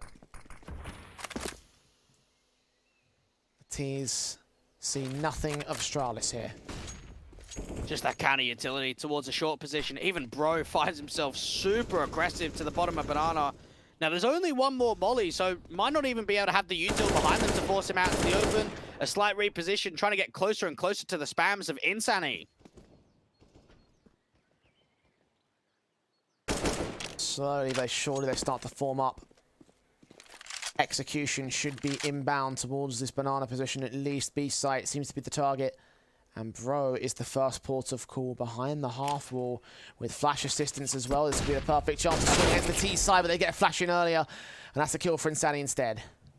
Paddy's just got to try and waste some time. 30 odd seconds left on the clock. Just try and see if he can stall, get as much damage out of this as possible. Smokes on, sprays through it, but gets Lub for his trouble. So a 4-on-4. Might see some pressure as Jarko. Similar story on Spinny. Not quite the kill being found, but still casualty damage done. Spinny sprayed through the coffins, and that's big for Patty next. Advantage for Astralis, dropping that bomb carrier. 10 seconds, and Sandy's going to try and commit it. Stick it down with a harder cover position of the wall. B-God gets to their low HP. 3v2, now 2v1. Alltech suddenly stands alone. Card and ENCE just to play the time. AWP looking close to that smoke. Alltech needs to kill immediately. AWP is so ready for this. Shot connects. Card not missing anymore. 9-5. Astralis hold the lead. MIBR clawing as much back. And it does feel that when success gets landed, it's when it's manic. It's when it's crazy. It's when there's so much action going on. Because that round was very messy. You had a lot of players around that bomb. You could see it getting denied the first time around from Patty's point of view. You then have CT swarming in from the construction position, out there from CT. And it moves in favor of the Brazilians. Try and keep it tidy towards the end of this half. It's very possible that they win a couple of rounds in a row to make it 9-6 at the deficit.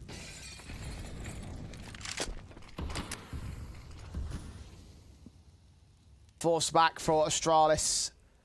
5.7s and for Masters and SMGs. Christo in particular with his pistol posted up so close. Two other teammates inbound for the 4-man crossfire stack. One that actually might be a trap sprung against MIBR here. One player walking up, AK and AWP with a crossfire. Jarko's got to be that first man of contact just to drive the attention forward and away from Christo. 5-7 strikes, gets the first, smoking against him, and still Christo's alive. The leg shot card does get Jarko instead, pulls out the pistol, but Bro comes in with a 5-7 in his own right for Marsh, is going to get overwhelmed by B-Gon and Lub. And now Patty on the B side standing is in a 1v3 clutch himself. Just trying to get as much out of it. ENCE, even with the position, picking up the bomb. Oh no, bomb could get dropped. SMG better be pulled out, wins that fight. Gun to get as well. This is still on for Patty, even though it's unlikely to take the victory.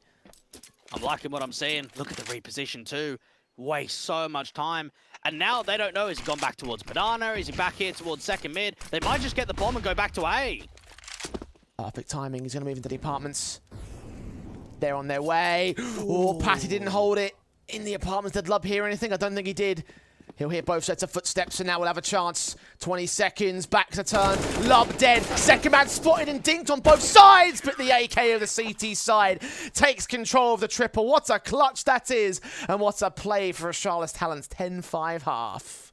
And that's why they signed Patty, for moments like that. Absolute brilliance from him. And it shows how much of an impact player he can be, why he's been one of the guys to look out for through this new iteration of the lineup. That is a crazy clutch that comes out on a really positive note. 10-5, double digits. You go back and forth ever so slightly towards the tail end of that half. But MIBR Academy, I've got to be fuming because that round was theirs. 5 to the good.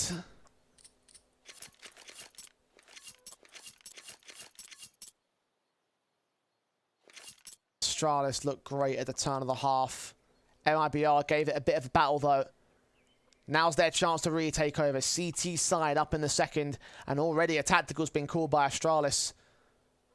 Not sure what's being said, but are there any concerns for the T side? Is there anything to be fearful of for the Danes here? Well, I would say that they didn't have the best of performances in pistol rounds in recent times, and knowing that MIBR Academy was able to win pistol, win the second round, Astralis Talent just know to themselves, let's win this pistol, let's set ourselves up, and let's keep it clean. Let's not give many rounds at all, because you can look at the scoreline and say, okay, well, it's only 10-5. This has been a bit of a pumping. This has been a very one-sided affair from Astralis Talent, and I think they just want to keep that tempo up.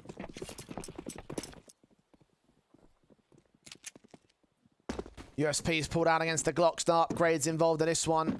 B-God has seen the boost. He's trying to hunt for Yarko. Yes, he is. Tags up. Forced away. Alltex will try to give a little bit of chase. Not going to be too loud and aggressive about this. Slow walking in to gain apartments control early. Alltex trying to catch a timing. Needs to deal with B-God down towards that pit control. The head's still not seen. Alltex.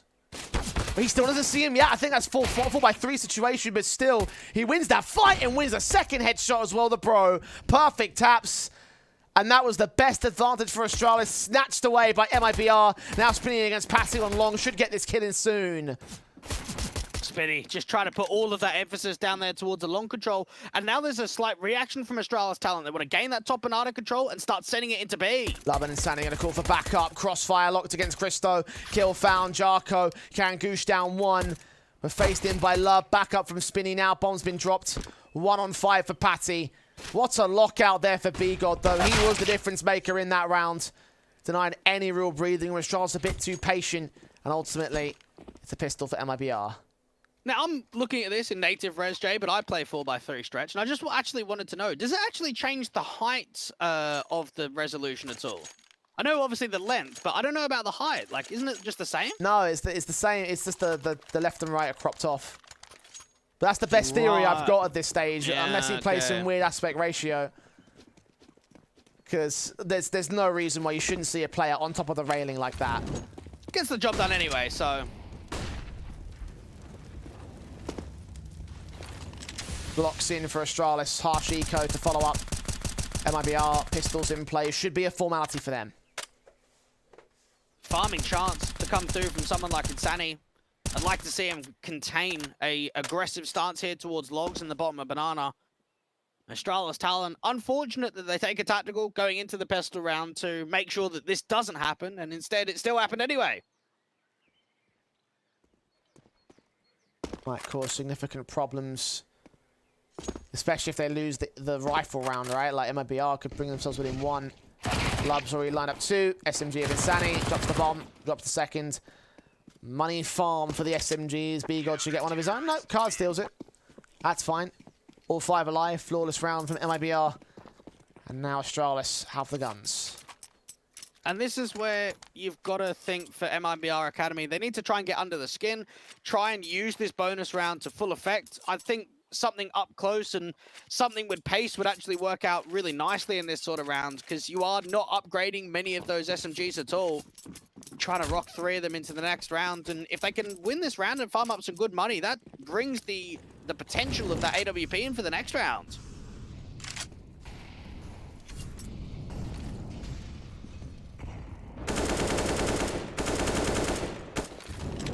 Nanes and Incendiary sent down that banana position. Patty protecting himself with the AK. Another AK from Bro. Leaning forward, the spray's back, damage done. 2 have been seen, they fall back away. get out of there quickly. And you could just see how much the Danes put pressure on with manpower rather than a massive amount of utility. Got a lurk smoke coming through from Bro just towards the front side of the first oranges. Try and share and indicate the idea that he's walking up towards top banana. Cristo and Patty moving in with Card. His M4 spots them. Gets out of the way, as does B-God. In Apps, flash in to allow Card to swing. Will not blind anybody. Patty with the headshot. And it's 2 SMGs on the defensive. Won't be all that easy for them. They'll be pressured heavily. B-God holds on for the time being. Does get traded, and now Spinny's been seen. Engagement against Patty is very awkward. He sprays the smoke as Spinny swings out wide. 3-on-3.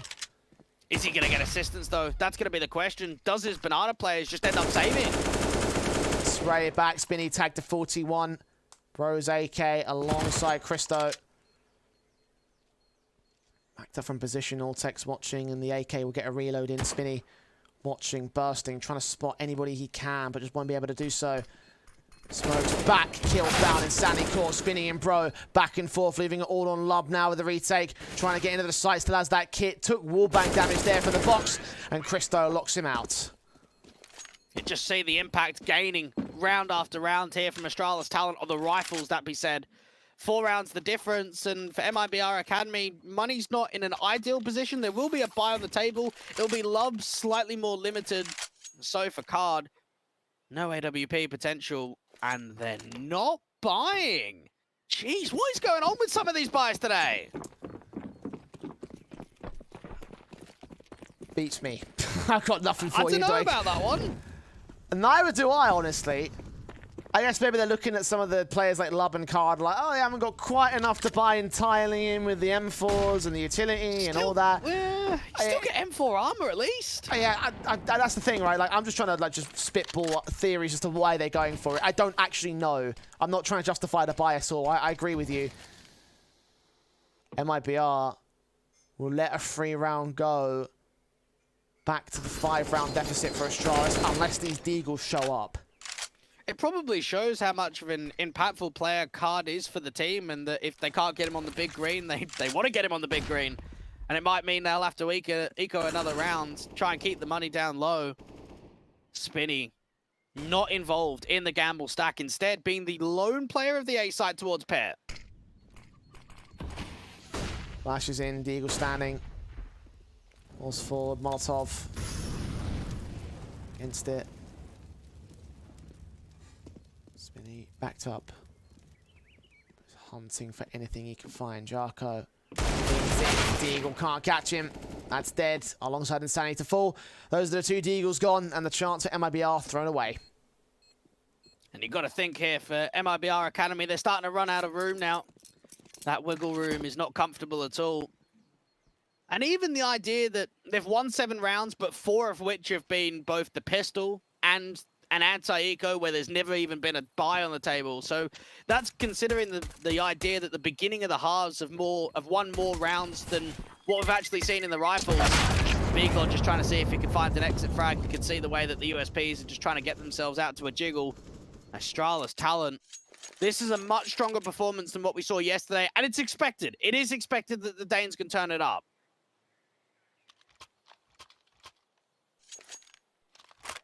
Second tactical called in by MIBR here. Can I just add something as well, Jay? Go for it. 100%. Spinny, the one player that's impressed us the most is the lowest rated player for MIBR Academy in the last 3 months. Right now, the top fragger on the board for his team, so certainly a contrast to the point. What did you make him in the last best of 1 as well? The last best of 1, he went 9 kills, 16 deaths, bottom of the board. So bottom fragger, once again, a little bit more of a supportive player, very much involved in a lot of the entry frags as well on T side. So not always known as putting up the majority of the strong performances, but he's showing it here today. And there was a couple of really huge rounds from him in the first half.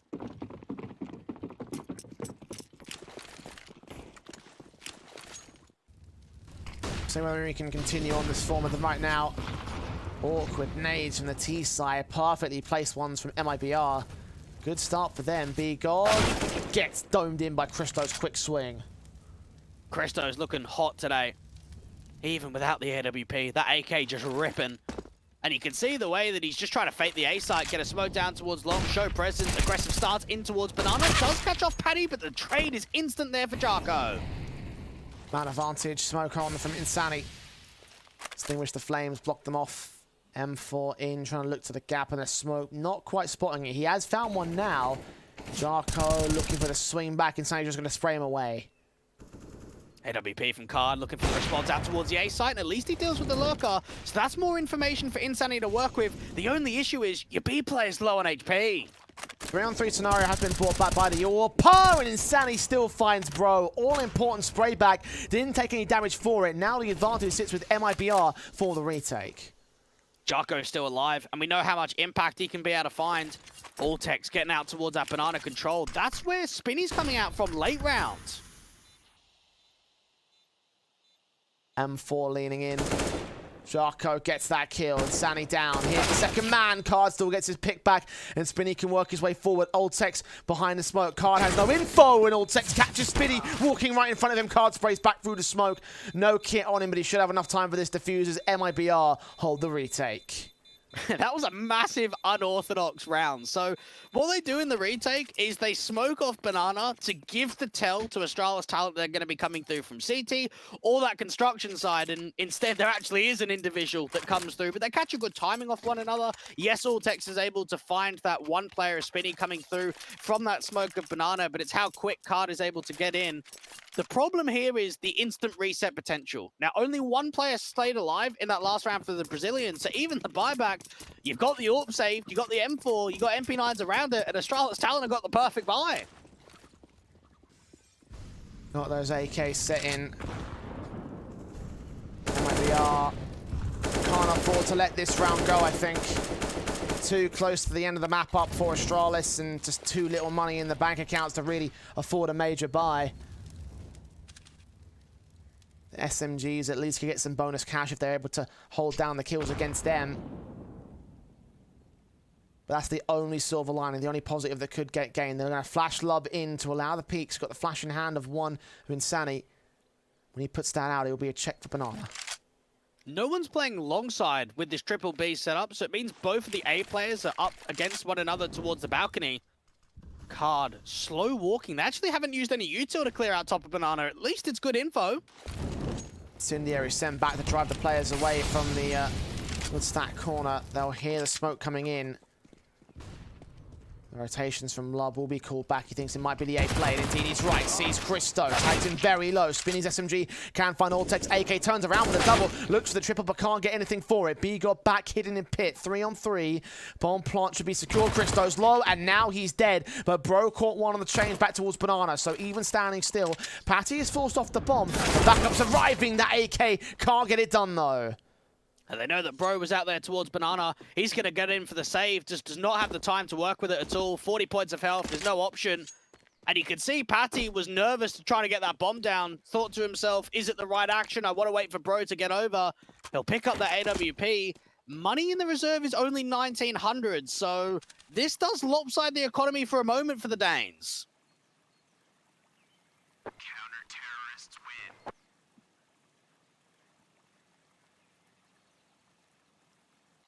MIBR forcing a way back into this match. Doing everything they can. It's a very broken setup. You mentioned it at the start of the round, the SMGs, but 2 AK save can now start to bolster things. Still lacking in the money department because obviously they lost 3 players. So still having 1 MP9 for Spinny. But it's just as broken for Astralis here. Bro bringing that pace with the AWP. A good AWP. But not seeing anything yet. Incendiaries and nades thrown down. They dish out some early damage for MIBR. But vacating Banana for it. Having a good sport and knowing that he can be a hybrid player, thinks about bringing it forward, and look at exactly what he's able to do. That's the entry down on B. And the kill to follow suit for Love. They just give up the ghost immediately. Astralis have the B site at the round. That's excellent. That is everything that they needed there from the stand-in. And now the damage is just compounding just after MIBR Academy found their 9th. You were saying Bro was a good AWP, you weren't exaggerating in that case. Alltex catching Spinny. That kill in the mid position as well was a free AK for Astralis and everything. B-God holding his back over at Graveyard as they hunt him down. Want to get this AK out of play. Gets the first. Can't get the second, and he won't get a chance to even strike on Jarko for that matter. Flanking bound. 4 alive for Astralis. And instantly they respond to MIBR for the umpteenth time so far in this match. And a lot of the time, if you do play on mixed teams for the majority of your career, there's at least been moments where you picked up the AWP. We just know that that's going to be the case. Bro, just finding so much impact towards that top of banana position. MIBR Academy down on double eco status, so they're going to force it. Card doesn't buy it all the way down because he wants to give some funds behind him when he gets the AWP forward.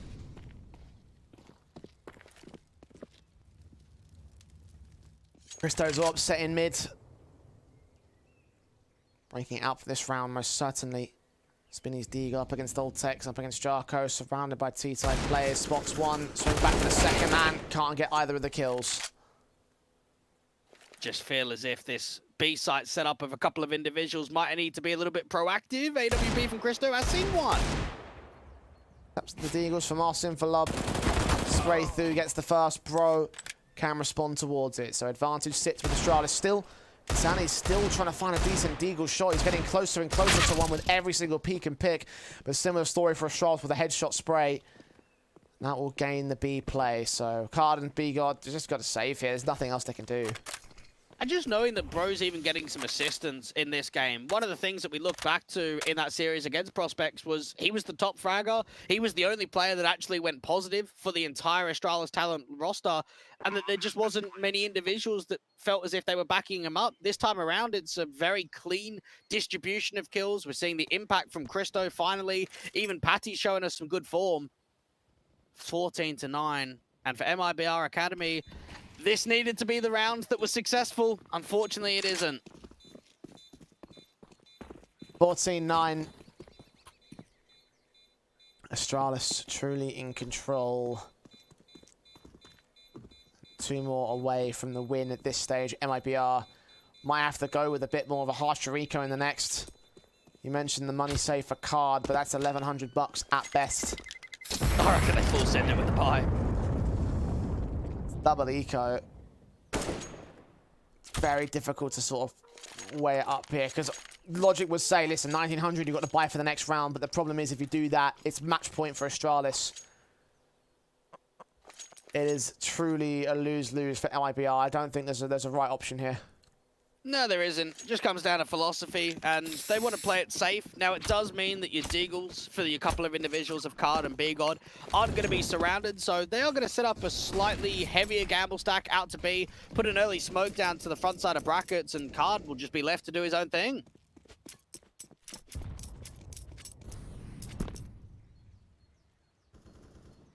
Four-man stack, eventually joined by Card.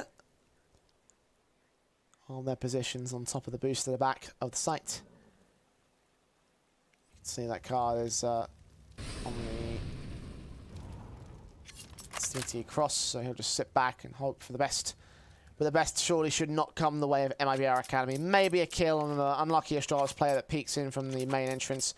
But the bomb should find its way towards the A site. And even if they don't find their way to the if they find their way towards the B site, for example, then there's still the firepower to remove them from play. It's more so that as soon as they gather the information, one jiggle will give it all up. But it is a threatening tower. The verticality can catch teams off guard for 1 or 2 picks, but you've got to try and drive more into it. You need Astralis talent to commit, rather than just go for a jiggle and go for a lurk. They've got to get into the BXE for you to really win out the round. Smoke sent, Molotov's in. Cross locked and Patty will lean forward. The flash is forward, they catch them. Dead to the right of Voltex Bro, Jarko. Card now left alone with the lead in the 1 versus 5. Nothing gained. 15-9, match point. Yeah, not to be. And I guess, in hindsight, because they didn't force buy, they've given themselves a lifeline to at least get rifles on. Otherwise, it would have been down to, what, MP9s? Upgraded pistols with more utility. This time around, they've got some weapons behind them. And you just think to yourself, give it their best college try, give it a good crack. try and get it to double digits, because for Astralis Talent, it's going to be tough to reset their economy. They've got so much money in the bank.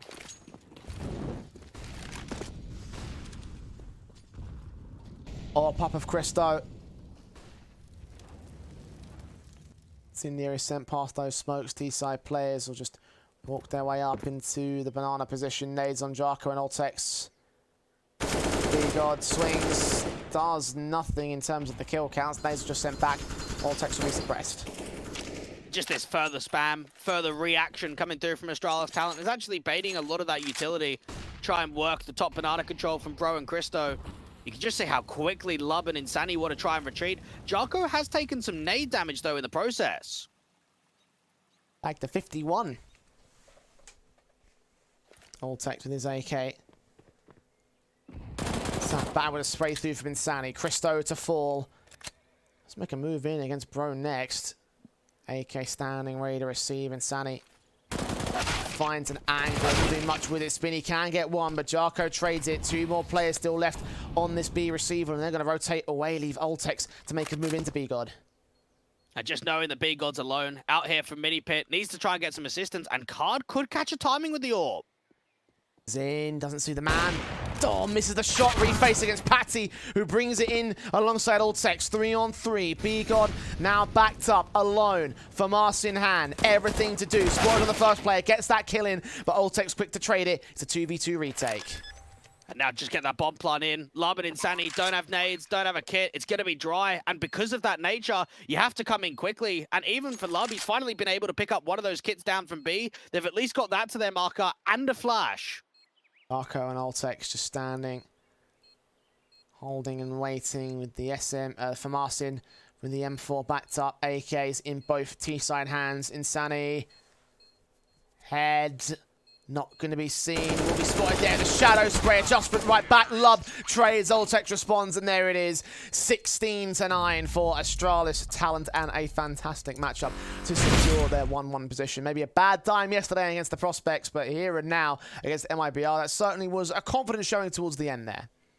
It didn't feel like it was much of a challenge, if we're going to be honest. MIBR showed us some glimpses. I think Spinny put on a thoroughly good performance, but it's glimpses. And unfortunately for that, it's not going to be able to make games super competitive. It's not going to be able to turn victories in this early portion. So for MIBR Academy, just taking this as a learning experience. This is only their second game in Europe, and just taking it one at a time. I want to give him a bit more credit, though. I think that Astralis definitely had some situations where it probably wasn't quite as easy for them on that MIBR Academy side. You've got to think as well, an improvement from the raw results, 16-5 and versus the 16-9, obviously. Like, going so far as to get an extra few rounds against the Astralis team. Like, yes, it probably is an arguable worse team in that sense by comparison to Big Academy. But even so, that's still like an improvement in terms of how much confidence they hold in these games. I disagree, to be honest. Like, I feel like the scoreline might be a little bit misleading. The idea that they won both pistols, they won both anti-ecos, they won a massive clutch in from Spinny, they won a steal round. Like, they didn't win the majority of rifle rounds. And I personally, with the gameplay that I was watching there, would say that they were more competitive against Big Academy than they were against Astralis Talent today, even if the scoreline tells us a slightly different picture. I think we'll have to agree to disagree on that sense, Dwayne. Definitely two different arguments to make in that sort of sense. But regardless, it is going to be a victory for Astralis Talent. We thought that was going to end up being the case. That is, in the end, what we got out of that matchup. So we'll head towards a break to close out the first half of the day and look towards the second half. NAVI Junior take on Flames Ascent as NAVI Junior get to their doubleheader after the break.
Welcome back to the Academy League. We're into the latter half of the day. NAVI Junior taking on Flames Ascent in what is our first, I think, rematch of the season, Dweg. NAVI took on Flames yesterday in what was a 16-8 stomper on Dust 2, ultimately for the NAVI Junior side, taking their first victory and setting Flames up for their 1-1 standing in the group stage. Of course, they went 1-2 eventually. They went to Apeks a little bit later on during that day. The concern for me in terms of this rematch, Dweg, is instantly got to be talked about in the veto department. Dust 2 is being played again. Why would you do that if you're the Flames? Like, when you got decimated in that sort of sense yesterday and not really had any real breathing room against NAVI Junior, why would you play the same map second time in a row for 2 days in a row? I think it might just show that there is some gaps in their veto process. This is still a very new team, and that they're just thinking to themselves, okay, well, we got 3 permas, we just don't want to play them at all. But it filters Dust 2 in, and you would have perhaps liked to have seen a Dust 2 ban going up against NAVI Junior in particular, because to play one team on the exact same map only 1 day later, you can't imagine a massive amount of preparation is going to be changed. I mean, even if you're taking a look at like the veto process and like thinking about risks and such here for the Flames Ascent side, like you have to take a look at that and consider that as being something that you want to lean into in some sort of capacity in these matches, right? Like you have to look at them and think, right, we lost Dust 2 last time around, and it was pretty handy at that. So we've got to take some sort of risk somewhere and try play that into our veto. Why they went in that sort of direction and gone back towards Dust 2 is going to be, I think, a major detriment towards them, because already I'm looking at a 16-8 and thinking that might be the scoreline over to NAVI Junior again. And they obviously have had to have seen something in their game plan that changes the perspective. I think they had an okay CT half in the first half, but they moved over to the T side, and it just wasn't there. We didn't see that that structure that we saw in the previous games. And the T side has been a concern for Apeks Rebels. I think it's been even more of a concern for the Flames Ascent side in all 3 of their best of ones against Apeks Rebels, against NAVI Junior, and of course Mal's NXT yesterday. T sides were an issue. We're starting things off on the T side in that sense for the Flames camp, so a lot of work needing to be done to try and rebolster themselves and get things started on this particular map up. Of course, for NAVI Junior, I want to ask you about the highlights of that last map of Dust 2 for them, because they had a number of them, so who are you looking out for the most in this lineup?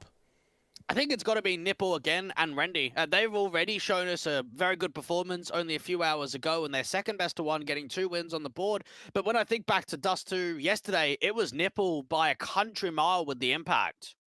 Not only to talk about that in terms of the roster itself, obviously Nipple, I think, was highlighted quite significantly thanks to that matchup and how well he did in that Dust 2. Another thing to talk about as well for NAVI Junior, we mentioned it a little bit earlier on, the revolving 6-man lineup situation and how they're bringing players in and out of the main team for each of their individual matches. Well, over the course of the last best of one they played earlier today, in this one, they made another big change to it. So talk me through that. Yeah, Hedrick is coming through. Now, we know that Hedrick was transfer listed in early September, and that was a surprise to a lot of people because he was one of the best riflers that was here for the NAVI Junior side, one of the most experienced players too. Had an opportunity at one of the Blast events, filling in for the main team to play there on LAN and to show his ability. So, a slight surprise when it comes to the transfer that they've decided to list him, but they're going to use him today, and why not? He's a very good player. Yeah, absolutely. Another thing to note is the fact that Unbroken is also back in the server at the same time. So obviously they'll be making massive sweeping changes for the NAVI Junior roster. I wonder how these changes are going to affect the result by comparison to yesterday, because obviously we are still missing one of the individuals from yesterday's proceedings, and the end result is to talk about, like, you know, how much Flames can really exploit that in that sense. I don't think the answer is going to be very much, though, honestly. I think the Danes have shown us some stylistic point of view, impressive moments, but it's whether they can muster up a strong victory after seeing what they did. I mean, my goodness, you look back at that last result against Mal's NXT, they had 8 series points, and they weren't able to close it. They had so many chances of winning Overpass, and I think our perspective today would have been differed if that was a win. Yeah, I mean, look, this could have been Flames coming up with a 2-1 up rather than a 1-2 in terms of their group standing had they just taken one of those all-important rounds. So issues with closing, issues with the T side, a lot of issues for Flames Ascent in the early portion of their team's run. Obviously, a brand new team and a brand new run here in the in the Academy League. A lot of work that I think needs to be done by Flames Ascent to have a decent basis in the league itself, in the group stage. As a result, I'm kind of backing NAVI Junior in spite of the roster changes, in spite of the situation being changed for them in terms of the last best of one. I'm still going to look towards them as being the victors here. I think so. I think this is a great opportunity for Ukrainians to just continue to get wins up on the board, to go 3-0, to be one of the lethal teams that they have in the group. And for Flames Ascent, I think we've got to get another good performance out from Hansi, because he's always been the go-to guy. was the man that stood out the most over the course of yesterday. Also had Bunny behind him. Try and kick things off for the Flames Ascent side. So the pistol round will go. All players in upper tunnels. Fez will lead the charge downstairs into lower. You can already see the info play and the charge forward on the walk towards top mid. There's a couple of short individuals. Frosic being able to get that flash forward for them, but now they know about the B-hit. Taps on Demon, trying to take face in. Damage being done. Several players in the back. Speedy with a trade back, follows suit onto Head Trick. 2 for 1, making it 3 for 1 with Fez still lurking up in the tunnel. Speedy doubles up for the triple overall, looking for that quadra. That's exactly what he gets. It's a speedy round for Flames Ascent. He's been one of the more impressive riflers on the team, I think, for Speedy. So keep an eye out for him over the course of this entire best of one, of course, with Hansi with that big green. You can see the way that Flames Ascent just charging towards B. Demon gets a flash behind him from the big box, only gets away with 1 kill. And then even Hedrick that was playing to the window position just didn't quite have that tradability angle. Flames Ascent getting the first round up against a force buy. Eagles in with the scout out for Hedrick's part. Smokes an issue to evade the incendiaries. The Eagles forcing forward. Mac 10 and Galil will burst back, get them both, all 3 players to fall. And that should be long taken for the A site control. Demon and Hetrick have not much that they can do off of this one. Flames Ascent just charging out of the gate from that longhouse control. When you get a multi-frag as quickly as it was from Bunny and Inspire charging through to the mix, you can't expect any more of counteraction when we look at the CT buy. Hold on to these last couple of individuals. Look for an exit frag. The Danes go 2-0 up. There you go. Good start for them. That's what we want to see. Mentioning over the course of the day how they had very difficult, big problems with the second round breaks. The fact that they're actually able to get a good conversion round in is obviously a big thing for them. Because that is what set them back by quite the margins in that Mouse game, in the last NAVI game. So yeah, positive starts. Should see the eco for NAVI Junior. This should be a 3-0 start for the Flames. Now that we know NAVI Junior only played a few hours ago against the Norwegians of Apeks Rebels out there on Inferno. We saw a consistent 8 T rounds and 8 CT rounds at the half. Allowed themselves to have some all-important big rounds, I suppose, towards the tail end there from Nipple. But across the board, it was just a consistent showing. Didn't give the Norwegians too much of an upset chance in that best of one. And for NAVI Junior, they did get a 5-game winning streak in the opening stance of their group stage last time around. So maybe what we can expect from them is a lot of early victories. Eagles in. CZ's out for Demon. Waiting for Flames to make their moves downstairs into the lower tunnels. Demon's going to get heard, but Nipples Deagle strikes first. Hansi out of the round. Now, this crossfire is looking pretty solid as of right now. Bunny does deal with 1, but Frostic can try and take some further attention away. The CZ comes through. Fizz is out into the open. Demon trying to get the reload off. 15 HP though, can't last much longer down here. Needs backup.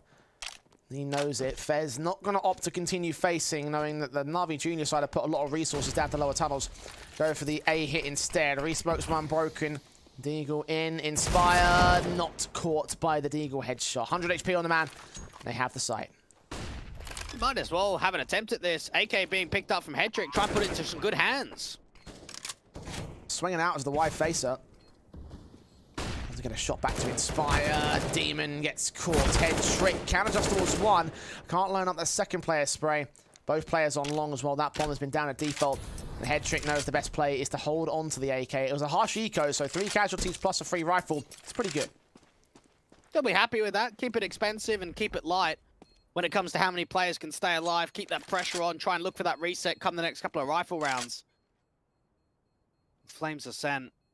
Got to wonder to themselves how they can try and get into the mindset of how they were in the opening game, because they made quite a statement, I would say, in their debut. 16-8 against Apeks Rebels. It was a statement and a half for a brand new roster. And all the debutants are just looking to try and get those opening victories on.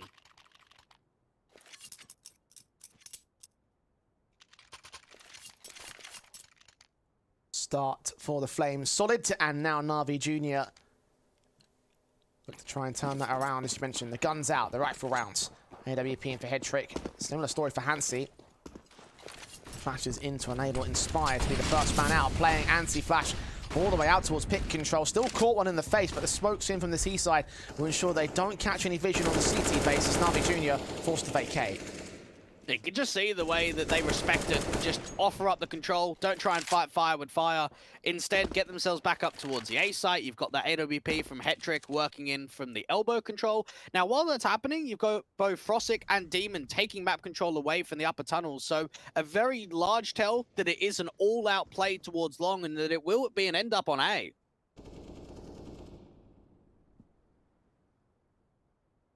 Information gathering here for NAVI. Flames about to walk into the CT forces head on at this stage. Still rotation potential. No one's covering off the top mid or the backstab around from the long control, so they could rotate to B if they wanted to. The concern would be if they commit towards that. They're going to go to the A play. It's all about the flashes. Get them into the site. Got to try and see if they can force off a first entry. Speedy taking a lot of damage. Unbroken just spraying through blinded head tricks. AWP picks up Fez. Sprays from Speedy doing absolutely nothing for the short control. And he's trying to get one trade back on Nipple. That's one to turn. And a double up against Demon. Is he ready for the AWP? You're goddamn right he is. 2 on 2. Bombs picked up and will get planted. CT starting to see if they can aggress, though. Get closer to that ramp control. They don't know about Unbroken just yet. Lashed in, check in, sees the heads. Bunny with a quadra. On for the ace, perhaps. He might just get it, but Frosic takes him right back. 1-on-1. Or Pahansi waiting for action. I don't think he's been heard. Frosic is still trying to react towards him in Gandalf. AWP waiting, and the bomb's not even planted for him. Frosic's going to go for the challenge. Force him out with the wall bangs, and the AWP does one better. But that round for me was won by Bunny. He did so much in that one. Just being able to bring attention further forward, be one of the star riflers and the IGL of this lineup. We saw a decent performance from him in the game yesterday against Mao's NXT. And just keeping that more consistently. 4-0 for the Danes. They'll be thrilled with the start they've been able to find here. 100%. Fantastic position to be at when you consider how awkward things got. Yesterday on the T side especially, we saw like 2 rounds out of the Flames Ascent side. Shots on from Hansi, continuing to frag. 2 kills to his name. Frosic and Unbroken down to his position, down to his play. I think he's caught us the most out of any player from one of the more unknown teams, the teams that we know the least about as being the next revelation, the one that we are going to be aware of when the season is finished up, has got to be Hansi. 3 maps so far in the Academy League, positive 30 KD differential, and a 1.46 rating. And Copenhagen Flames are known for like finding players, building them up. You think about what the last roster did, for example, and where those guys came from. The fact that they've got this talent on their academy side, just adding to their utilities of developing Danish players. Hansi certainly has been set up for success. They'll take the opportunity in Wholesome here. Only those 2 picks found in this round, though. Nothing gained in the 5-on-3. And NAVI stacked the A site again. Try and work with a flash in from Demon. Try and get themselves around the corner. How much spam can get through the smokes as well is the question. Quick out, boost up for Nipple. Gonna get caught, tagged up a little bit. Molotov body blocked on Demon's path. Fez combines with Speedy to get that kill in. 2 left for NAVI. Orp can't see the bomb planter, so there's no way that they can get the denial. The back off from here and save their weapons. Head trick just drawing attention towards short, not towards CT. Flames will have their 5th in a row. This is very positive from them. What's impressed me in the comparison to the T side we saw from them yesterday is it feels a lot more direct this time around. It feels as if they were very fakey when I saw them last time, trying to draw over rotations, maybe overcomplicating things. They're keeping it very basic. They're working the long control. They're finding themselves in some great entry positions too. And you can even see the slight hunt down in that post plant, diving in towards CT spawn, taking more weapons out of play. Now, another player that has caught our eyes has got to be Rendy, the AWP player that was playing in that last best of 1, knowing that Hetrick is an AWPer too. That's why we're not seeing Rendy in this best of 1 today. Set with a sniper here for NAVI Jr. Flames have Hansi over towards the top mid position. Expecting there to be some sort of aggressive play. CT is just hold on to these pistols in their common angles. Wait for the flames to come to them. There is a missed Xbox smoke, so that's a vision that can be exploited in there from Hetrick. Unbroken just working on the long corner, just trying to jiggle in, get a first kill, and just get out of there quickly. Escaping to position, CT's one man pushing very aggressive in Nipple's part. Scout will get flashed off position. Unbroken leaning in with Hetrick, Nipple on the backstab, but there's another counter-action player in Bunny. Slowly peeking in here with his rifle. Backed up on the CT side. There it is. Nipple, first man down. Flames Ascent have been loving these long takes and just utilizing that map presence. I think Frosting has even been spotted. Yep, definitely did from that long player. That would have been commed over to Bunny. And now they can just start working into mid too. Smokes some mollies. Demon was heard. Might force forward of the smoke. He's found a gap to play with, a bit of cover. Either way, B site's open and Flames are going to go there. So plant will be secured. And this should be no retake for NAVI Jr., I imagine. And this is a wake-up call for the Ukrainians. This has been a very slow start from them on the city side. HyNC does get caught off guard. So if they can get to top mid, that's at least an AWP. Protected by the Flames side. Demon does catch one more off guard. Not quite that second individual, so Speedy will hold it. Don't try to go back for the AWP, unfortunately. I don't have time to get there. Not like it matters. Money is available for Flames. They'll rebuy, as will NAVI Jr. I've seen a couple of the Masonic players and even some of the Tricked players on social media be talking about this Flames Ascent side as being pretty decent. They haven't quite shown it in the results in the Academy League or locally. We've seen now that they're 6th in the regular season of the Dust 2 Deligan. Down there at 4 wins and 5 losses as of right now.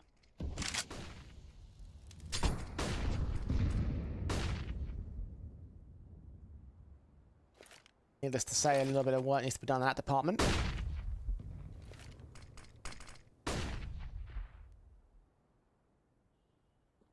Academy League for now.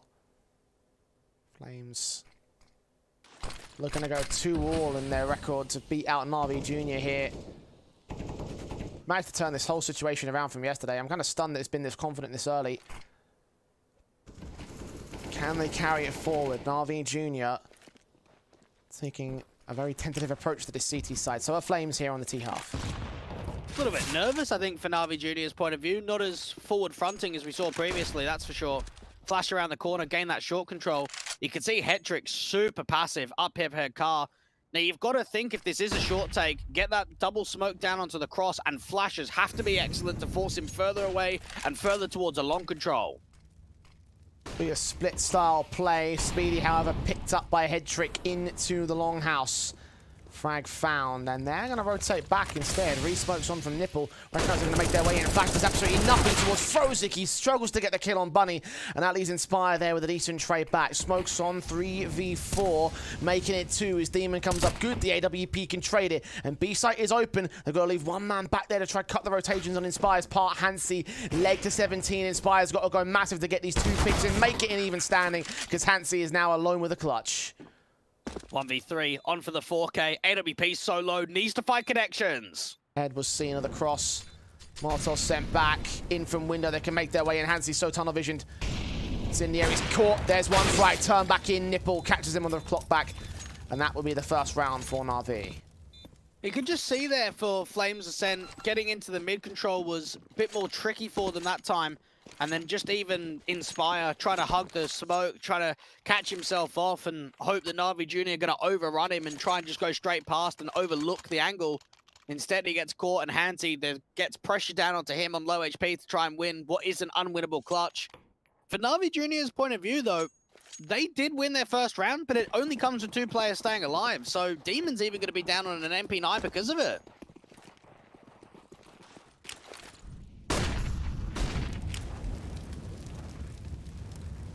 Four rifles out for Flames still. Smokes in ahead of it. Shots ringing out from Hetrick. Flying past the flash bangs. Unbroken, however. Unbeaten in the pit position by Inspire. Speedy at least comes back in with a trade. Demon, turn his head away from Fez. And that's misdirection. They think the tunnels is clear. He'll call info back to his teammates like, check lower, guys. There's one man inbound. just sandwiching forward. Frostic's going to try peek in from the doors, and now there could even be a walkout towards that B side. Great information gathering. The AWP does get caught for a moment, though. I would have thought they would have seen it with that first player out towards the mid doors, but apparently not. Frostic, kill found. Fez can't check in. Double up, a triple as they feed him 1-for-1. And Speedy's left alone in a 1v3. I think maybe too quick there, Jay. One thing that we've been able to praise a lot from Flames Ascent is the slow passiveness, the way they work their defaults. Yes, there's information being picked up in mid, and you can start seeing the way that they want to shift over, but just being too quick and too much acceleration into that one gave more control over to that car individual. A little bit wide on the spacing, just not there for the trade frag at all. Still on the trot for NAVI. Mentioned the buy status as well for this CT side, so they get that round on the books with a very confident fashion. We'll start to bolster the cash amounts. Hero AK into the half buy now for Flames. Money should come back together for round 10, but for now, we'll see what Inspire can do.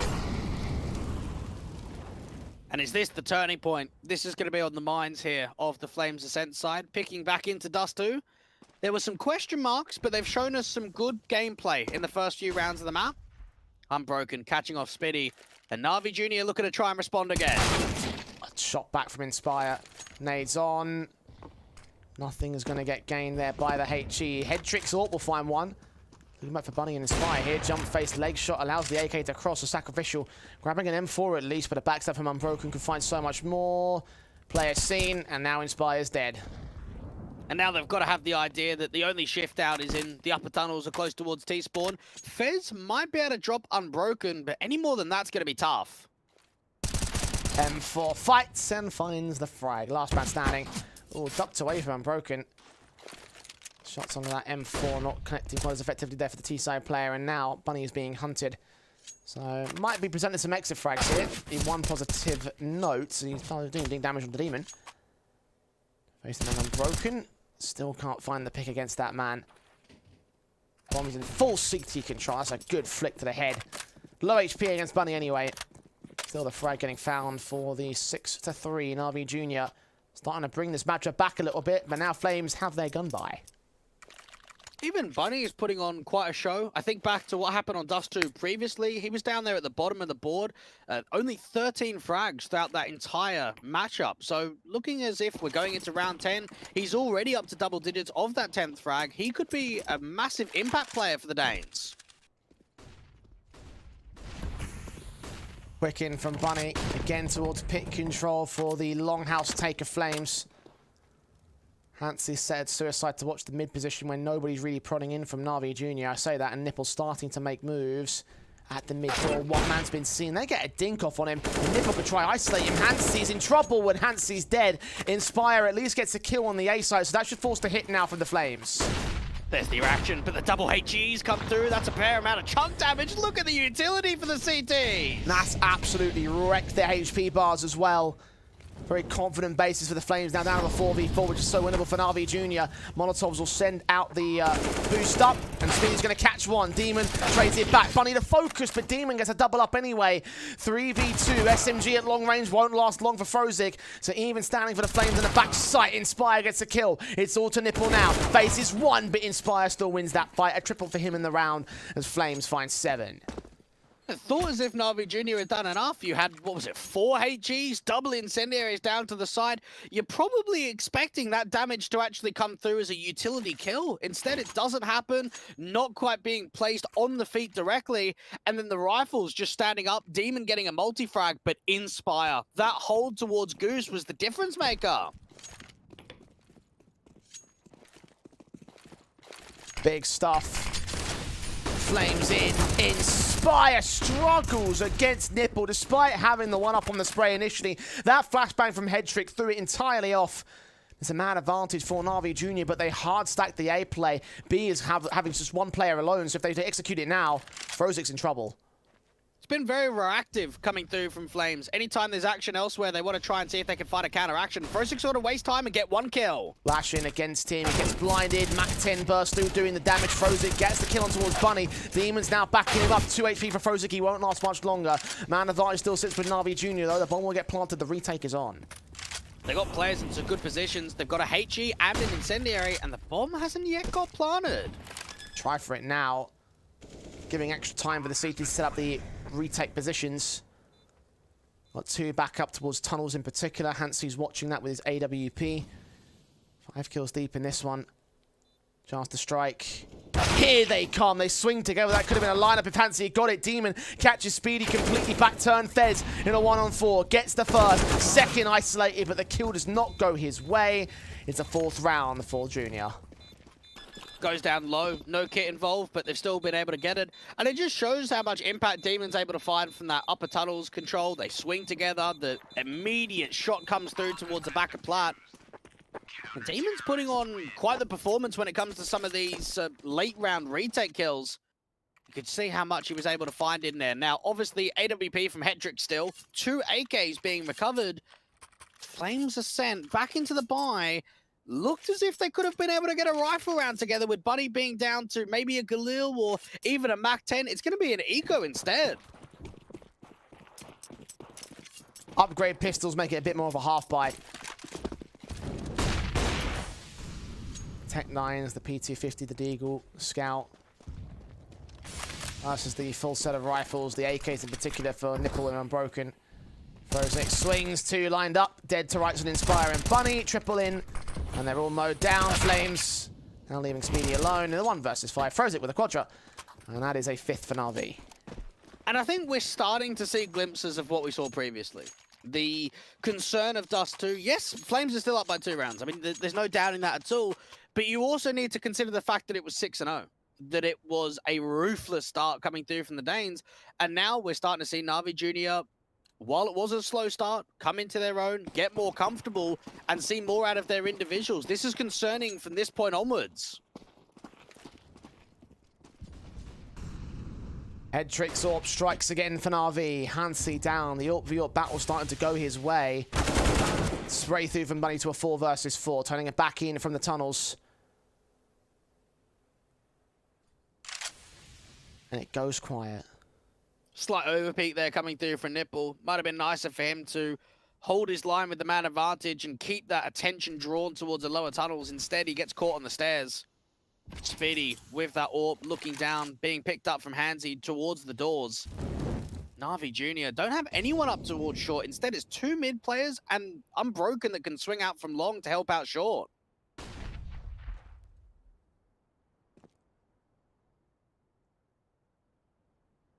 Frozek leaning in. Bunny seen, but Bunny gets the headshot with the AK better. Frozek down. Advantage now for Flames. Demon with a slight off angle playing towards the barrels. You've got Hedrick that could be very quick on a rotate with that AWP to try and help out. Try and get a smoke down to the upper tunnels if at all possible. M4 swing. Smoke's being seen down to the doorway. Molotov stem with the flashbangs. Lineup's good. Hedrick's Orb can chime into a 2-on-2. Drop that bomb in the open as well. 1 man of the T side locked down towards short as Hedrick gets his kill on Speedy and Unbroken. Counteracts with the backstab. And NAVI Junior make light work of Flames' man advantage. We're seeing more and more from Hedrick, and knowing that he hasn't been a part of the last handful of games, even the last handful of HLTV best of 3 officials, probably tells us that he was a late call-up to just help the guys out. Tactical timeout coming through over to the Flame side. They're going to have to be down towards what should be an eco, even in a half invest. They might not have the money for it. First tactical taken by the Flames in this matchup. It's not been the greatest showing from them in the latter part of this half, of course. 6-0 is fantastic, but since that point, they've just got a single round. NAVI Junior are almost all the way back. Still not to criticize them too harsh, because the last T-side they had against NAVI was 2 rounds. So it's already an improvement in that department. But it has slowed down in the mid and late portions of this half. NAVI Junior just making sure that they keep everything tight right to the end of the half, keep it positive. Flames Ascent trying to see if they can muster up a bit of a steal. We haven't seen much impact when it comes to the steal rounds over the course of the day. They've been quite minimal. Presence towards the upper tunnels and a single lurk with the clock towards long.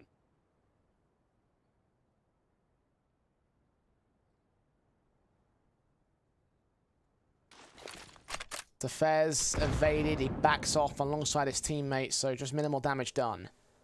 Spinny's being watched. Even this walk up towards a long control. Hope to catch them sleeping, hope to catch it on a timing. Unbroken does struggle ever so slightly. This is actually bringing quite a lot of attention over to Long. I think it might be another long take. Frozik lines up a couple kills though. Triple, in fact, a USP tap to the last man. And that is lockout. Easy, effective there from NAVI Jr. 7 apiece against the Eco of the Flames. Guns come back in for the last round of the half. Can they turn it into a half advantage? Now, we saw how strong Frozik was in the last couple of seasons of the Academy League. Incredible to think that he's only 14. Super young. And this is always the stories we like to see from the Academy League. These young, unknown entities being pressed on the international scale. Fez smokes in again to provide some cover. NAVI Jr. 3 players pushed in. They all fall back. AWP of Head Trick. Hold presence on the site here. Try and dive Head Trick down. You've even got Hansi in towards the pit control. Now, NAVI Jr. have got a fairly decent read that this is going to be an A counteraction. You've got Head Trick playing cross towards the side. Even Nipple can be there with Util to try and assist the long players out, but the Orb Duel does go the way of Hansi.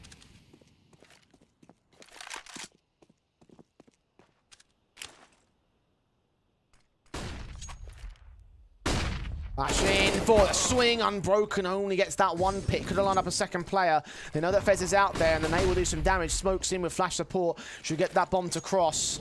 Advantage still sits with the Flames. The retake should be on for NAVI Jr. They might make it real quick as well. Right up close to these smokes. Frozik leans in. 2 to final. Get them both.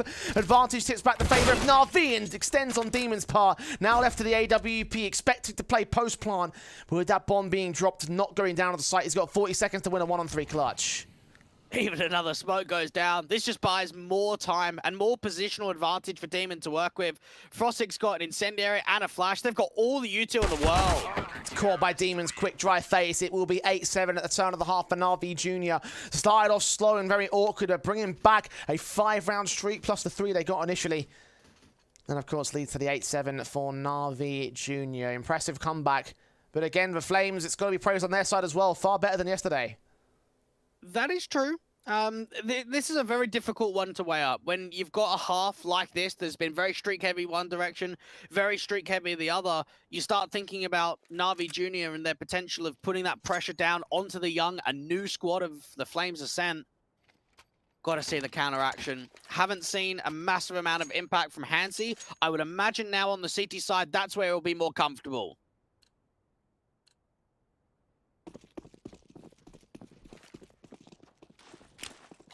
Pistol round here for the second half.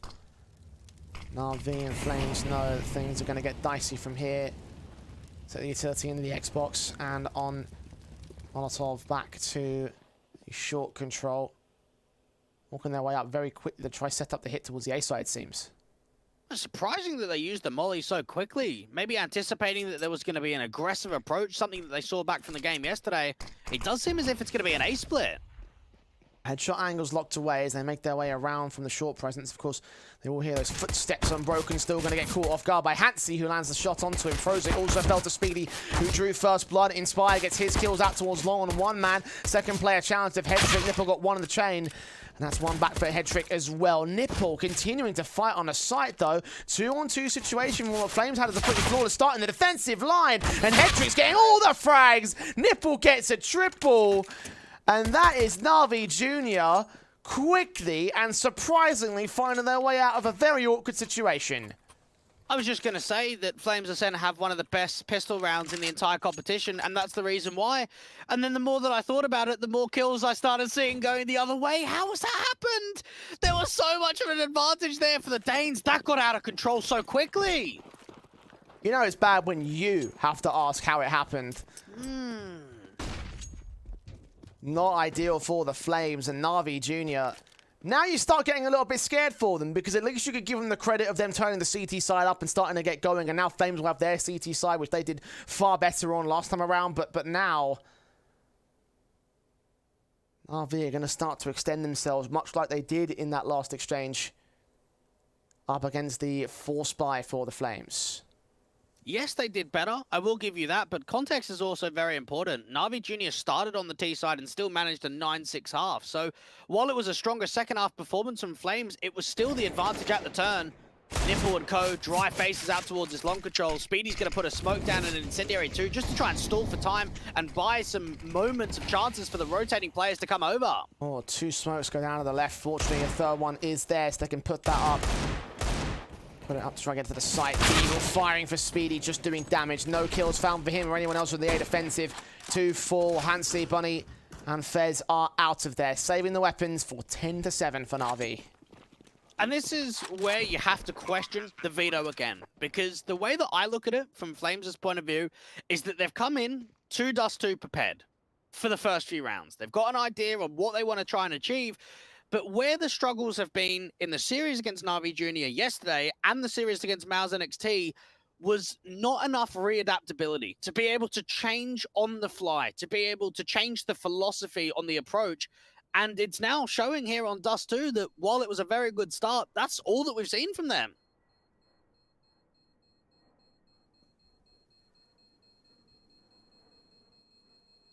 Not even the start on the CT side yet for Flames.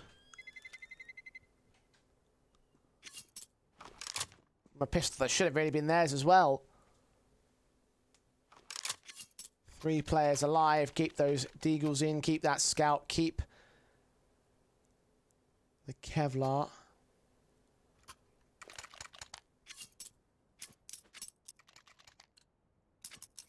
It's 3 to the good for Na'Vi Junior. Should be an 11th to their board. Flames Ascent charging forward, taking suicidal plays just to try and get something on the board, get something out of this round. Hansi has not been caught just yet. Instead, gets the freedom to back off there, get out towards the mid doors. Not too much of a challenge down there towards the lower tunnels or that top mid portion. Bunny trying to see what impact he can find with the Deagle. It is still quite aggressive from the Danes.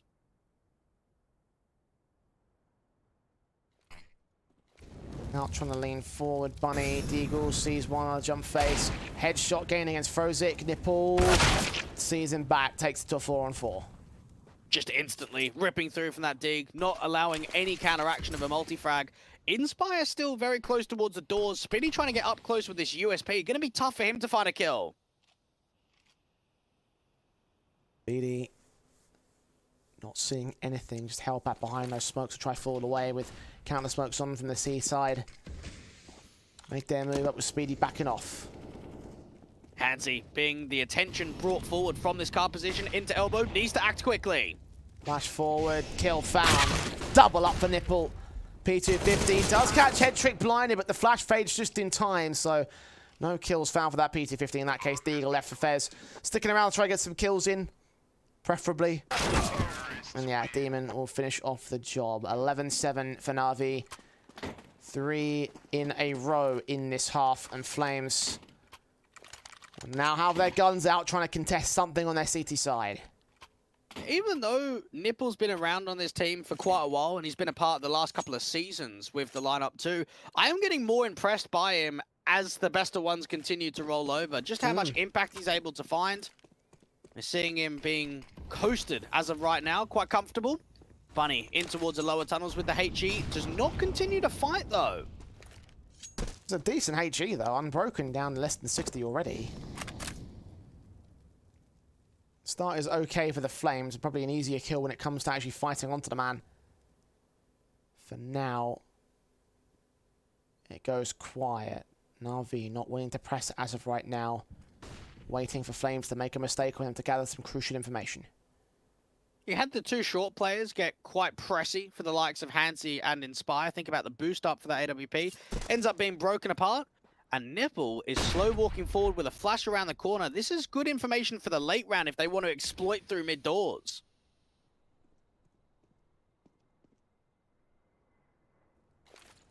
Eyes on, flash Ascent. Instant kill on Hansi. Inspire will fall off the one trade. Now left to Speedy is the lone player on the A defensive, all the way back up in long. Might not even challenge this. Bunny in mid, meanwhile ready for Demon. Molotov send back his direction as Fez will catch off that kill. Oh, head trick, what a responsive that is. Even up Broken's got out on B. This should be an easy kill to Fez. It's a struggle, but he gets it done in the end. And now Spinny's up there towards top mid, being heard from Hetrick, that AWP turning it into a couple. And this has just not been a competitive Dust 2 at all. 12-7, a runaway with it, another eco to come through from the Danes. And this could be shaping up to be a very similar scoreline from what we saw previously. Well, certainly not as competitive second half thus far. NAVI Jr. have completely run away with this T side. Flames at least mounted up something in those first 6 rounds, but it's been very little since that point. The Eagles, 5-7s. Broken scenarios in with a nade sent up towards the tunnels. Suppression in against that T side. NAVI, however, will press on to the long control. Try and get a couple of flashes forward down there on the corner position. This could get set up well if they catch the timing. Flash in, shot for Nipple, follows suit against Inspire, taps on from Bunny, getting only 1 kill. Hansi can get one of his own, but it's still NAVI Jr. coming out on top. 1v3 for Fez. I like what they achieved there. Flash around the corner, try and just manically put so many CTs into the action. NAVI Jr. lose a couple of players in Demon and Hetrick, but it's Nipple to find all 3, and now Fez in the backstab. Might be able to catch off Frostic for 1, but that might be it.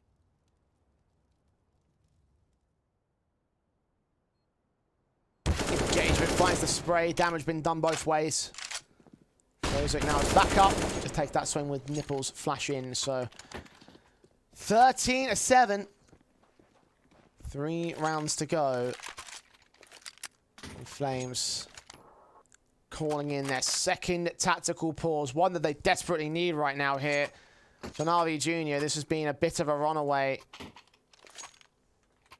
Not only all these rounds being gained in this second half, but also going to consider the 5 in a row at the turn of the half itself. So we're talking a good 10 in a row thus far. It's been a lot. I mean, anytime you've got 13 out of the past 14 rounds, it's quite a statement. NAVI Jr. have not been tested in quite a while. And Flames Ascent have got to try and see what they can bring to the table. I'd like to perhaps see some more info plays, aggression up towards short, try and see if they can take some further fights towards the long control. I feel like they've just got to disrespect the side of NAVI Jr. if they want to find a counteraction on the CT half. Orp sees 2 crossing head trick. Nothing for it. In for NAVI Jr. up to the top of the tunnels. Hansi and work his way into the long house. The AWP just watching from the back of the corner. Very little gain right now. Flames Ascent just hold their positions. NAVI Jr. give them nothing to play with. You can see the way that the Danes are leaving mid very much open. This time around, not even having someone aggressive towards short. Hansi playing defensive with that util towards a ramp control. And it means that it keeps the comfortability for the Ukrainians. It allows NAVI Jr. to start working the mid control without having to use a massive amount of utility, without even needing to take many duels. Orp and Hansi still fighting. Falls back to the back of the site. This could be a short fake into B. Yeah. Could be right about that much. We've got Frozek walking in towards mid position. 2 smokes come down towards the boost and the main cross. AWP caught with a gap in that 1 smoke. Nipple gets the frag in to start things off for the T's at last, siphoning off both side defensives and converging in towards the B play. You got Fez on site, Bunny back at Car. Car checked, easy headshot for Frozek. Can't quite land on Fez just yet, but Fez should be able to get overwhelmed by the main number of forces. I say that, and he gets 2 kills, but finally Demon takes him down, and that should put an end to the round. Just over so quickly, and it's just NAVI Jr. being incredibly drilled on Dust 2, knowing exactly what they want to achieve. The idea that you throw up the short smoke with the one that's actually got a gap in it, there's 2 variations of it, that's the one that goes slightly further, and then just make it simple. You got the idea of Nipple playing just on the edge of it, cashes off the AWP of Hansi, and then that split play into B. Look at the crosshair placement that Frostic is even able to find on a Bunny towards Car. That's an unreal crack of an entry.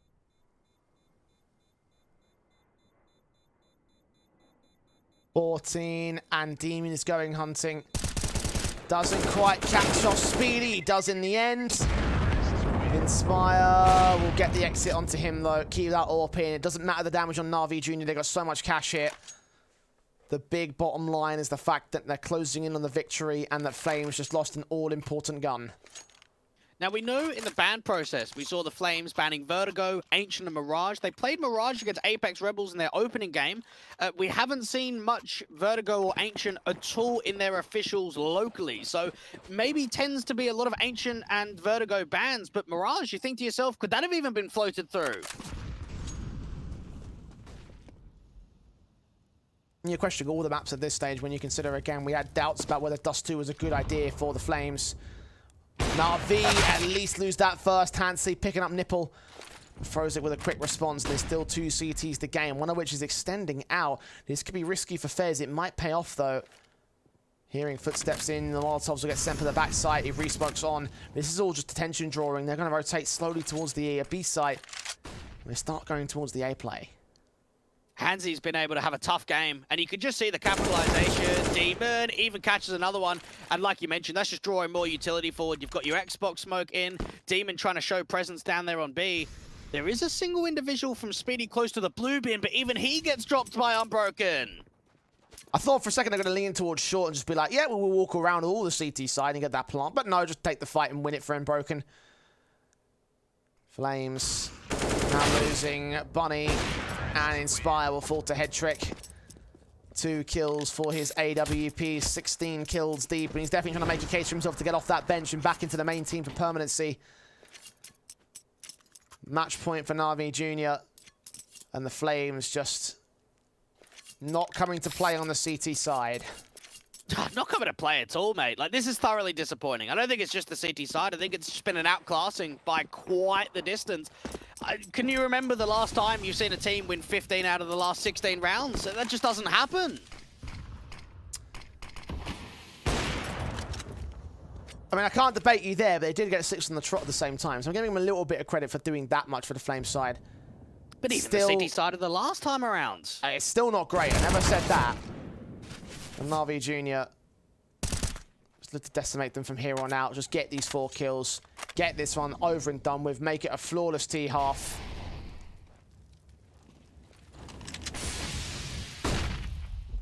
What would be, I think, 13 rounds in a row to gain this map victory and just put Copenhagen Flames down even further. Work out towards that short control. Flash around the corner. You've got the upper tunnels presence starting to get walked in. Now Nipple's down there at lower tons, so there could be at least a counteraction to one trade. AK set in. Hansi caught. Fairs does get a responsive. The AWP's quickly in for Headtrick. So we can grab that M4 on the CT's part. Oh, just seen. Headtrick knows he's there. Inspire, SMG challenge the AK. The AK wins that fight. Now there's 2 left for the Flames. Fairs trying to get back to the B play. Hold the defensive line alongside Speedy's crossfire, but there's really not much that either player can do. They get isolated, they get surrounded, it's done. And it's got to come down to what is a 1v4 out towards this B site. Unbroken still around here towards short. Demon in mid. Fez might get caught on a timing. The bomb gets dropped. Headtrick looking for the trade. Gets away at least 15 seconds. AWP being stalled out here. Fez drawing as much time away. He's got the kill against the carrier. 10 seconds. Speedy comes in with support and Demon will drop. And finally, Flames break the streak a little bit too late for my money, but at least they've got one. That was a really nice round coming through from Fez. He finds himself in an awkward position. His teammate's really far away. They're down in a 2v4. He's by himself, and he realizes my best action here is, rather than fighting in the upper tunnels, fall back to safety. Try and see if I can run the clock. He gets himself out to car. You can see the way that he's just stalling for time, drops that bomb a couple of times out in the open, and makes a play that is just survival.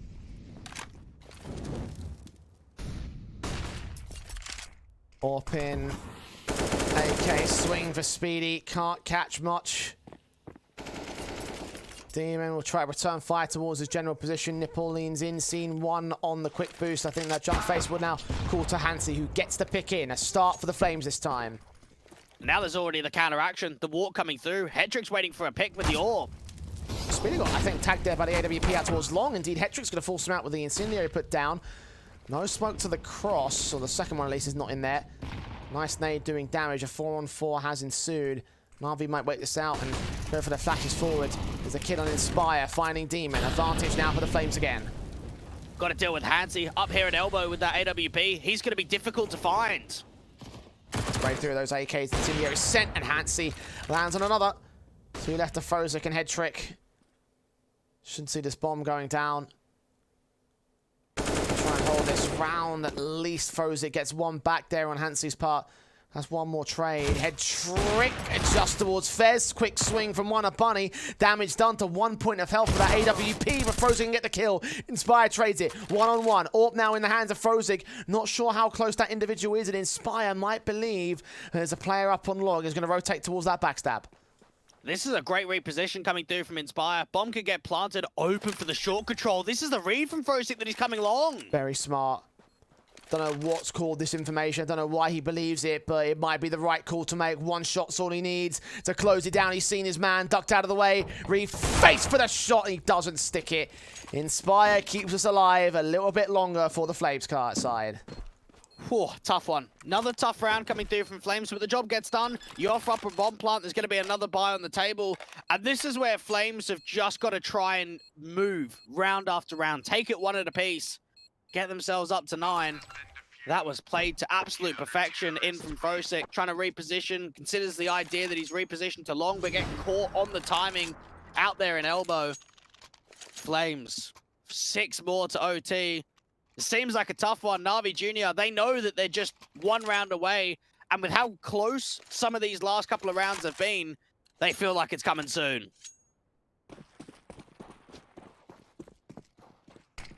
On their comeback. Open on NAVI. Head Trick finds speed. He starts things off immediately in that long control, but NAVI's pressed forward, gets a responsive back in the AWP v AWP duel. He will escape back towards the mid doors. All the way with the HEs in play to do some damage towards Nips. Bunny trying to see if he can swing on the contact. Now, there is a player getting up towards the Xbox angle. There might even be a couple around the corner. Flash off, Bunny hoping for the advantage. Gets it. See, the second man, and grabs him as well. NAVI is dropped back towards the short position, so this is on still for Flames. Drop in. Oh, they catch Bunny to a 2-on-2. One player out towards long. Inspire's focusing on the short presence, and Demon is going to get caught for it. Now left to Frozik. Known here with his AK out, trying to challenge that AWP. Good flashes in, baiting in the shots. Needs to go back for that bomb, though. Bomb's been dropped down. There's at least that much for him to work with. Can pick it up, try and dive it back in the spawn. Another flash around the corner, bait off the AWP. He's hunting for the fights, though.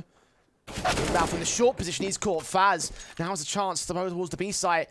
Inspire's watching his AWP, sees his man and locks on the shot. A little bit too late for Frozik to get onto that rotation. So we are starting to see Flames bring this back. Finally, that fight has come in the second half, Blake.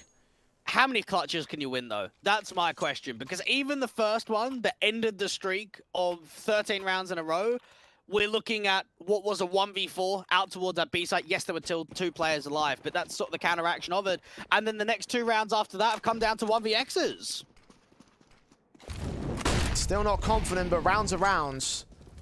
And the Flames, they're keeping themselves intact. They're keeping this match going. Weakening the economy state of NAVI Jr., of course. Get Lils in for 2 individuals. They themselves also have some limits on the SMGs and such. There's a relatively even footing for this next one. 4 players taking the mid control, leaning into the A play.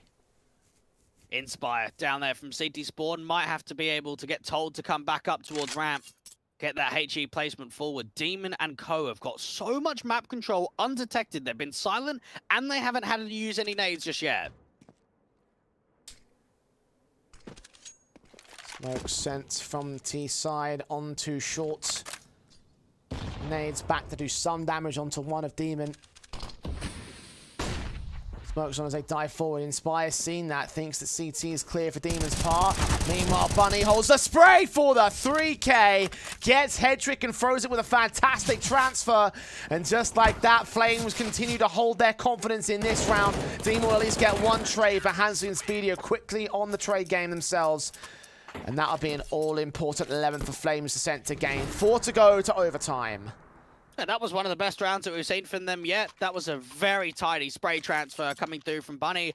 And it seemed as if with that position, you'd expect a one-on-one trade, more pressure to get built on that split into B. But Bunny holds his own, does well by himself. And now NAVI Junior take their first tactical because they realize, okay, boys, we've had a few rounds to close it.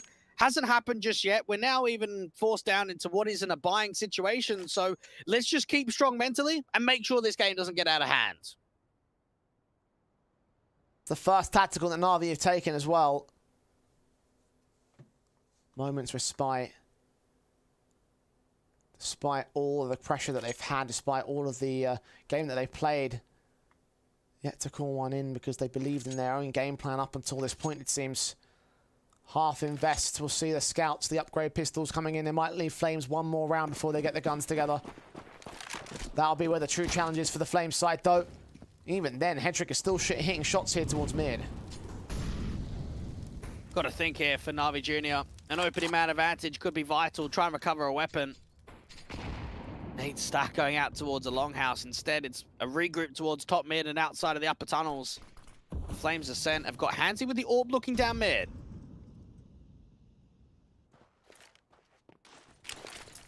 Utility thrown.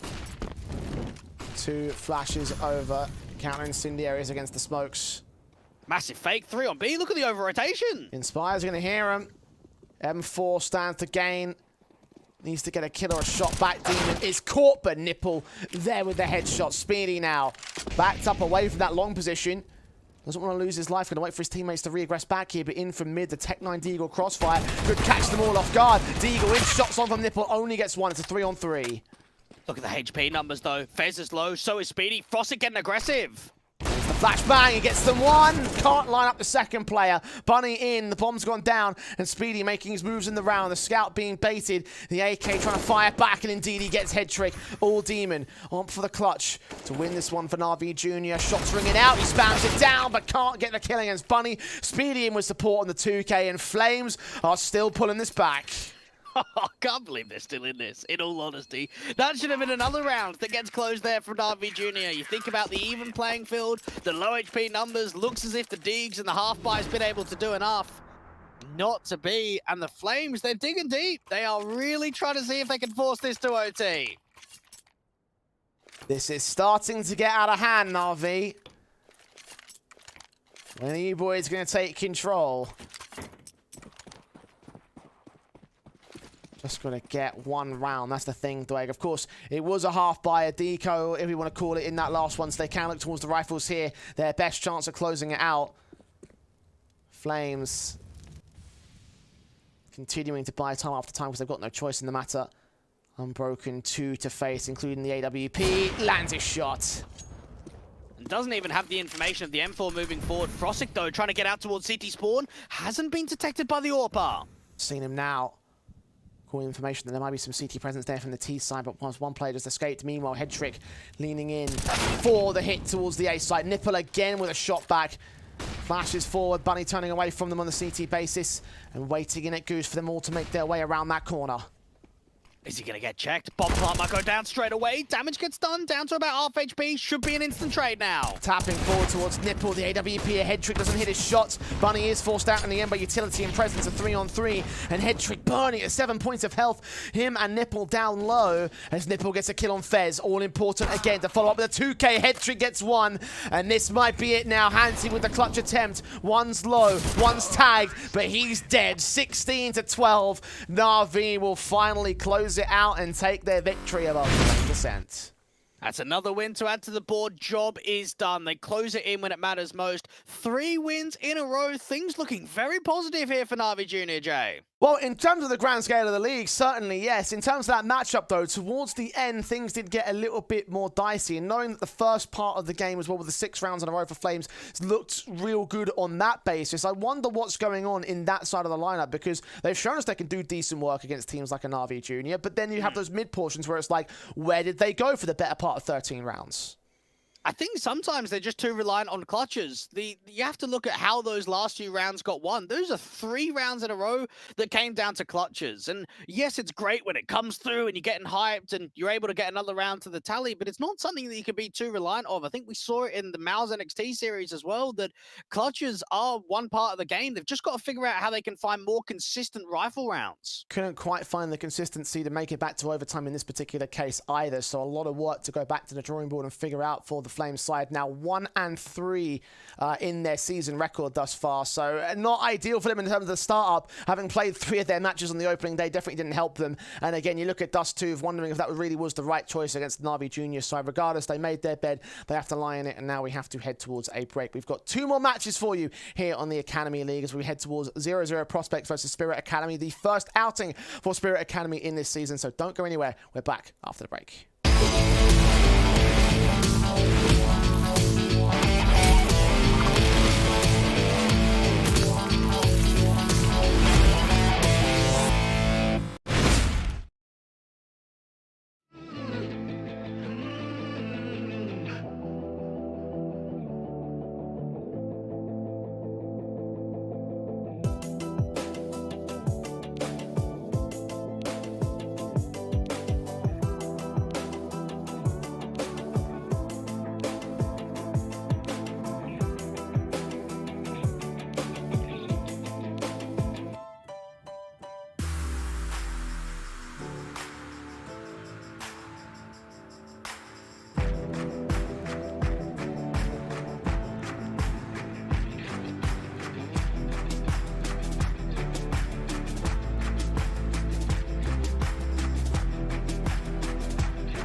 Welcome back to the Academy League. We're after an extended particular break. We're about ready to jump into a penultimate match of the day. 0-0 Prospects take on Spirit Academy here in the opening best of one for the Spirit side. Had a day off yesterday, and now with a chance to get started in the Academy League to continue with their hot run of form from the last season. Dwayne, are they rated as favourites in this matchup, mate? I actually don't think they are. Like, don't get me wrong, they were very proficient when we think about the last season. Their run into the playoffs through the lower bracket was definitely something to catch an eye on for. But Prospects, the way that they played yesterday, their recent performances, they're just looking real red hot. I reckon you're probably rating the recent former Prospects a bit more hotter than what Spirit Academy really are sort of posting up to be in their own position. I reckon that the consistency of this team is going to carry over from the previous season. So for my money, I'm sort of putting my eyes on them as the guys to watch out for. Obviously, it will be first match of the season, and with the knowledge involved of what they've been able to do in last season, I believe they've had a roster change since that point. So it might see what that's going to affect the game plan here against the 0-0 Prospects side. In terms of what they've had against them in last season's matches, we have seen a couple of affairs where it has gone down to 19-17. So for Prospects, at least they have that knowledge and the notion that they could probably still take a decent victory above Spirit Academy if they have the tenacity to do so. And off the back of yesterday, I definitely see where you come from with that. And just knowing that for Spirit Academy, their debut game last season was against the Prospects, they're going to do it again here today. So an opportunity to see if they can get a similar result. You had Spirit Academy doing very well in the group stage, where for Prospects, while they were able to get a few wins up on the board, they would have been disappointed, not even having a chance to get into the gauntlet stage. Yeah, that's probably a bit of a concerning factor for their own right in that sense. The idea that the gauntlet was missed out on and the issues that are surrounding that side of things for the Prospects camp. I mean, look, they had a real good matchup yesterday, so they can try and sort of turn that around from here on out. And look, for here, it's going to have to be a case of just following up more than anything else, apart from that matchup against the Astralis talent yesterday, because that was a 16-2. They really dominated that particular team. And as a result, they're proving and they're showing that they want to come into this match day and into this whole situation with a much better basis to play from. And just knowing for the Prospects, you've got some very explosive and exciting players. I look at Franson and what he was able to do yesterday. Not normally a guy that we look at the higher end of the board, but very much in your face, very sharp, very individual. You know that he can win a game just by himself. You've got Hype as well with the AWP, knowing that how consistent he could be. I don't even think we got to see much from Hype. We didn't even see him AWPing very much at all. It was mainly just the riflers that got the job over and done with. And just from Prospects' point of view, knowing that you started your campaign so one-sidedly with a 16-2, they've got to be fueled with confidence going into the game today. I mean, you say we didn't get to see much of Hype. I mean, we didn't get to see much of a match, really, in that matchup against the Astralis. So, I mean, look, it will be an opportunity for those particular stars to sort of prove themselves and, you know, get going now here up against what arguably should be a bit of a tougher opponent. Again, Spirit Academy from last season especially just looked unbelievable, you know, coming into second place off the back of some very hit and miss seasons prior to that point. Like, having that second place position definitely shows themselves as a team to be reckoned with here in the Academy League. Is the case of now replicating that and making consistency happen across the seasons from here on out, Blake. So do you think they could do it? I think Spirit Academy would be a team that we look at playoff contending. I think already it's very early to have a look at someone like Prospects, but I think they probably should do as well.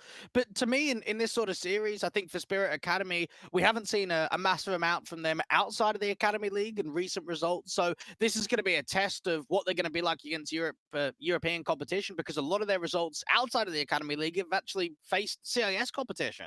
I guess in that sort of sense, they're going to have that little experience and how they can deal with the opposing force in that sense. Obviously, the 0-0 Prospects and Spirit, they've had those opportunities to play in the international space and everything. And I kind of wanted to ask you how those have been going for those particular teams. You mentioned them, obviously, Spirit have been playing in the CIS season, in the CIS scene quite a lot. The 0-0 Prospects sort of having in their own position, like, is it a case that it's better showing from them outside of Academy League?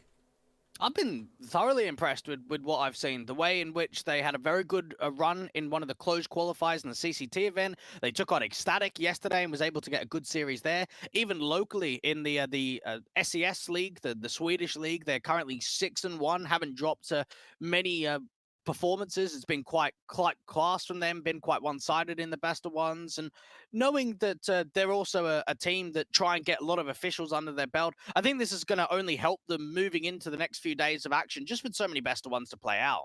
Well, speaking of best of ones to play out, this matchup will be played out on Nuke. And Dwag, I've got some information for you. I'm just being told the reason for the delayed start in this game was due to Prospects not being able to field their full roster. And in fact, they are going to be playing 4v5 to start this game off. Spooks is not going to be here for the opening few rounds. I think he'll join us later on down the road, but that's going to add a mountain of pressure for Prospects opting to play from the back foot to start things off. So how does that affect the dynamic of this game now? Oh, that changes everything. Playing 4v5 is not a situation that any team wants to play in, and I think already that just throws favoritism completely in favor of Spirit Academy. And you've got to imagine now for the CIS squad, this is your chance to crack in early, to get an early lead. Anytime you're up by a man advantage in every single round, you're going to work with it. So this is going to be tough for Prospects to fight with. The default opening pick, if you will, for the Spirit Academy team, especially in that T side, is going to be very valuable towards the tail end of this this half here. So they'll be on the T side start of Nuke, which will be our map up play between these two teams. Second time out today as well. Any particular favoritism on this map up here? I think for Nuke, we haven't seen a massive amount from them. It's actually been quite weak in recent history for Spirit Academy. 1 win, 6 losses in the last 3 months, whereas for Prospects, 1 win, 1 loss, doesn't get played as much. So middle of the map pool when it comes for Spirit Academy. They actually did pick Nuke once when I look back at the best of 3s in the playoff season last time around. So it's a map that gets a lot of game time for Spirit Academy, but not always the massive amount of success. Okay, all right, then fair enough in that sort of sense. I mean, for the Prospects, I'm kind of wondering how much this map is going to sort of play into their own side of things, knowing they're on that back foot for every single round at the start of this game here. You've got to sort of look towards the map pick and being the main sort of strength point, I think, for this team. And looking towards those highlight players, you mentioned you want to see a bit more from Hype today. France improved himself to be quite a monster against the Astralis talent yesterday as well. Fortunate that those two players aren't the ones missing, because those are the two guys that look as the main sort of hard carries for the Prospects side. Yeah, even Spooky has been one of the OG members. You think back to him joining up the lineup back in August of last year. One of those guys that's been grinding really hard with different iterations of the lineup, coming back to a full Swedish core and full Swedish lineup and being able to press it to the absolute most. So there's a thorough story for him and what he's been able to do for these last couple of seasons of the Academy League. But for Prospects, they are a newer team to this level of competition. We only saw this iteration play in the last season. About ready to jump into the pistol round, Dwag. I've got one more spanner to throw into the works for you. Spirit Academy are also down to 4 men to start off this map up. Right. So I'll throw it to the pistol and we can see how far this will go in what will be a very interesting set of circumstances. Obviously, something has gone wrong for both the Prospects and Spirit here. So what do we make of this situation now? There's quite a lot to dive into when you consider that to be the case. Spirit Academy and Prospects, well, at least it's even playing field. This is a game that you won't see all that often and will change quite a lot of the stylistic point of view too.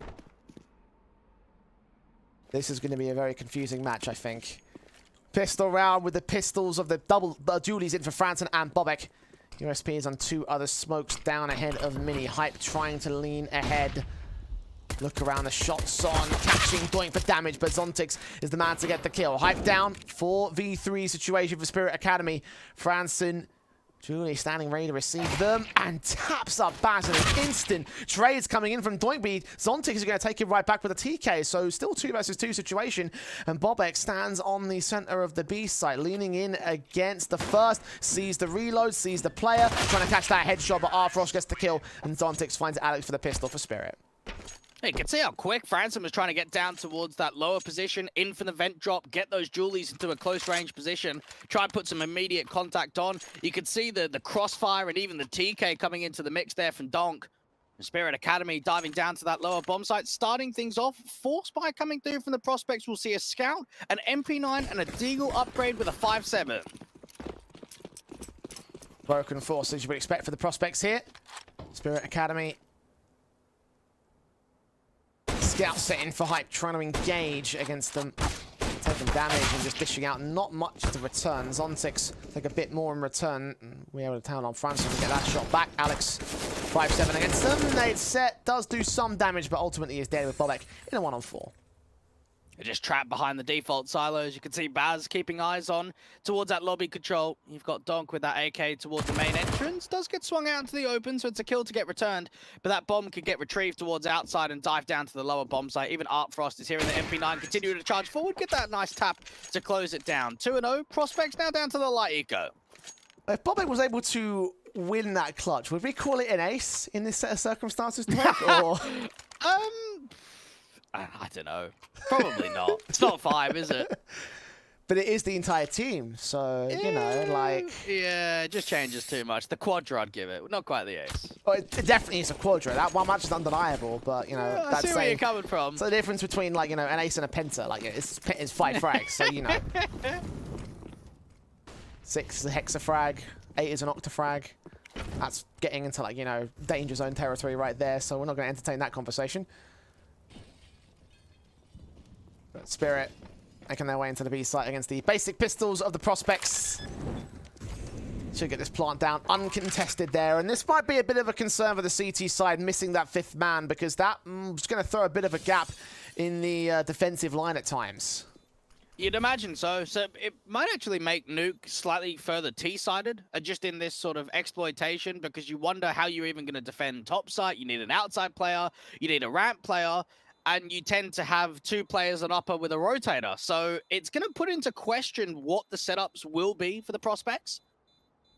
Alex towards outside, trying to see if he can find an exit. Frank does get spotted in the end there for the MAC-10. Spirit Academy getting an all-important start and trying to see if they can get themselves as competitive as possible. Start farming up that cash too.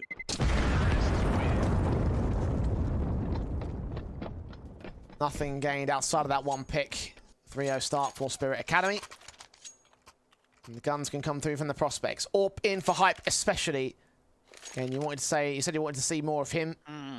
So a chance for him to strike back. He's yet to get a kill so far in the early stages of this game, but now's the chance for him to get that Orp posted. Let's see where he puts himself. I would say both Hype and Artfrost are going to be the 2 hard hitters when it comes to the group stage in this Academy League season. 2 of the guys to keep an eye out for were very impressive when I look back at the last season. Franson, early anti-rush nades going down towards that squeak door position. Bobek diving down towards lower to play out towards Secret instead. Way in to engage, but Spirit are being just as passive here. Tentative nature in this 4-on-4. Bobek seeing the Molotov sent his general direction will get forced away. So at least a decent start. Sprays through. Damage will not be done towards Zontix. The flash is the right level to peak, but didn't catch any of it on the T side. Start that exploitation towards a ramp control. Know that Bobek dived down to the lower bomb site height, but the Orb does get the flick onto Donk and looking to peer in for a second time, does get punished with HP. Saw the shoulder. Franson does find Zontix, so the advantage tips the way of the Prospects. All important pick back there in Secret. The Prospects in control here. Should be setting up for the retake soon. Baz is going to get that bomb down, and for Artfrost out towards decontamination, he can try and take some of that attention away. Franson's opened up decon, but hasn't seen anything. Contact against Baz. Knowing that bomb's been planted on the other side of the site. Baz gets the kill, trying to double up against Alex, who struggles with his spray, gets his kill together in the end. Artfrost alone, engaging Franson, sees the man. Alex getting out of the way of the door, been popped open. That is a perfect headshot there for Artfrost, leaning back in against Alex, who somehow makes it a double and makes it a round for Prospects.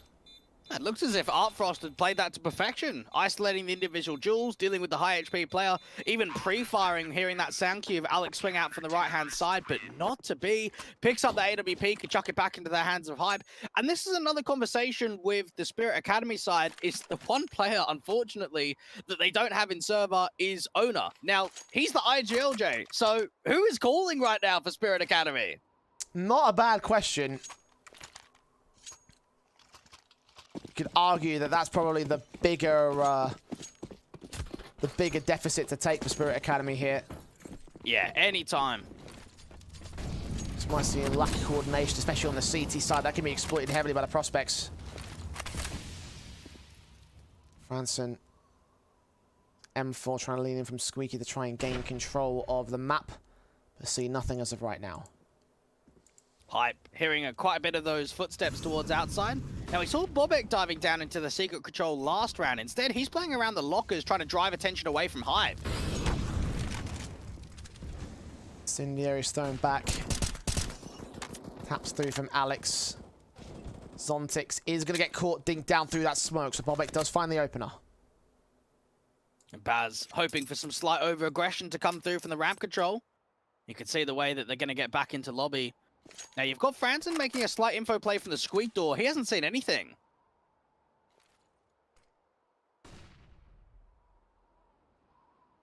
In for the T side, trying to get up to the ramp position. Artfrost watching with the AWP. Expecting to hold position. The flashes come through. Spirit try work their way back into the squeaky door with Franson holding his own on the M4. Incendiary sent AWP behind the smoke. HG is coming down to do some damage.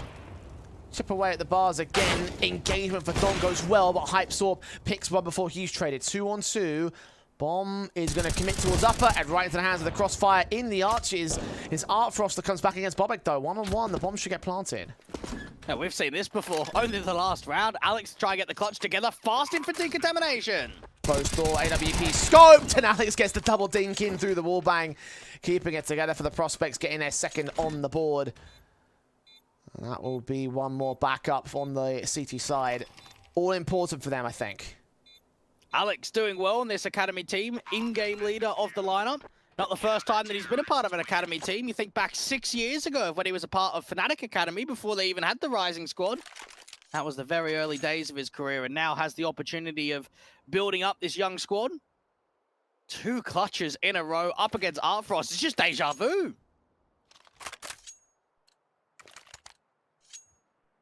Tactical timeout called in by the Prospects. Might even be the stall for time here.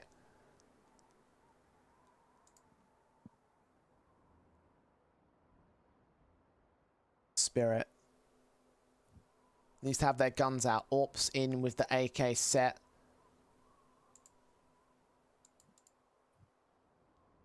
Setup should be pretty much defined at this stage. Prospects.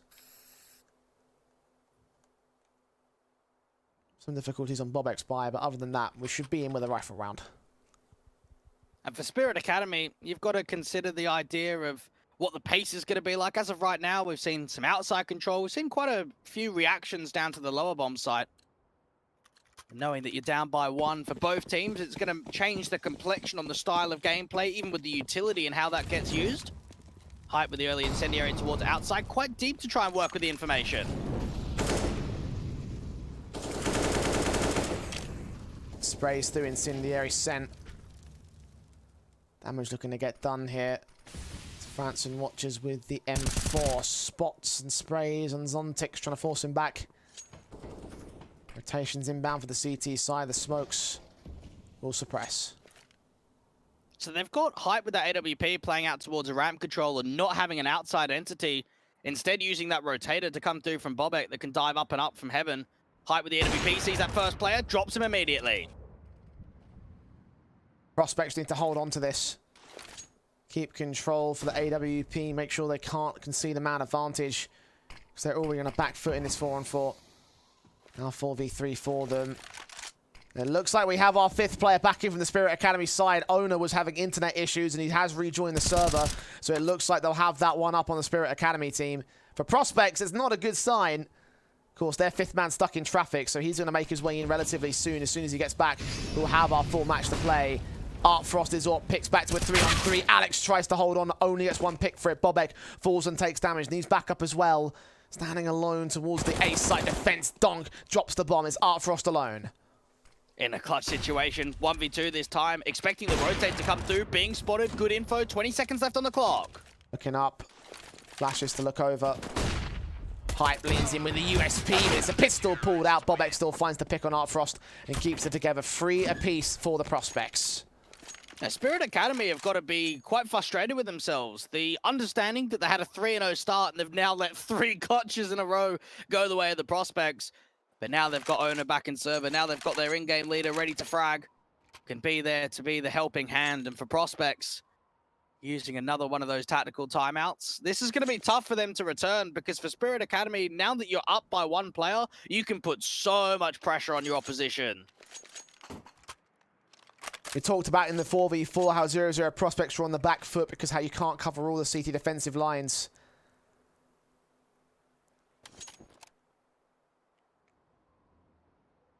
Now with the 5th man being back in play, Prospects, their back foot, their disadvantage grows. Can only hope that the traffic clears up soon. 3 apiece. At least they have the gun buy against the Tech 9 Mac 10s, but this seems like to me it should be a rush call for Spirit. Something quick, you'd have to imagine so. Prospects, what's their anti-rush nades going to be like? Bobek out towards ramp this time around rather than hype. Instead, the orb's going up to heaven. Branson backs up, nade sent, flashes forward. Alex going to get forced away by the flash utility. Branson's going to burn a little bit to that Molotov. They prodded towards some sort of fast play onto the upper side. They might go down towards Vent now. Counter flashes in against the smokes of the kill, but Bobek lines up 2 triple found. Quadra, nice, not quite landed, but Art Frost should not last long himself against the backup inbound. Bobek will get dealt with. But still, Franson picks up the pieces and brings in the advantage for the CT side. Just poor utility usage there coming through from Spirit Academy. One of the flashes gets either body blocked or hit onto the wall and just does not go out to the entrance at all, meaning that Bobek can just hold his sightline, allow himself to multi-frag, find so much damage on that ramp contact, and get the lead back over for the Swedes. Continuing to hold up against the force by Spirit Academy, giving a major leg up for the prospects. Bobek towards outside will lean in first and foremost. Zontix watching top of the silo, firing down onto the general pre-fire angles. It's Baz that picks up the start. Bobek down, 5 on 3. Still very aggressive towards outside to the top of credit, underneath it from hype looking towards garage. They really want to show intent. Same with Alex towards secret. Rolling away for Alex position. Franson. The look on to position over towards the hut angle, but he'll wait. No contact. It goes quiet from Spirit. And this might be a very gambly half as well when you're down by 1. You consider the idea here for prospects. You were all fighting outside, credit card garage, and over to secret. It doesn't come through at all. So now you're starting to stack up ramp. They just know in these sort of circumstances, we have to play as a unit. We have to play together.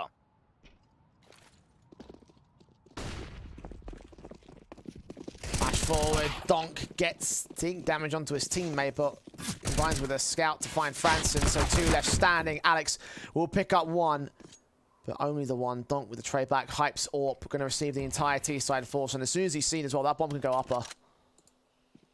Hype with the Tech 9. Does he try and spam through the smoke to deny the bomb from going down? Burst does get seen and eventually gets dropped. That's on the second man, taking a lot more damage in return to that Deagle. The AWP needs to find position, lands on Art Frost next. Dives in, unawares of the third man, knows exactly where Zontix is, seeing a shoulder peek out! Oh! We both saw that coming, but didn't quite connect it. The collateral and Spirit is avoided and prospects are evened up again.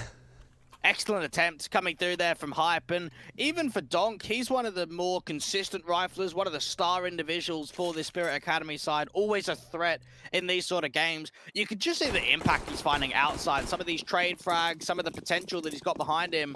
Prospects back onto the buy, have got a single MP9 and M4s for the rest. Incendiary sent up towards the hut position, trying to block off the entrance and top of hut to drive CTs away. So inside a hut as well to make sure that there's nobody pushed forward. M4 just holding for the smoke to clear up. Re-smokes come on towards the outside default from 1 man. Get a double smoke across. Hype can't do much about it, has to just respect it forward. Now, because there is a lack of information on the other side of the smokes, it means that Alex, one of the A players, has to go down for the vent, just to keep eyes in case there is a wrap from secret. Put the smoke up to try to suppress them, at least behind the red box. So there's that much. That's not much. Orp watching for Art Frost, trying to look in against the CT side. Bobek, so away from the flashes, 2 of them come in. He just sits pretty and waits for contact. Now, this is good manipulation of over-rotations right now from Spirit Academy, just off of the basis of the U2 alone. Franson gonna start getting some appearance back in from heaven, needs help quickly. Molotov in, Franson turned away, M4 engages but loses to Baz. Hype doing damage but still not finding owner. And from here, Bobek and Alex probably have to save, right? Have to think so. There's no room to get in this retake at all. As Spirit Academy just consistently putting pressure down towards outside. Even bo1 trying to get up to the Heaven Control, save both of those M4s. Do they get hunted, though, is the question. Yes. Yes, they do. Zontix gets them both. Spirit find the lead back 5-4 on the board. The prospects. Money's not great for them. Probably have to go for a bit of a harsher eco, maybe a half bite. Not great. And this is very possible that Spirit Academy just get a one-sided first half and clean up this best of one quite quickly. Prospects aren't going to be able to bring much forward. We've seen some adequate displays from them so far, but the majority of rounds that they've won have been down to clutches. The Spirit Academy is showing a lot of control.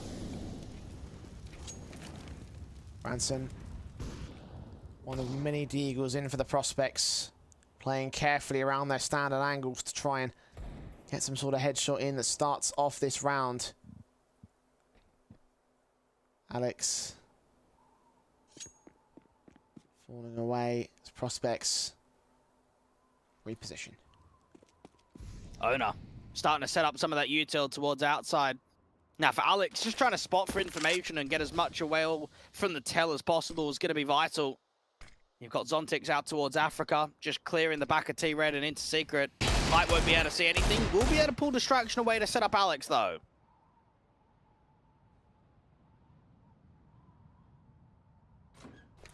All right. Moving in to the upper take in from Squeak Door. Prospects rotating inbound from the Vents and Co, but they're dealt with effectively. Alex and Franson dead and buried. 5v2. There's a half buy, so they might as well try their hand at it. Get some sort of exit frags, but we get a rifle out of it. But nothing major. bo1 and Hype keeping that crossfire locked. Both players peeking each other's backs.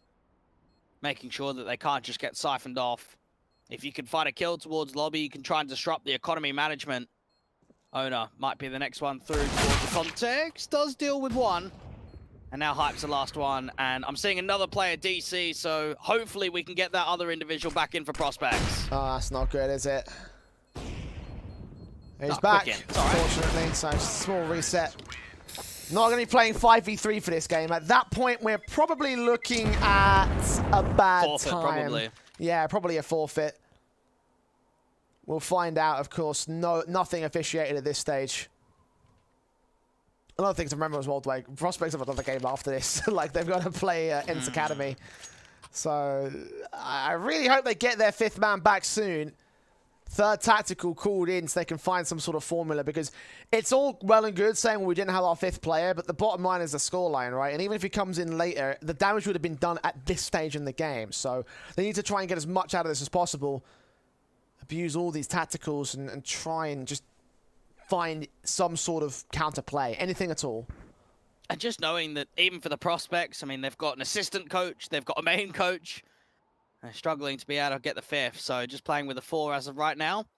Spirit Academy realize the potential they have themselves in, and they know we had very similar circumstances to the first few rounds of this map as well. Try and get an opening best of one start for them. Another tactical coming through from prospects. He's here. There we go. Spooky is here. We have a 5v5. They've stalled out for as long as possible. They've held their scoreline, used all their tacticals to get it. But now we have a proper match. This turns stuff into a very exciting series, because this is what we wanted from the outset. I mean, it's already a 6-4 scoreline, which is very dominant from Spirit Academy, and they've got them on the ropes when it comes to the economy too.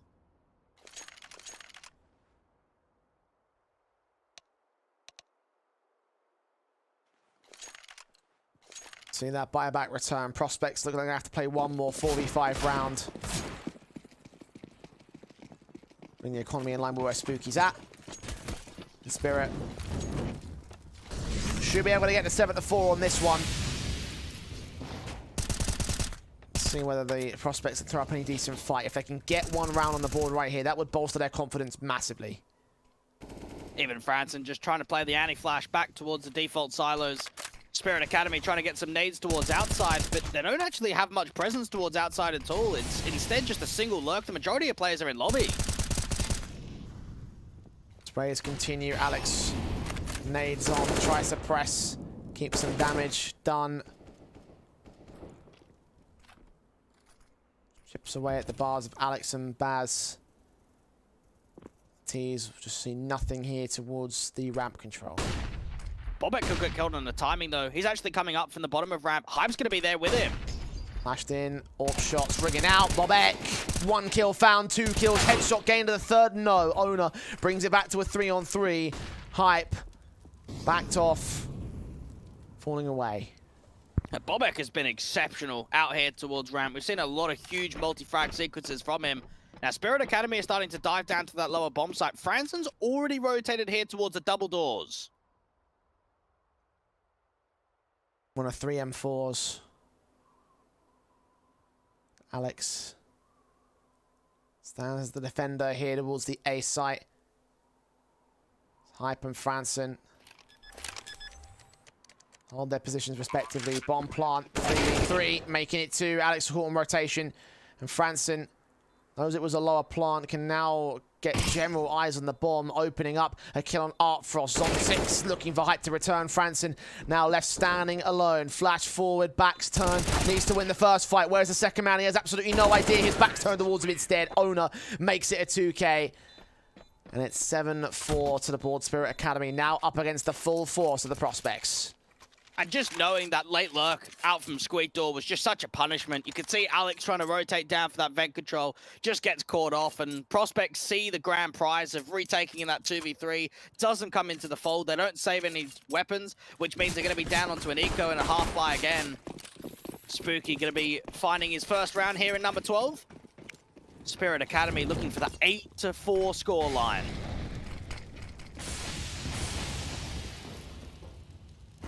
Win the T-side half. Take control against the half-buy. The Eagle firing. Artfrost engages Spooky. Damage will be done towards him, but the first frag has been found. Not a great start for him in this matchup. Advantage for Spirit nonetheless. Fransen keeping eyes on the legs on the walkout to Cords into the wrap into A. Down to the main, first duel comes through. Zontix just deleting him. Even Alex trying to find the response. Hype does get one with the dig outside. Gets another one with the AK picked up. Zontix down. bo1 forced to get away from heaven. And Hype follows suit to a man advantage. 3 kills for him. Alex has seen one in backside. Might call for backup. In the closed vent corner. I don't think Donk saw him. Hype gets a quadra looking for the ace. Swing back. Baz is caught by Alex, and that is a steal that will get the Prospects going. What a round. The idea that they're able to not only steal it, but pick up 2 AKs and that AWP. Hype towards outside, I feel as if they didn't need to hunt him down. You had control towards the upper bomb side. They start sending players through. There was even one duel where there was a walk through a smoke and Hype was just out on the other side. So much impact from the young man, and he's able to steal that out of nowhere. This match really is going now for the Prospects. Stack up and get an 8-7 half at the turn of the CT side. It's unfortunate the circumstances at the start of the game. They've got to live with it now. Smokes on against squeaky door position from both sides. bo1 spraying through. Damage will not be done. It's very blind fire. You can see the way that Spirit are now going to start to tail outside, get the cross smokes down. You got Spooky, the first player in towards Garage, going to be relocating ever so slightly back passive towards Credit Card now, behind the smokes itself. Molotov's in with smokes back. Incendiaries to block them. Spooky. Warning his M4 back at Garage. Hype on the rotation in with the smoke at the ready. Will try and block off Squeak Door. As Fransen leans in for control. Zontix being able to get dropped from Spooky towards outside. Now Baz is waiting for some over-aggression to come through the Squeak Door. Just spots off Fransen. What a tight angle for him. Fransen just peeked in the right place at the right time. 4-on-4. Molotov sent. bo1 hearing footsteps in to go towards Decon. Calling back up from Hype here, surely. Doors open up. He sees 2. Crosses out in the open, but Owner gets his pick back. Hype missing a shot. Advantage sits with Spirit here. Bomb plant will be secured. Hype Ducked out of the way with a smoke in, and Hype will get a kill onto Owner. So back to even as we go. Adjustment almost hit it, but not to be. Doink looks on to the next man, dealt with by Spooky. 2-on-2. Baz coming down from that vent control, just spotting out and trying to bait any further forward. Art Frost with the NWP can work around the smoke. Start to clear. C1 adjust towards Alex. Kill found. Spooky again with a trade. A triple in for him. Quadra needing to be found with a defuse. He's stuck. Swing out with his back being turned. Baz gets the kill. And it will be a half game for Spirit. Beautiful trading game going down to that lower bomb site, working off each other incredibly nicely there for Spirit Academy. And Prospects have unfortunately lost Spooky for a moment. Uh-oh.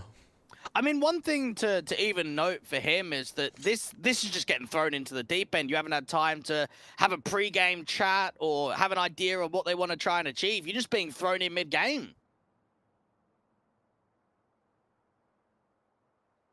Might be a similar story for Owner to a lesser extent. Obviously, he's the captain, so he knows the game plan already. Hopefully, at least in theory, he should do. But you're right. Spooky jumping into play CS. Maybe he had some sort of inkling with a demo review at a previous date, but you can't rely on that given the circumstances. Like, it's definitely better if you have that pre-match chat. Get the game plan together, get everyone on the same page. He might not be for Prospects. Certainly not encouraging that they've just lost the half here on CT side. And it's certainly not encouraging that they've lost him again, so let's hope we're not really playing 5-on-4. Yeah, I'm seeing here he's just fixing his binds. So could just be that like when he jumped into CS, didn't quite get the config down right, the jump bind or whatever it may be. So he'll be back. Don't worry about that. Okay. So, I mean, a moment's respite to get things through. But fortunately, we have got some semblance of sanity restored. I hope we weren't going to play a full 4v4 matchup for the entire match. Funny, one of my first nuke casts on this new iteration of the map actually had a 5-on-4 all the way back in the day, Dweg. Jeez, there you go. I mean, even the new nuke, as people were calling it, it's been out for quite a while now. Yeah, it's been such a long time, isn't it? Remember the railing outside that used to be able to go from silo all the way to heaven? Yeah, that was stupid, wasn't it? I remember, actually, there used to be a thing on knife rounds on the old nuke where you could get like a run boost set up towards the ramp silo, and no one knew how to do the run boost to get you. So you could just wait up there and just win the knife round because they'd just all disconnect or just... You know, they just wouldn't waste out the time. I love the idea of strategizing a knife round just because of how CT-sided nuke was. Like, yeah. Once upon a time. Still CT-sided today, but not quite as much as it was back during the old iteration. 12-3 halves were all but common, so... Force buy-in for the Prospects. Deagle for Alex being the weakened element. Spirit into the defaults. Might go very quick into this A take, but they will get driven back by the utility, fortunately. So much spam coming through from Donk, trying to see if he could find a connection of someone close towards that smoke. Now you've got Bobek pressed up super aggressively towards ramp. I wonder if that's going to move into anything later into the round.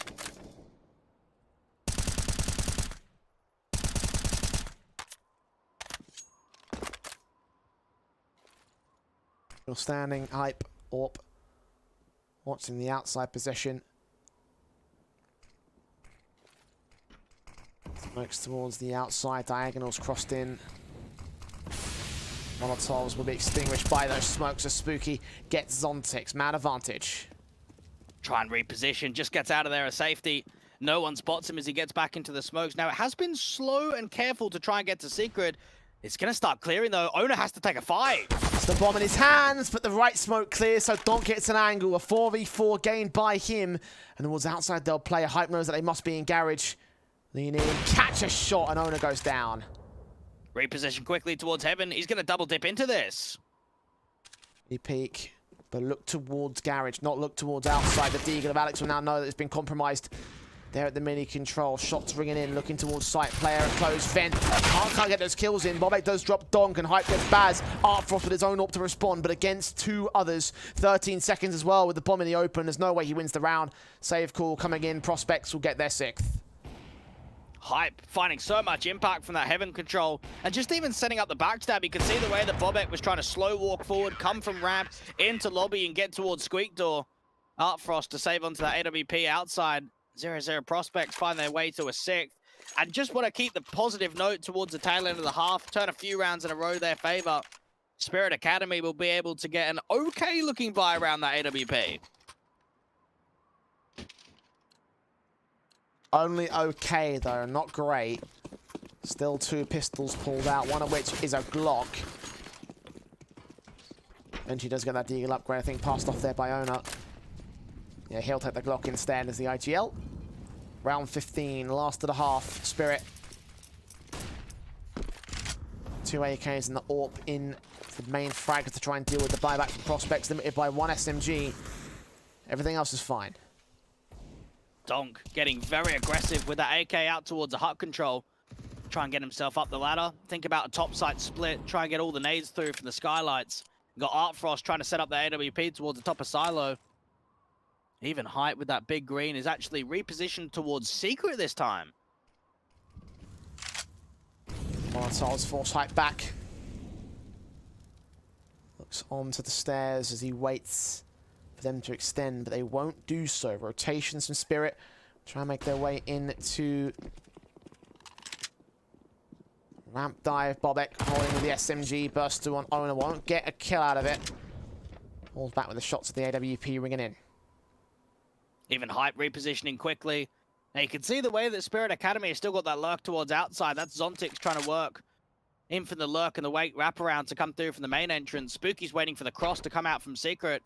Franson and Spooky set on the crossfire in upper.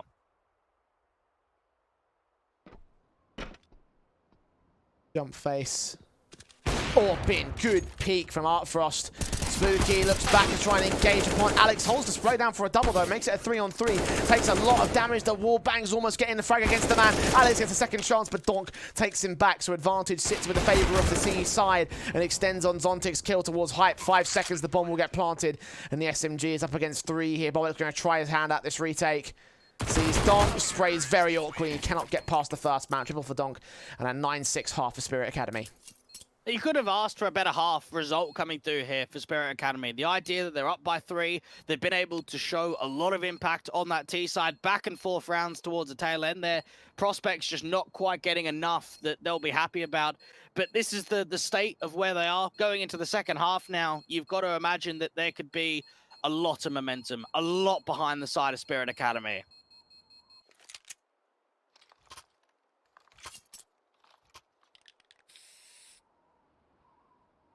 Three rounds to the good for them.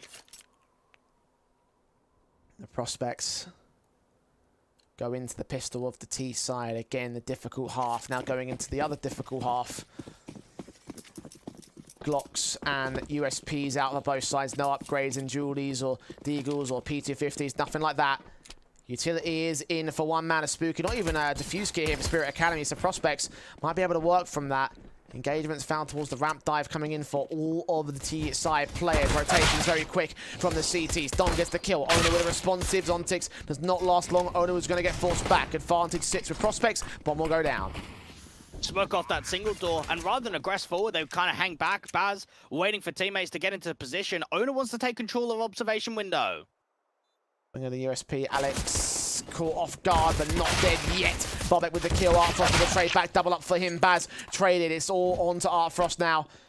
Versus 2, opening the doors. Caught off by Spooky. And that'll be a 7th for the prospects. An all-important pistol gained. A lot of chaos going down into that pistol round. You could see the way that prospects were just beating with pace. They come out of ramp, dive down towards that lower bomb side. You then have Spirit Academy trying to fight all 3 players towards decontamination, try and take the fight head on, try and trap or get themselves out of that trap of the single individual towards Old Toxic. In the end, it's prospects to be able to close out the round. Force buy scenario coming through from the CIS squad though. Oh, what a shot for Artfrost. Quick buy back, trying to get the kill onto Alex and co. Secondary pick will not be found. Hype's going to get the trade. 4-on-4 has been gained. Donk just getting spammed towards outside. bo1 and Spooky working close towards the util. Now Zontix is repositioned out towards Hell. Getting himself up towards a Heaven Control could try and spot Bobek. Look at the position he's found himself now. Caught off on Zontic's part. Makes it work for his team, but Bobek. 2 left standing for Spirit, and Prospects will not allow this force buy to work for Spirit, even though it looked like it was going to do so with that scout shot earlier.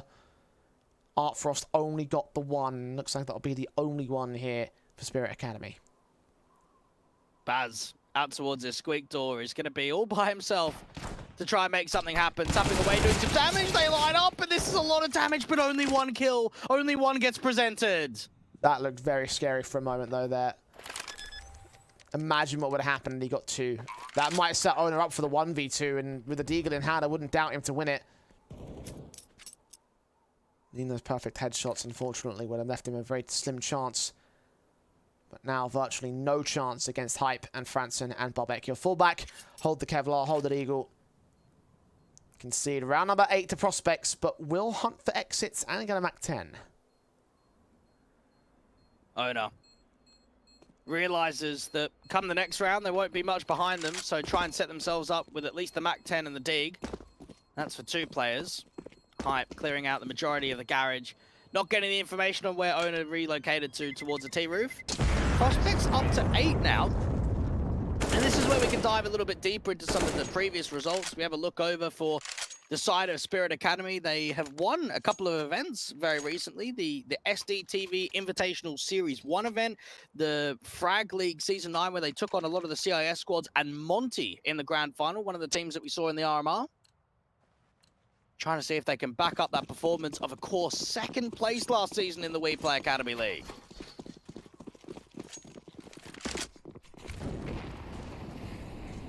Pistols in for Spirit Academy now. Prospects. Press forward in for 5-7. Alex is going to get caught off. Bobek again with a responsive. Make sure that bomb stays in T-side control. And Zondit's going to get caught past that. Spoke for Franson. Advantage sits with Prospects.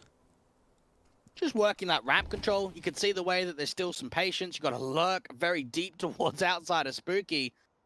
Knowing that he's getting close towards the Heaven control. The more distraction they're able to pull from lobby, the more chance he has of a multi-frag. Pushing in for Spooky. Up into Heaven. Spotting Baz gets the kill. Deal of Artfrost manages to get the trade back. AK didn't drop out of the Heaven position though, so Artfrost still holds the Deagle alone. Dead to rights on Bobek's part. Molotov sent in towards Owner. Not allow him to peek in from Heaven. Might try look for that rifle up in rafters, but this should not be around for him or Spirit. Prospects tying up the scoreline. Owner's going to try and see if he can get over to that AK. If so, get the AK, fall back towards CT spawn. He might do it in the late portion of the round. And oh, is that HE? No, I was just going to say that HE might have actually blown away the AK. Oh no, they're shooting it down. Trying to get rid of it. They know. But I think Owner's going to get his hands on it. It's going to have to be before the bomb blast because that might throw things off. I think they just shot it deeper into the rafters. So, Hype watching. Oh, Owner gets it. He's got it. He escapes towards CT, so there you go. 9-all, even standing for Prospects. That's really the best thing that Owner could have asked for there. And knowing that they can use that going into the next buy, try and get Artfrost on the AWP. He's been thoroughly impressive over the course of both the first half and even the early few stages of the second. A dangerous player and one of the best individuals that Spirit Academy have on their side. The highest rated player in the last 3 months for them. One of the players that was so in there for them when it came to the playoff run last time around and how they were able to get so deep. How quickly Owner's going to make his way towards the outside here. AK in, engaging the Galil, and the Galil loses the fight. Start for the CT side comes in. Spooky is a bit wary about the outside presence from the Spirit Academy camp. AWP repositioning, misses the timing ever so slightly, but Spooky's going to drop, and Owner's just pulling more distraction forward as the AWP finds a couple. 2 left standing for the Prospects. Franson backing up. Hype work his way inland here. Incendiaries try to force him away. Hype does catch off one, but Owner gets a 2K. The Spirit Academy Now in a 5-on-1 against Franson, not a kill is going to be found by the prospects of Spirit Academy defend the lead. What a statement that is from Spirit Academy of just how strong they could be towards outside. You've got Owner playing in main, the AWP from Artfrost towards the lockers, and between the two of them, that was just an initial shutdown. A couple of AKs even get saved into the action. Now for the Swedes, the buyback is going to feature mainly rifles. Franson might have to go down to a Galil to get extra utility behind him. He opts for the AK instead. Spooky's going to be down to a Deeg though. Limited buys continue for the prospects.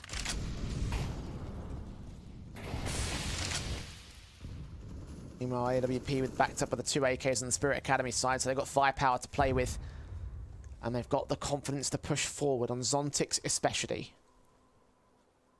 Even Bobek has to be careful that once that smoke starts to clear, there could be an aggressive move. Artfrost up in heaven this time around, looking down to A. Franson is expecting some aggression to come through from the hut control. They're ready. Smokes in. Out towards the outside positions. Diagonal smokes in play. No gaps generated. No mistakes made. A little bit slow with the walk up, but they will get there in the end. But Owner is the main issue. Stuck in secret and is ready to receive the T side. Donk is looking for footsteps. Bobek caught. Bomb drop line up for a 2K. Can't quite get it on Spooky. 4-on-4 and they're forced to dive down. And knowing that Donk is now here from Garage, he can hear and see if they rotate back up from Secret, so they can over-rotate players down to the lower bomb side. That's so much impact just with the damage and spotting another 3 players with that bomb. Meanwhile, Zontix was already down there. M4 ins. Squeaky door opened up. Smokes and flashes. Way through AK, not quite connecting for Hyper, didn't see the man. Chance for Alex to be denied. No, he gets away with it, and Zontix is caught. Finally gets seen, and now Franson's able to start to squeak out from his way of the hut control. That kill towards upper sealed it. That was an incredible miss. When you think about the idea that Zontix was down there for so long, he just did not get seen and eventually gets dropped. Donk will look for an exit on the upside, gets Franson. A little something to gain here for the Spirit Academy camp, but ultimately this will be a round for prospects to equalize again. 10-all to the board. And the CTs, when he thought that they might have had a big linchpin play in Zontix, he was just dealt with, couldn't react through the smoke. And prospects almost let him go. Now, this is actually a very disciplined T-side half coming through from prospects. Very much by the book, working with the util outside. Spirit Academy will be disappointed in themselves, though. When you have a player down there in secret gathering all that information, when Donk is playing up there from the top of Garage, you have enough to work with in that round when it comes to an advantage in the read. Just not being able to set up that crossfire, Zontix finding nothing, Artfrost being smoked off, so even the AWP couldn't find the impact from the top of ramp. Prospects are putting in quite the fight in the second half.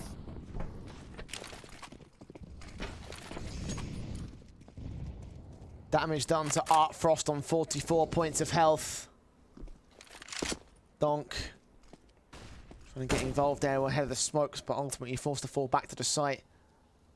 Spooky, meanwhile, gapping that smoke to play with. Artfrost did not see him. Falls away to the site defense as well. Re-smoke down towards that squeak door position. Donk can start rounding the corner, just in case anyone was able to walk out towards that open vent corner. Bobek and co. grouped up into lobby, while Spooky is the lone defender trying to lurk down to lower. Volley and flash in. Bobek going to get tagged up. Similar HP bars now for both sides. Incendiary's on towards the upper site, indicating the upper hit. Baz is forced out in the open to receive it, and he got a wall bang through the hot wall. Owner getting Alex next up towards outside. It's a 5-on-3 for Spirit Academy. Things are falling apart. They need to try and get Spooky into the action. Now, he's starting to continue to walk on a wraparound, but they need Hype and Franson to pull more distraction away. Flashes in, Donk, kill, drops that bomb, 2 left. Franson dead to his hands, 1 now in Spooky. The lurk downstairs in the B site. He'll be detected by Zontix as well. He's got an inkling in being in the observation window. He'll get away just about. But this will be round 11. Spirit fighting valiantly to defend their lead. That was always going to be a tough one. What prospects had to do there was fight just to get the bomb down towards that vent control. Get it into lower. Timing. Spooky has already been seen. Mightfall does eventually get away with 1 kill, but it's 11 rounds up for Spirit Academy. And for Prospects, look at what that's done to the money situation. Alex has got plenty to get a buy together, but nobody else does. This is going to have to be a light ego.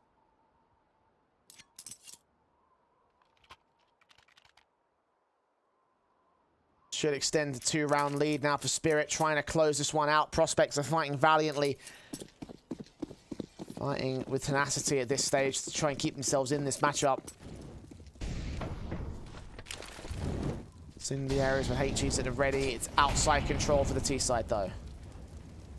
Start working those pistols. You've got the dig in around the Glocks.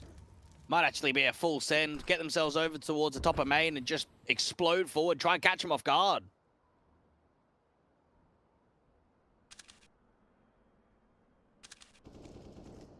Well back, tagged, owner. Engaging upon the upstairs players as well. The AWP lands on the bomb carrier. QSP pulled out against France, and Donk can get that kill with a bit of support. Now Spooky caught by the AWP. 1v5 now. But Alex, that's a good shot on Arfrost. Not quite the headshot, but even so. 12-10. Spirit again equalizing and taking back control. Prospects.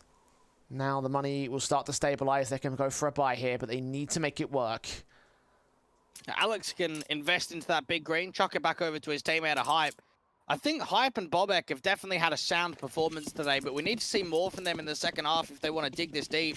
The last thing that they can offer up is more of an economical boost here for Spirit Academy. Early smokes towards outside. They want to go quick with this. Frost moves away. Good engagement. Bobek down. Swing upon Spooky with a double. Triple not quite landed towards Alex. The advantage is only left towards one player for Spirit, but footsteps are heard by Owner, and he might even get an engagement. Saw that gun barrel. Alex is a dead man. Franson and Hype just trying to work towards outside. And that was just 700% confidence, wasn't it, from the AWP? So many overfaces coming through from Artfrost. And Donk and Co. working on the crossfire. Baz now even getting in from main. Franson to drop. And it just shows how much got set up in that round. The way that Artfrost is able to multi-frag, to then pair up the third time and get cancelled, but then Owner is able to do exactly the same thing. Consistent damage in from Garage. You've got Donk there from the Heaven Control on the drop down, and then Baz finishing off the deal from main. I reckon this is where Spirit start to run away with this game now. Prospects. Could be right. Down at pistols once again. They'll have one last buy in round 25 at the 14-10 score. Unless they steal this one back, of course. Flashes into upper, might be the rush tactic in from Squeaky. Down the vent dive for 3 individuals. Owner has caught damage and a kill onto Bobek. So that's 2 players escaping his eye. And we should get towards that B site. Meanwhile, Spooky catching Donk, getting a bit overly aggressive. But Zontix on the B site will drop the bomb, drop it back up, leave it to 2 men on the Prospects. Even this AWP gets baited for a moment. Alex is getting legged for the wallbang. Down to 51, but Zontix is coming up from the other side, so you can't imagine the IGL is going to find anything. 14-10, and this is where Spirit Academy have only got a couple more rounds to go. Prospects don't even have money forward for an AWP, so it's going to have to be AKs for everyone. Guns cross the board.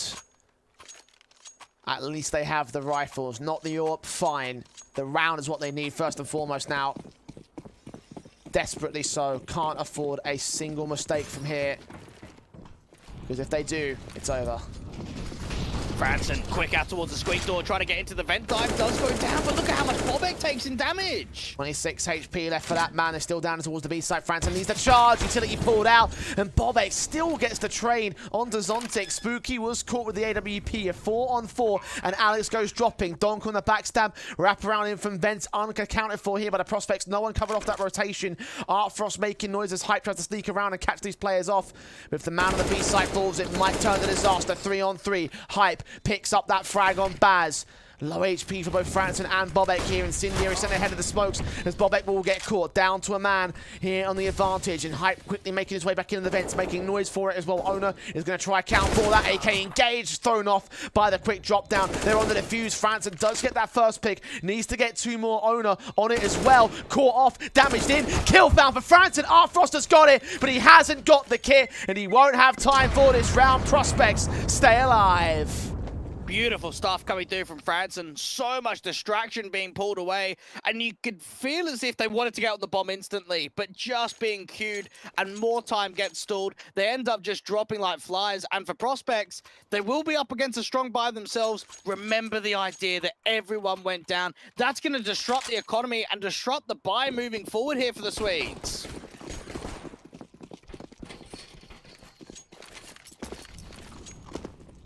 Gotta get a follow-up.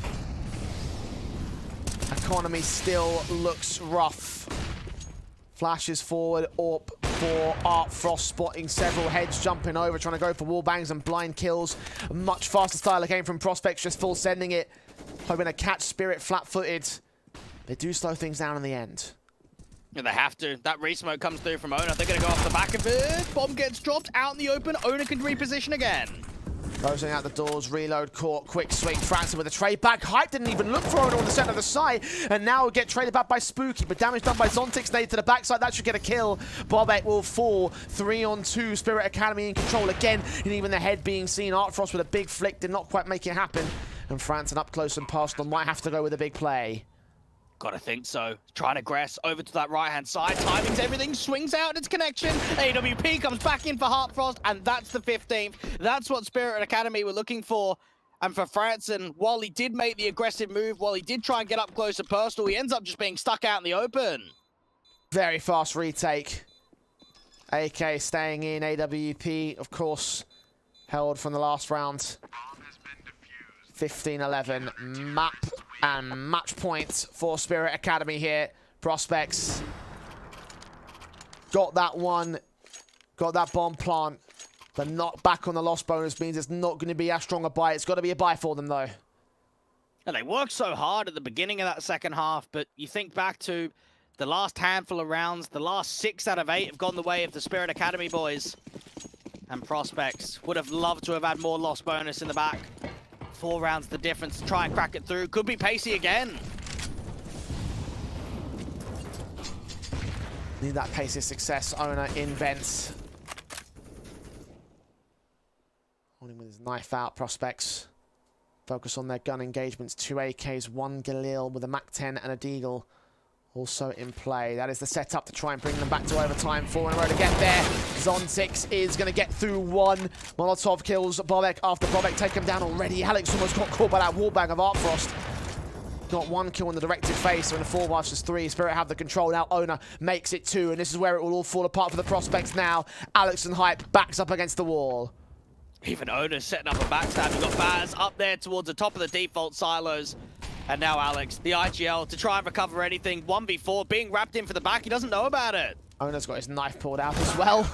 Doesn't need to do anything with it. Baz picks him up. It will be 16-11, and a very tragic end for the Prospects in that one. At the end of the day, it was kind of how they agreed to play this matchup in the 4v4, but on the CT start, that didn't help with how limited they were, how spread apart the defensive was on Nuke, how many holes were exploited there by Spirit in the early game. Then Spirit had the 5-on-4 because Owner returned to this matchup first.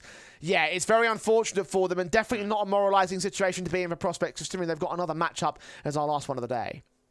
Sometimes it happens, right? The teams are going to be familiar with this, and I think for Spirit Academy, giving themselves that healthy lead going into the second half made a big difference. And for the Prospect side, getting on the weaker side of the economy really hurt towards the back end there. And my goodness, Artfrost was impressive. Now, we knew that he was going to be a player to watch out for, but bloody hell, mate. Some of his shots with that orb were absolute quality. Yeah, he was right on, dead on accurate. So it's not to say this victory isn't deserved for Spirit Academy because of the 4v4 situation at the start of the game. But definitely, he was the guy that you have to look out for going forward for the Spirit Academy side. He just run riot in that matchup, and it's a hell of a debut for them in this season of the Academy League. They get their first victory on the board, but the pain and suffering might not be over for the 0-0 Prospects. They're up in action in our last match of the day against ENCE Academy, so do not go anywhere as we return after the break.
Well, one more match to play out today here between Prospects and ENCE Academy as our last match of the day on the WePlay Academy League. Not a very moralizing sort of match there from the Prospects, of course, being down in a 5 versus 4 situation. The 4-on-4, of course, not being helped out in that sense. Really, probably bad morale on their side of things, I want to say, Dweg, but a chance to refresh themselves, go into a completely different matchup against an ENCE Academy team that, honestly, I'd say would be pretty beatable here for the Prospects side. Yeah, your Prospects are going to be favourites into this one, and for their sakes, look, the last game happened, let's just move on. Let's focus on the next game in front of us, and that's their mindset has got to be.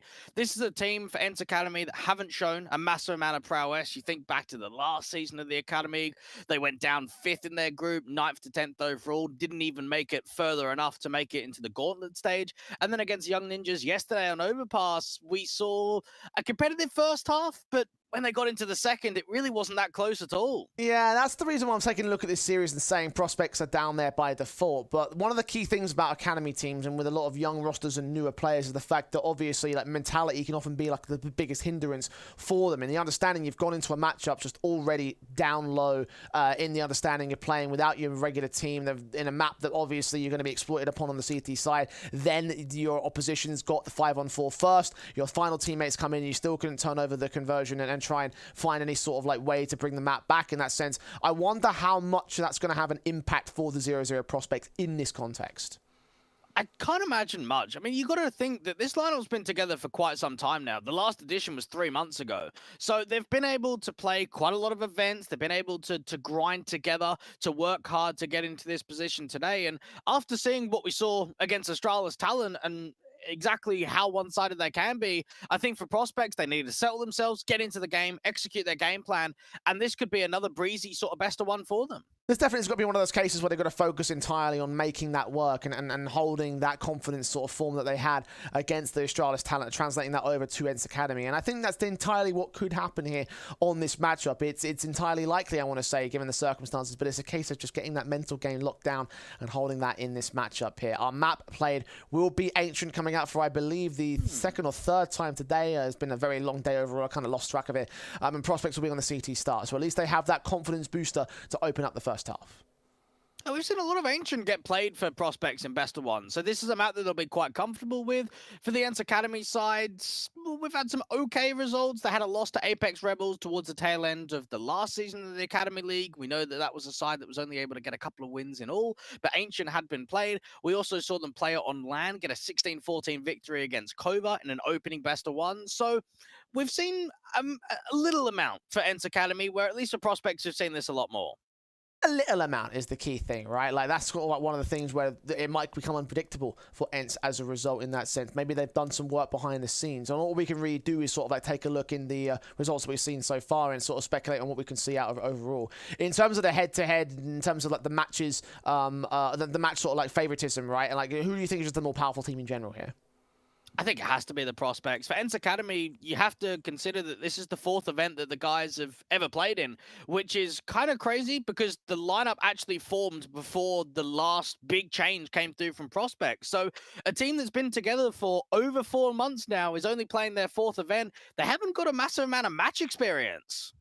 And that can cause some concerns. Again, I think this is all about what the Academy League is about, to sort of get that experience together. But obviously, in the here and now, it does mean that matches may end up being lost down to not having that experience. It's something that can only come with time and with those losses. So in that sense, 0-0 Prospects are very heavily favoured. They have the edge in that sort of sense. They have a lot of advantage going towards them. But again, I have a part of me that sort of wonders if they're really going to be as stable, just because how crushing that kind of match could really end up being for them. Obviously, they've had many different crushing matches as of lately, and hopefully just taking a look at the best of one, they can just think, right, it was one off, and they can look towards trying to convert with the rest of the season involved today.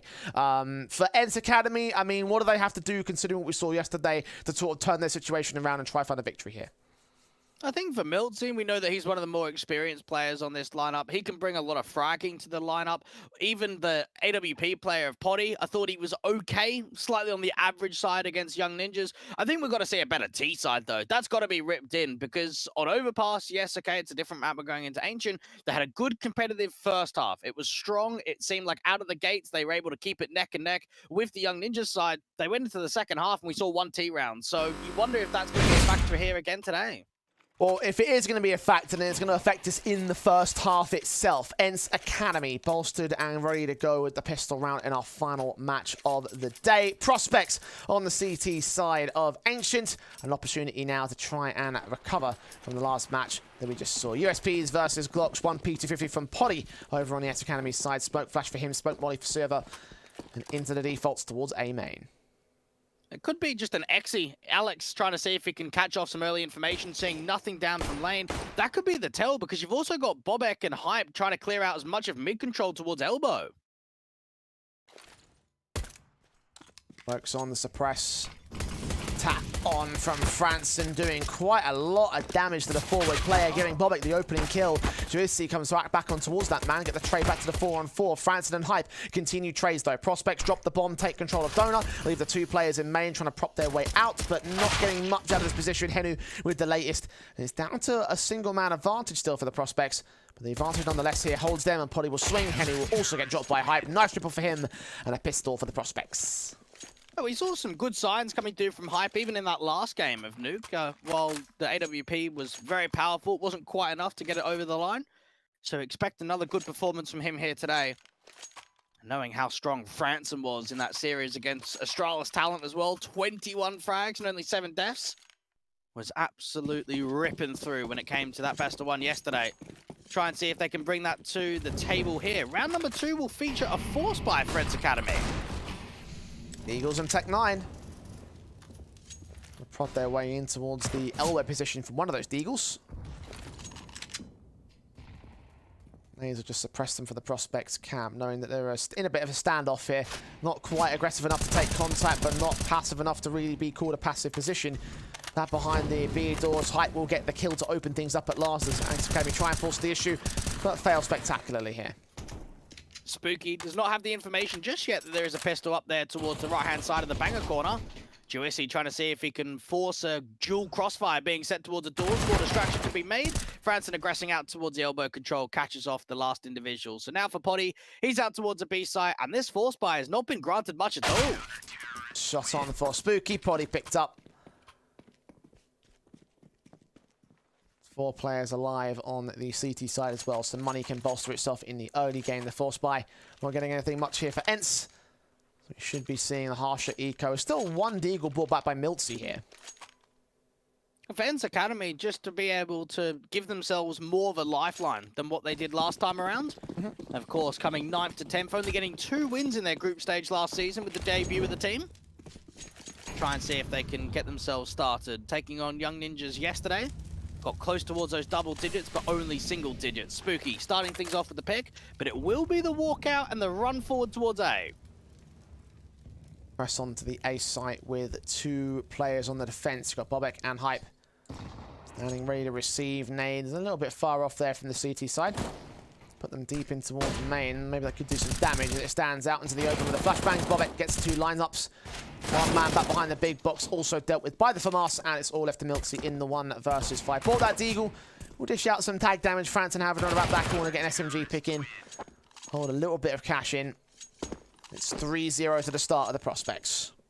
I do wonder whether they upgrade that MP9 to maybe an AWP, chuck that over to Hype, or they keep it as a heavy bonus round, because things have looked very positive here for the Swedes. They haven't lost many players. They've been keeping money incredibly strong. So using this as a heavy bonus round could just set themselves up for even further momentum on the City side.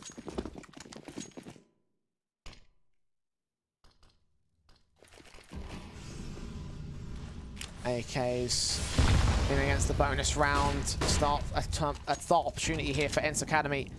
Nades on Hype will dish out the early damage to the utility placement. Out on the lane position, that's about it though. Nothing much really being gained in contact. Smokes at the ready for Server.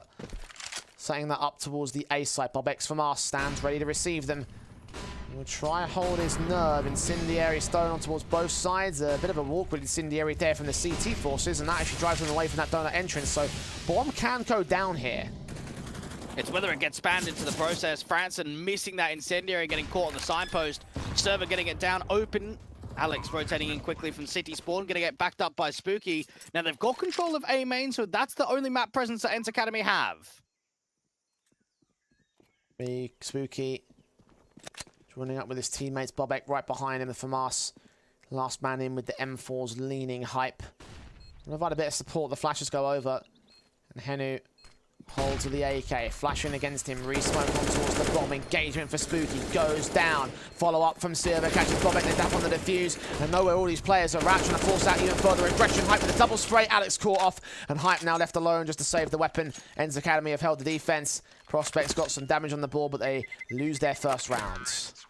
Now this is Bobek making a couple of mistakes with the utility placement. We saw it previously with a HG not quite going down towards A main, and then of course that Incendiary. And I think that does make a difference into the round. It's not as much tag damage. It allows ENCE Academy to run riot. It means that Bobek can't hold as aggressively from the front side of Donut.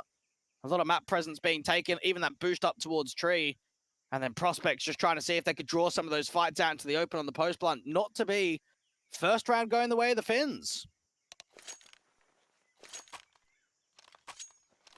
Advantage still sat with Prospects, though. Small tech pauses. We have lost one man once again. No shortage of this for Prospects today, certainly. Obviously, I'll take that time to get the man back in. Someone have 4 or 5 players. No more 5-on-4s for Prospects. I don't think they'll let that happen anymore. Guns will be bought. Should be seeing ENCE up against the full buy. And knowing that the Prospects took that as a bonus round, they have to consider the idea of how they can put that pressure back on. Get that big green forward for Bobek. Wonder if that gets passed back over towards Hype. I mean, we know that Spooky does a little bit of secondary AWPing, so perhaps a style that they want to show this AWP presence towards A might just be a one-off.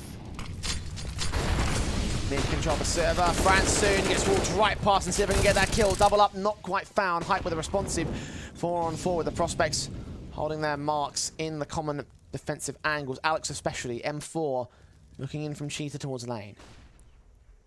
Trying to see if he can play anti-flash, get away from it. USC down on the other side, taking a lot of damage in response. And while that's happening, Spooky's actually rotated back over to the long control.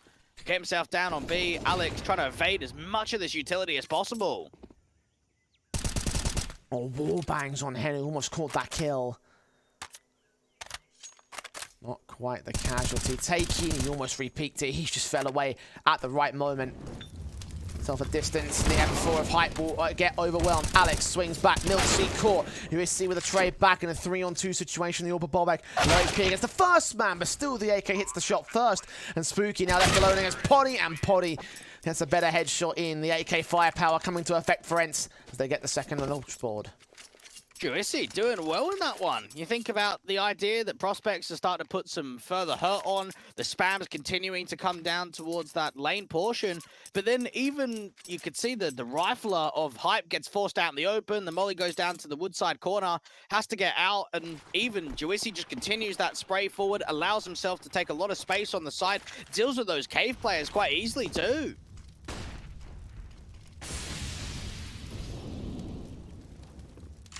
Pistol sent in for Prospects. Henry's going to get tagged up initially. Alex forced away on 60 HP. Franson gets caught. Damage up onto Henry, so it's not quite as easy for ENCE Academy.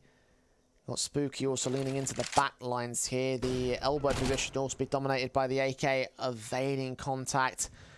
Might find a sneak around against Bobek as USB gets the kill and Server also gets caught. That's a 4-on-3 advantage held by the Prospects. Alex standing to fight here in cave, but won't last long himself. The B site's gain, the plant will be secured.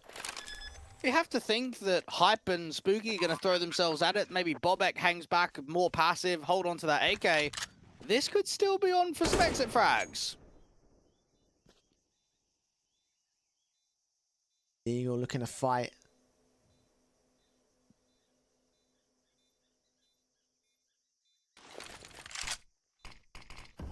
Smokes to suppress them.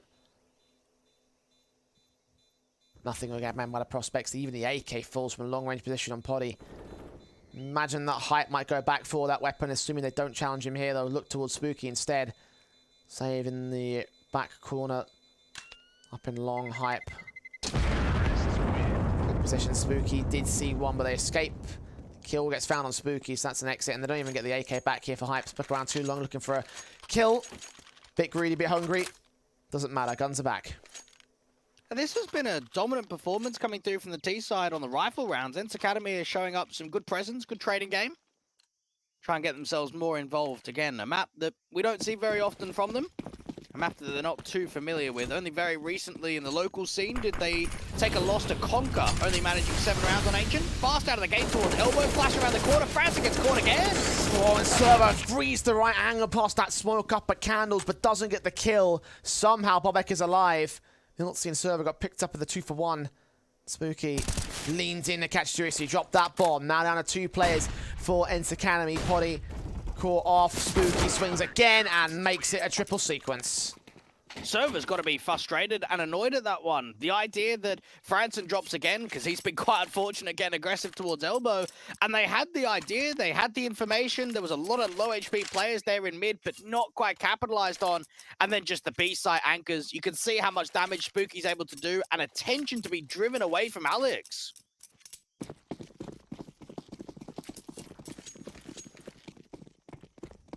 He's got one of 3 AKs for this next round, picked up by the Prospects. ENCE back up on the buy of their own right, but can't afford to let that mid control go as wrong as it did in the previous. Alex, look at how far forward he's going to get here towards lane. Burning quite significantly, though. It goes right for him. Flash in, turn away from. Bullets flying so close to his head. It looks like he'll get away alive for now.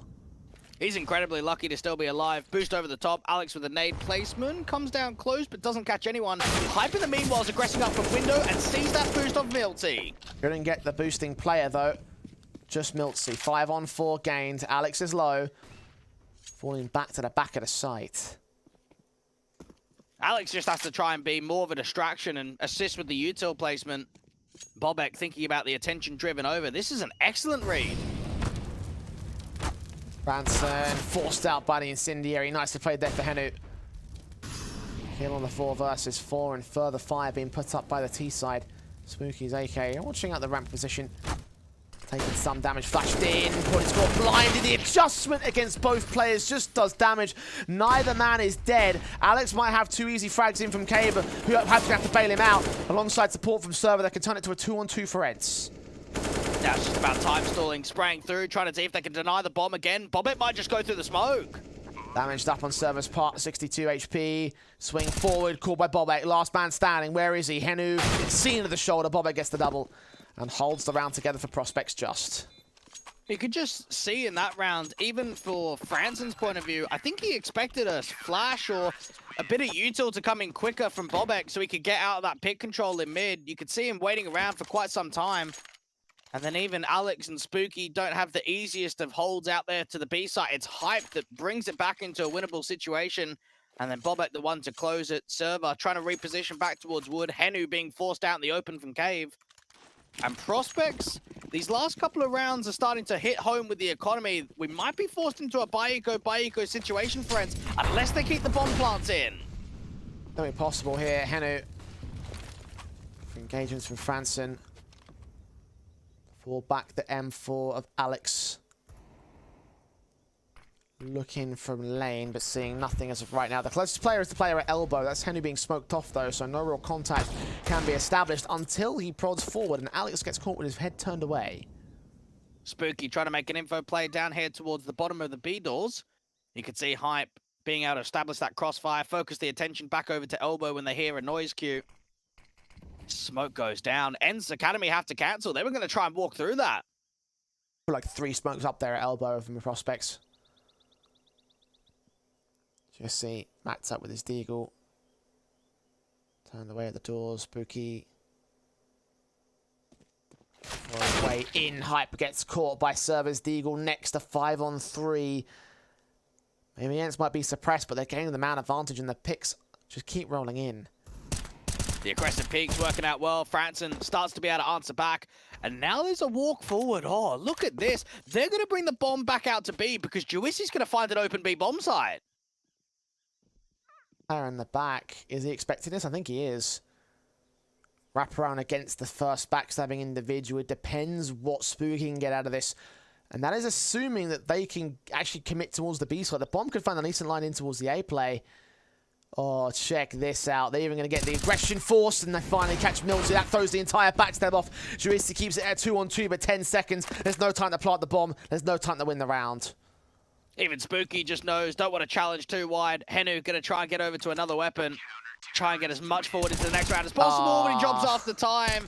And just when it looked like Juicy had enough, like that was a great little avenue into approach. He's able to spot out the B side being opened, but there's just a bit too much going on in that round. You got a lurk out towards A, a lurk out to B, the bomb gets dropped in the open, and then even the CT start backstabbing into the mix. That wasn't great.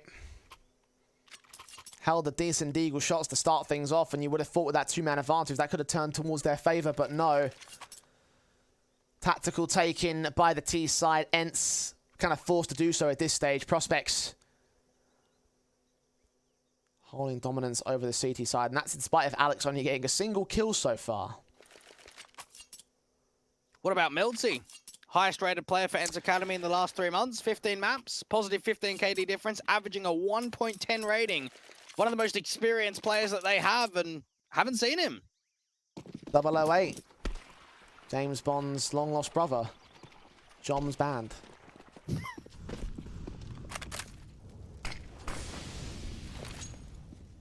Guns in. I see you on the camera, Dwayne. You look so tilted at that's not a joke. What even is that? What have I just listened to? Setting defaults for the CT side. Alex and Spooky. Look ahead of the doorways, but seeing nothing on the inside here. They're very passive around their push forward. They will start to make the move in. Alex is so ready for it, and the nades doing initial damage will aid him a little bit. He'll fall anyway. Alex has got another HE, but gets caught retreating. Spooky aggressive, but now not looking out towards elbow. Hedo is going to catch him too. Oh, back and forth timings for both teams, and ENCE Academy have got a two-man advantage. Flash into Donut. Stop them from making their way in. 5-on-3 gained. Smokes on. There's a kill for bo1, finally putting one out of commission for ENCE. Got one player in the back of the wood. Milty checks it, but looks away at the wrong moment. Potty forced to respond back with a spray through. 3-on-2. Franson so close that the smoke could still deny this, as his teammate can't provide support for Henry. He gets that kill anyway. Potty forced to unstick it and now go for the official plant. bo1, 1-on-3 situation. Aware of at least two individuals. The third man, less so. And that is ENCE with their fourth. ENCE Academy know that they've got them on the ropes with the economy, and it feels there for the prospects. Like, they want to get very aggressive. They want to set a temperate. They want to set a game plan where it's all out aggression, it's a lot of punishment, but they were getting caught on the timings in that last round. Now, Franson is down on a double eco status. Everybody else is limited with the buy. They're not going to have much to work with at all. Upgraded flash, that's it.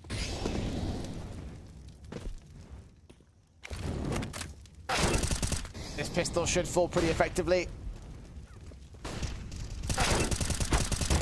Yeah, everyone going down. One kill is found by the ESPs, but that's about it. Yeah, maybe Henu, actually. I mean, Henu's quite low HP, so Hype gets a good timing. He should be getting to get dropped as well. Yeah, 2 kills. That's pretty good for an anti-eco. He gets one of those rifles. Nah, that's maybe too far. Well, he's trying to extend out towards mid, which actually I think the ENCE have not thrown them away, so perhaps if he sneaks around, he might get one. They dropped out towards window. There's one right there. I think he might actually escape with it. Yeah, M4 in hand. All right, a little something to gain.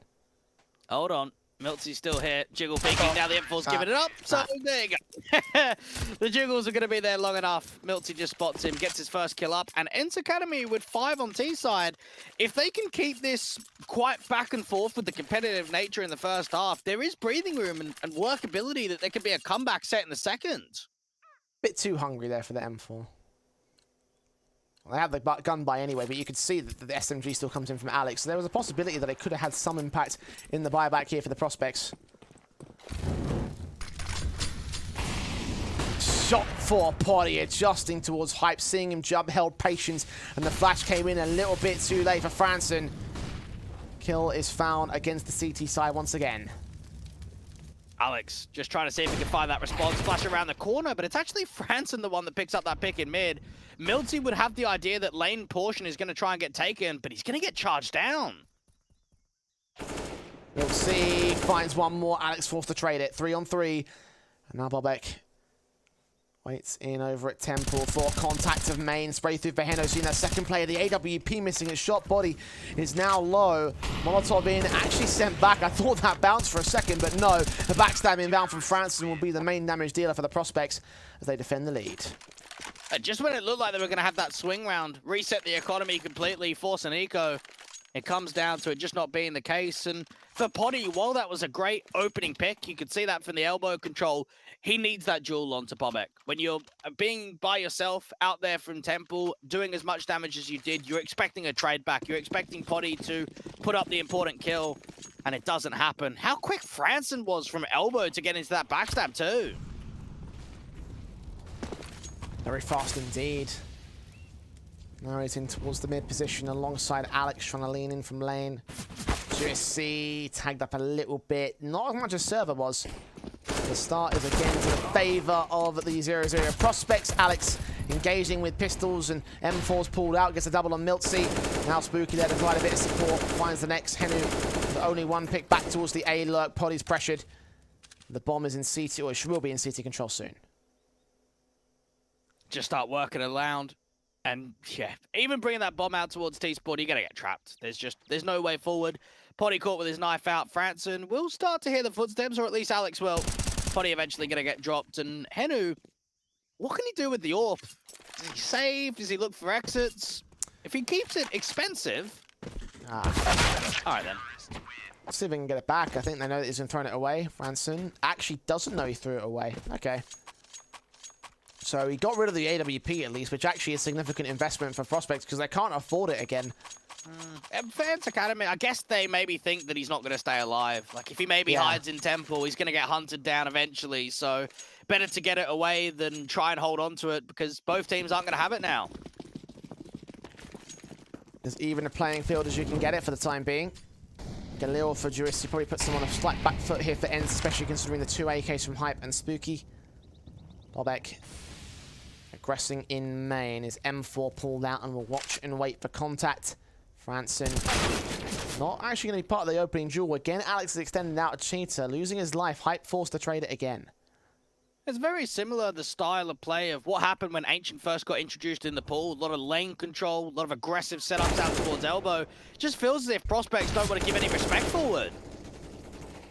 One-for-ones again in between Spooky and Henu. Hype forced to respond again towards the elbow position, and Spooky just can't hold on forever. Dealt with by Juicy. It's an AK now in the hands of the T side. Hype leaning forward. Bobek again doing a kind of cut rotations. The swing comes through. Headshots gain. Second player seen, now flanked in by Bobek. Know that he must be there in Cheetah. Smoke to try and get some cover to grab the bomb again. Challenge Hype perhaps, or escape towards the B site. Hype reads what's going on. Just the reposition. Juicy has to try and fake the bomb plant, try and see if he can force the duel out to the open, but not to be. Hype putting on another great performance. 18 frags, 5 deaths. And this is just a bit of a taste, isn't it? After seeing what we saw in the opening best of one against Astralis Talent, after we saw just an hour ago against the Spirit Academy side, and now what we're seeing here on Ancient, this is only 3 best of ones, and we are seeing top-end Counter-Strike being played from Hype.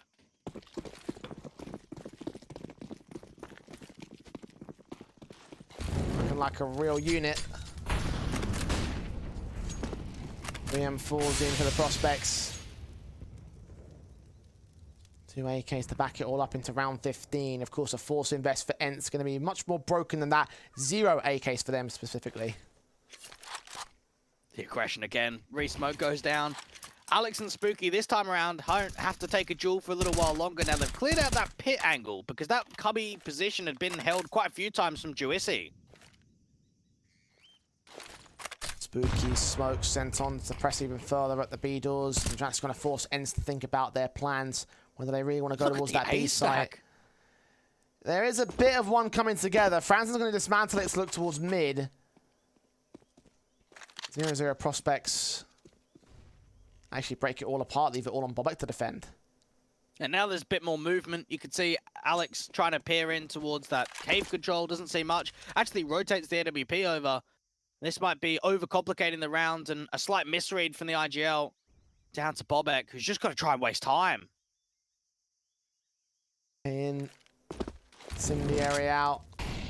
Try and drive them back, stall for time. Henu has got a kill in mid, but they must know that the execution is the target. 30 seconds, engagement from France and catches one player jumping. Sees the second, adjusts to the third, not quite as effective. MILTZ gets both him and the AK. AWP also fires back, trying to stall for time. The bomb, however, should get planted. Spooky is still on the way in for the retake.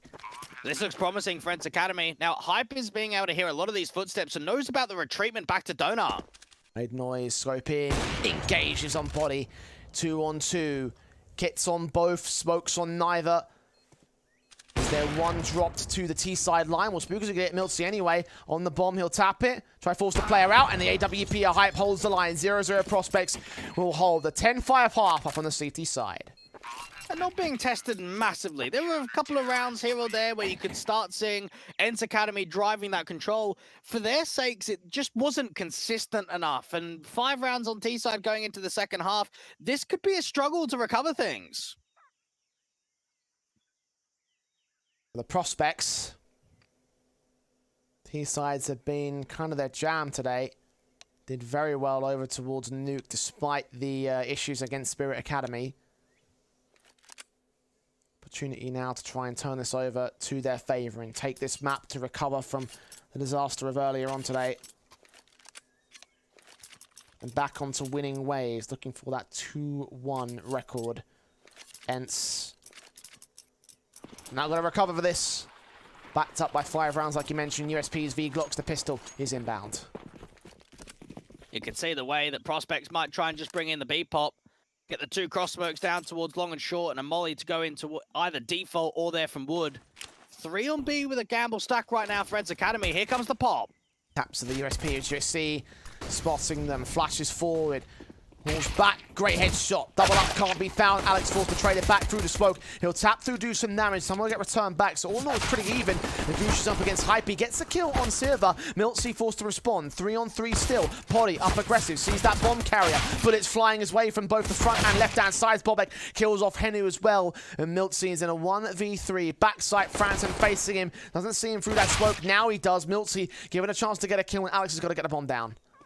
Kid in front of him, pick that back up and try and see if they could drive those players out to the open. They both beat together, and Alex and bo1 make it happen. A triple coming through from the IGL. And for ENCE Academy, that's the worst case scenario that they could have going into the second half, needing the response instantly. They'll look to try and see if they can force it up in round 17. But you think about just that pop and having the smoke, rather than long and short, they smoke off the short side and try and get in quite deep, try and smoke off CT. Alex doing so much work in the post plant.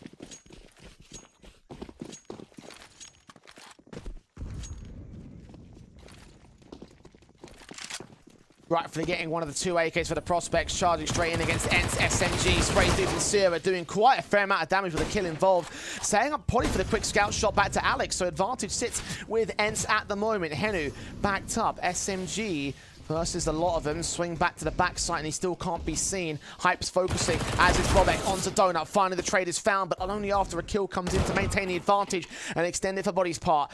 Bomb dropped, 1-on-3 for Hype now. Bomb out in the open, needs to try and see if we can force some of these duels. Now the CTs are even having that general understanding that there could be a backstab coming through from Temple.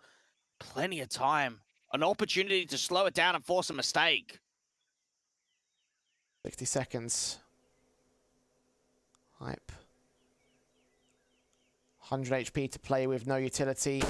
MILTZ spotted. Didn't take a lick of damage for that particular phase. The scout now hold his position. Missed shot, headshot gained. Second player not known there towards Temple. Drissi will catch him in the periphery. Headshot gained for a quick return for ENCE Academy. The rush tactic not working there for 0-0 Prospects. You can see Poddy on that initial defensive from Temple just driving attention back. Man advantage gets skewed pretty quickly into the round. And for Prospects, they're forced on double eco themselves. ENCE Academy, that's a huge lifeline because that does keep them in this game. Gives them breathing room to start comebacking back in. but they're still going to focus on round 18 because this will be a tough one to win out. But their reset potential is here. bo1 forced away. Kill found for Henry to start things off against Hype Spooky, also down. They're all getting ripped apart. Franson just find one pick back. Alex and Franson just not much that they can do here. They can try their hand at going towards the A side. It is pretty open, but footsteps being made. Franson's giving up the ghost to where he's going. Be challenged by 2 CTs. He's got to hit these headshots perfect. Doesn't even get the first.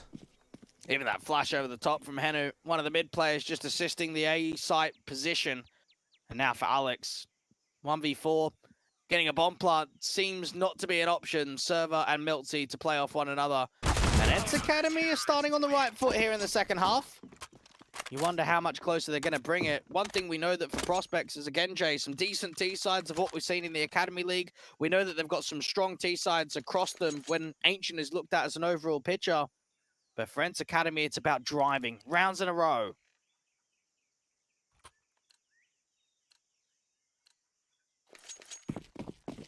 Blocks in for the prospects. Rifles regained by ENCE. Another rush tactic into the A side, try to get the bomb down as fast as possible. Rotations inbound from one individual that will try and look out for that. That's Server dealing with bo1. Bomb will commit and should get planted for this position. Galil and Miltsy very, very quickly struggles. 7 HP, so Polly's forced to make his move in alongside an M4, and everybody else will start to fall for prospects. Little bit leery at times. Ultimately, prospects won the objective though. Bomb plant, money bonus into the rifles. Without any investment, you've got to be beaming at the idea that you can even get a bomb plant there. ENCE Academy take the distance to only 3. And I think this is where the Swedes know, let's respond quickly. Let's not give an inroad to getting close to a tied-up scoreline. Try and get hype on the AWP could be a chance. Instead, they opt to go for the AK. Had enough money to go for the body armor and the big green without any util. ENCE Academy still going to use that MP9 for body. A lot of money farmed up in these last few rounds. Economy bolstered here by ENCE. Prospects. bo1 set with the AK. Incendiary Stone HE to follow suit. Damage done to just over half HP for bo1. Won't be able to get a casualty in. You can see the way that the rat push is actually coming through. That MP9 being caught off. Juicy is here for a trade. Look at a multi-frag. Getting exactly that with a flash over the top. 3 kills in for the big man. All players blinded, it looked to me. Juicy on almost 100 HP. bo1 trying to strike back in, but continued aggression will come through from Henu, looking for the wall bangs. Still a single man advantage. bo1 get past that cheated position, but Juicy is hungry for more. Juicy's having a very important game. Consider the idea of his numbers in the last 3 months. Averages 0.83 rating for the side.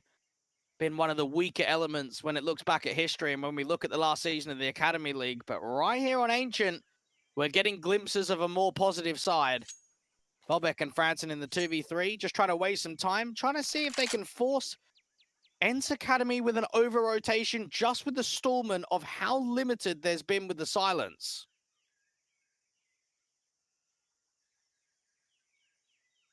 Franson trying to get this bomb down on site.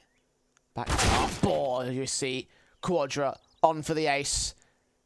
Does he know? Not quite. Franson leaning back to the site. Bomb plant could be open. Perfect chance to deny for the ace for Juicy. Big man stepping up, and ENCE can rely on him to bring in 9. And you said that Prospect should have shut down the window of opportunity, given no inroad for ENCE. Well, that's exactly what they just done. ENCE Academy are putting on a show, and again, you look back at the last season, there were a few games that they kept competitive, but overall, they would have been disappointed with the outcome. The idea that they've come in after a disappointing game yesterday and put up a good fight so far against the Prospects on a map of Ancient, which they don't mind playing at all. Poddy, Miltsy, aggressive out from mid. Quick in. Hype tagged up a little bit. Tech9 swings out, dealt with. Server does get overwhelmed by at least one pick there towards the mid control. But it's all a distraction. The Deagle still strikes to bring it into a 3-on-3 as the bomb will commit to the site. Meanwhile, Juicy will catch off Alex. The plant is secured. 2v3. Branson trying to get over towards safety. Long range with the Tech 9, just not making it happen. And now Spooky's the last one. Out of the open, there's nothing that he could do. Yeah. Just has to fall back here. Out of there. Hold on to the helmet and the deagle. Dealt with by Poddy regardless. No AK there in the mid position that he can gain. It will be picked up by the CTs instead.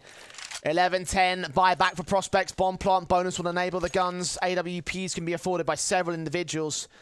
But it's a tactical coming in for them because they have struggled in the second half, Dweg.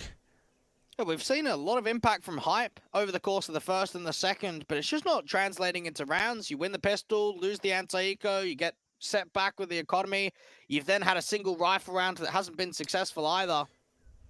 And ENCE Academy can start looking at the grand prize of a victory against one of the higher-end teams in the group, Prospects.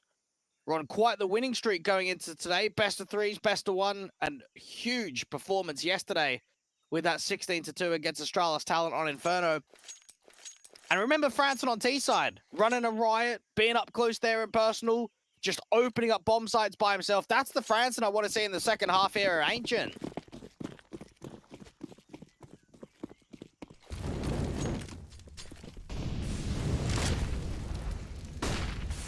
AK's in for Prospects. Needs to make a round work. Which round will it be? Will it be this one? Will it be another? Will it be none of them? Molotov sent in to force Henry back away from the cave control. Into the site is where he'll look, sprays through the wall bangs, won't find anything yet. ENCE's not going to give up anything in that sense. Poddy, however, picks up the opening start and leans in for more. Just responding immediately with the opening man advantage. You can now start to see the way that Milty's being shifted over towards the B site and Poddy shifting over for a multi-frag. That's another one to add to the tally. Perfect isolation of those two picks. A 5-on-3 for ENCE Academy. Prospects. One man on the rotation to France and try and join up with the main T-side force. Press towards the B site. Milty in a good position to be able to back off Henu. Try and work the two players in that short control. Alex has got to hope that enough distraction gets pulled from ramp that he can slowly come through from cave. Incendiary sent. Alex with a kill, found Henu down. Joycey continuing to try and fight on here. Poddy's got the first 2 kills into this one, so the advantage sits with ENCE for the time being. Plant be secured, and now backup has arrived. Players coming in quickly, and with so many nades still to work with for ENCE Academy, just a smoke down to ramp might make things so awkward for the post plant. Incendiary's on the bomb. Smoke's coming down on towards this ramp entrance. Franson swings and Poddy gets caught. 2 more to find out here. The taps are perfect. The spray's good. Franson almost gets the quadra, but it's shut down by Server, who goes no further. Hype closes it out, and a big sequence from Franson finally steps up to the plates. Well, there we go. That's the Franson that we saw yesterday. Jeez, mates, what a sequence that is. When you compare the idea that he's on an off angle, his back is up against the wall, he's not up against hard cover at all, and he just finds so much impact to those long players. ENCE Academy, they had a 2-man advantage in that round with the AWP.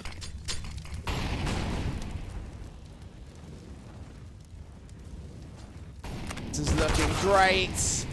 With Prospects getting involved. Big play from one man to give them a little bit of a spring in their step.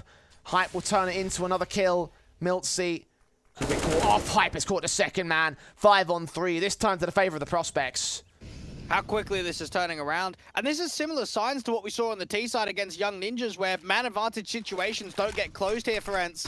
Flash around the corner, it's missed. Even Joycey's missed that opportunity, and you can't peek after the flash is gone. Yeah, that was a little bit silly, a bit overzealous. Server moving in towards main entrance of A site. Bobek's about to catch him. Footsteps not heard. Back to turned. Players caught. And Poddy's alone in the 1v5 of the AWP. Peeked in, seen. The bomb can actually commit towards the A site for this. They're going to try to rush him down. They'll take that AWP out of his hands. And Franson will be successful. All 5 alive for the T side. And I think the last couple of rounds have been eye-openers to how disciplined and how strong prospects can be. Just saw there from Hype, the way that he's able to find the first kill towards lane, the smoke starts clearing. Milty's obviously very desperate to find a response towards Elbow, and he just gets caught out in the open. And then even Juicy, that flash from his teammate was not set up. He ends up going off at the back of it anyway. 13-10. This is probably the last chance for ENCE Academy. Just like that, the whole momentum shifts for the prospects. All down to 1-3K. Alex in from Cheetah. Poddy falls back at Cave, nade in hand. Get out of the way. Escape to the site. And now you can start feeling the pace coming down towards the B side. Juicy getting flashed over towards a ramp control. Hype just spotting for information. HE placement's pretty good onto Poddy. Down to 51. The M4 spotted one on the jump face. Didn't get a tap, didn't get a kill, didn't get a tag for that matter. Bomb will get picked up as they play towards the B site against 3 defending CTs.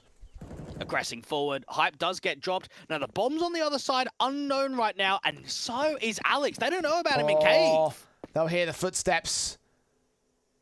Rotations back. Juicy, shoulder C, but he didn't see Alex. Or did he? Calls back in Poddy, who's going to hold back at the entrance here towards short. Get the pick on Alex. Advantage turns the way of the CT side. Only a temporary measure. Spooky gets Juicy back on the site. 3-on-3. The bomb will commit. Lacking nades and no kit. Poddy's got to get out of the open. Try and deny this bomb from going down. Find impact immediately. Get the kill against the carrier. Bobek gets a trade immediately. Bomb has been dropped a bit deep, but now we'll go in for the open plant, which could be denied by Miltsy. Spooky now on the site. Smokes against him. Suppressing the long player and making noise to reveal his angle. Miltsy spraying through and Server rotating in with a backstab. Spray back. M4 looking to engage. Spooky trying to get out of the way. Harder cover. Shot gained. And ENCE Academy win an all-important round.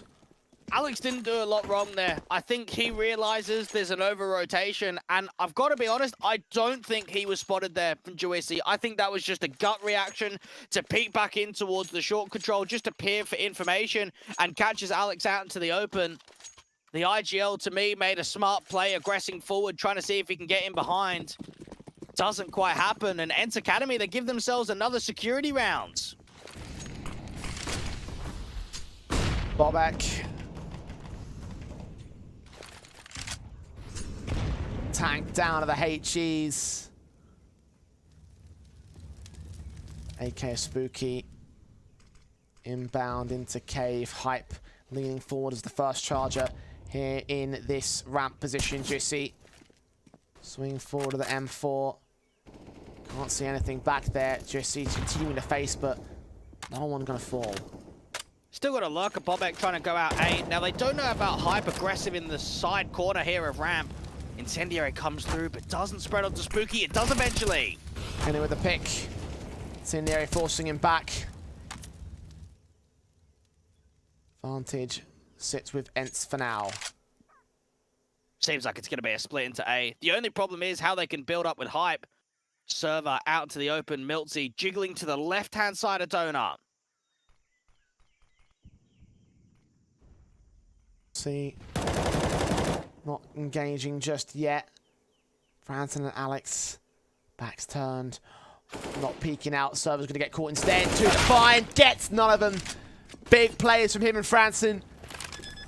And site secure with a man advantage as well. Extended to 2. It's got to be a safe for ENCE now. What a check that was from Franson.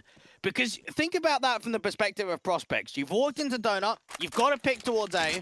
And you haven't taken a duel yet. So you could very easily be tunnel visioned and just run to get the bomb down. Instead, Franson just rounds the corner, and that kill, that's a round winner to me. Because if that position doesn't get checked, we're looking at a different story. We're looking at perhaps an ENCE round. I think it'll be guaranteed 2 to the favor of the CT side there in Donut. They hold the line. They keep themselves together. They keep themselves up in the lead. And on the way to 14, maybe even 15. Hype. Standing against one more man in the back line. Juicy's caught.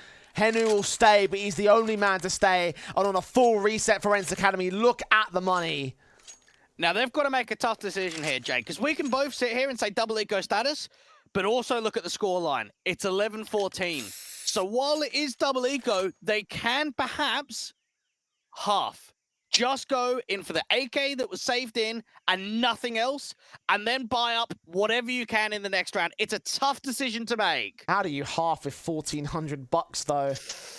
Yeah, Across it's just 3 the players. scoreline. It's in my eyes, and my philosophy here is either you get 1 force buy in the next round or 2 force buys this round and next round, and you have the bonus of the AK with the 2 SMGs. It's not ideal. It never is, and there's no option that will give you the perfect opportunity to sort of take it back for the prospects. It's all in how you play what you've been dealt. All in how you play your hand. And for ENCE, their hand is weak. They're taking a tactical, though. They're taking a moment's breather, a respiting moment to figure out the game plan, how they're going to try and turn these impossible rounds to their favor.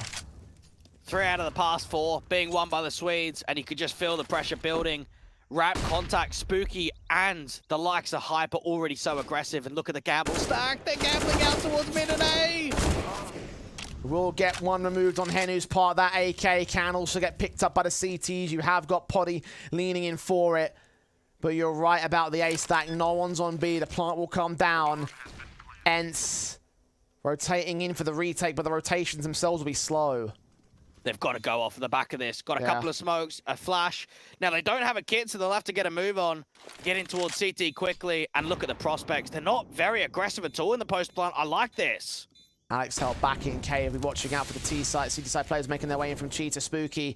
Also faced in upon out towards Long. Turned away from the kill start coming in for Silver and Miltsy. 4 on 2. Hype's tagged up so heavily. Franson stands alone. Tries to defend, but they're on the defuse without a kit, without time, and without a chance to deny a match point.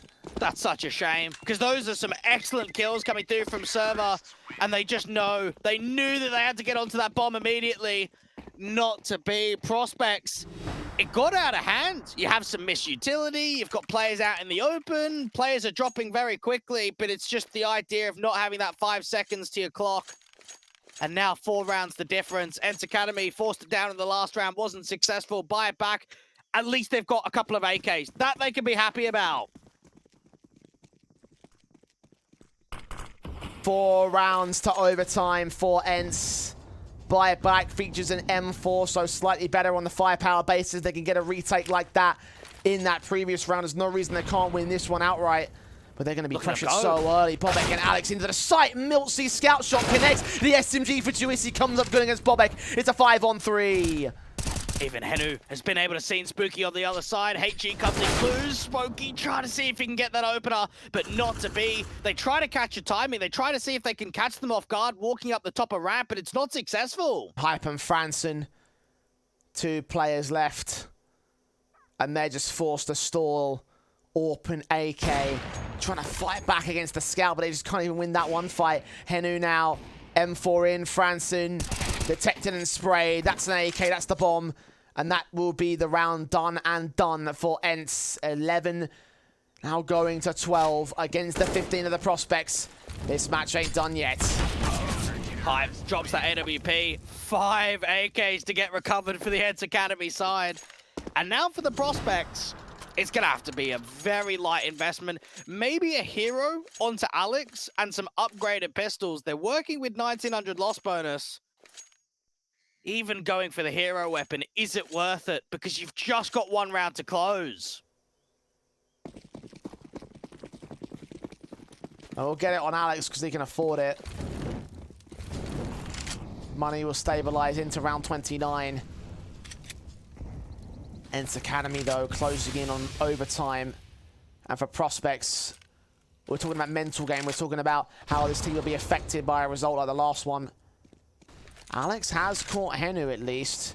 That might take some of the pressure off of them. Miltsy and co pressured. Alex gets involved against Polly in a 3-on-3. Miltsy pinned in a corner, faced in by the P250s. He's going to get isolated. Server's got to come up good, and indeed he drops that AK. Juicy aggressing forward, gets dinked into the process. The Glocks are doing good work out in this round. Spooky just needs 1 more, but it doesn't quite happen. Franson with that P250 out from mid, trying to recover a weapon, not to be. Now, there's 2 ways of looking at that. Obviously, you want the AK to do some damage, but you're also looking to take AKs out of play, because ENCE Academy have now dropped 2 of them. So going into the next rifle round, that single AK has actually made quite a big difference. Still 3 to play up against here on the ENCE Academy side. Rifles inbound for prospects across the entire AK board. They just need one. ENCE need two, but this one could be enough to break the backs of the T side. Henu faced in by the prospects as Poddy picks up Bobek. That's a star. Smoke down. Alex going to try to punish it. Henu's down to a 4 versus 4. Juicy isolated and surrounded by T-side players. Flashed off perfectly timed. And now conversion upon the prospects are about to hold this.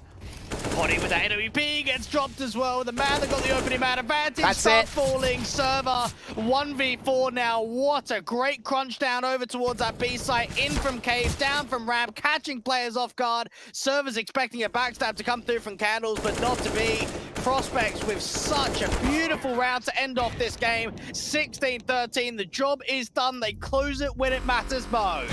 Did get a little bit dicey towards the end there, though. You thought for a moment maybe they might have stolen it back there for ENCE to go to overtime. Didn't quite happen at the end of the day, though, Dwayne. So you're right. Job is done. Matched up but secured. And one back for the prospects. They can make up for their demise in the earlier game as well, Dwayne. So they can be relatively happy about that one, I guess. I mean, look, it was sucks what happened over in Spirit, but now they get a victory back on the board. They're in the positive. They're in the green. It's a tough day, and they're going to know that off the back of it, but you're right about the W. That's what matters here, to get the result, to get another win up onto the board, to now put yourself in that 2-1 position. As for ENCE Academy, I maybe underestimated them. I didn't think that they would show me as much as they did there on Ancient. Juicy was a revelation. He's not a player that we normally keep an eye out for, but he had an outstanding performance today. Yeah, he topped the board, I think, by the end of it there for the ENCE Academy side. Miltz is the guy we usually look at as being the guy with the most experience, but that's what the Academy League's all about, unearthing those hidden gems. So there's something to build from there, something to refine for the ENCE Academy team. Like, how do we feel themselves building around Juicy, or how he's going to play into the future of this season? It could be set up. I mean, we saw the multi-fragging potential. I think they had more confidence today in all. And even their T side, it was much better than what we saw yesterday against Young Ninjas. I think there are still a couple of issues that need to be addressed. The one that is the main focus has to be not closing rounds with man advantages. That's going to hurt them, because you look back there on Ancient, I think there was 2 rounds, I remember, in the second half where they had 5-on-3 advantages and they're just not being closed. And when you get to that sort of a scoreline, when it is so close, those rounds can make a huge difference, whether you're going to win the game or whether it's going to end up being a loss. And of course, in these best of ones, every game might just matter here. It is early doors in the seasons. There's time to turn it around. But for ENCE, a little bit of refinement to be done over the course of the next few days for them. They do go down at 0-2, but there is a lot of potential, I think, in what they could do now in the rest of the Group B positions. So to take back over the course of the day, of course, we are coming to our conclusion. We did see a number of victories for Fnatic Rising. Young Ninjas beat out Big Academy. NAVI Jr. got both the wins against the Apeks Rebels and Flames Ascent. MIBR got decimated by Astralis. Of course, there was the Prospects, lost the Spirit, but turning it around at the end against ENCE Academy. So in terms of our matches today, Dwayne, how do we feel things have played out? How has the complexion of the tournament changed in day 1 to day 2? I think for NAVI Jr., they look to be a threatening team, and the more times that we get to see them into the fold, the more action we have. For Apeks Rebels, it still feels as if it's been an underwhelming start to this event. And for the Flames, while there maybe isn't a massive amount of victories coming down onto the boards, it's great to see what they can bring to the table, because they are beginning to show some more competitiveness for their debut season. That's always great to see. Yeah, and look, they've showed up a really good matchup to open things up. So obviously they're showing their potential and they're trying to show themselves off at this stage. So that's all looking good at the moment. And I'm excited to see how far they can do. They'll be in action tomorrow as well in another doubleheader for the Flames Ascent camp. In fact, these are the matches we've got coming for you tomorrow. Young Ninjas versus Spirit Academy. Apeks Rebels versus OG Academy. Astralis Talent versus Spirit. Flames versus OG. ENCE versus MIBR. Flames versus Fnatic. And Prospects versus Big Academy. Dwayne, which of those matches stands out to you the most? I'm actually quite keen on the ENCE versus MIBR one. You know, both teams looking to try and get their first win. I would say for both of those teams, that's a winnable game that both teams can have the mindset of going into, whereas they've had some tough draws already. So trying to see who's going to be the first team to get a win out of those two. Awesome. Well, great opportunities right there to see how things will go in that particular match. Matches start from 1:50 p.m. CEST tomorrow at the same time, same place here at the WePlay Academy League channel. For today, that's all we've got for you. It's been a very long and arduous one. We've got 7 best of ones tomorrow, so we're going to get off to bed relatively quickly, and we'll join you back here tomorrow for even more of the Academy League. Now, until that point, good night.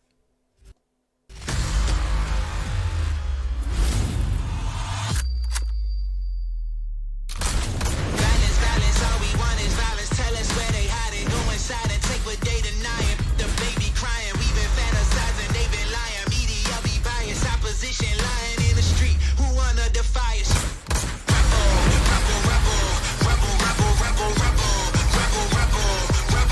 Break the system, never budge. Kill the lawyers, kill the judge. No allegiance, not from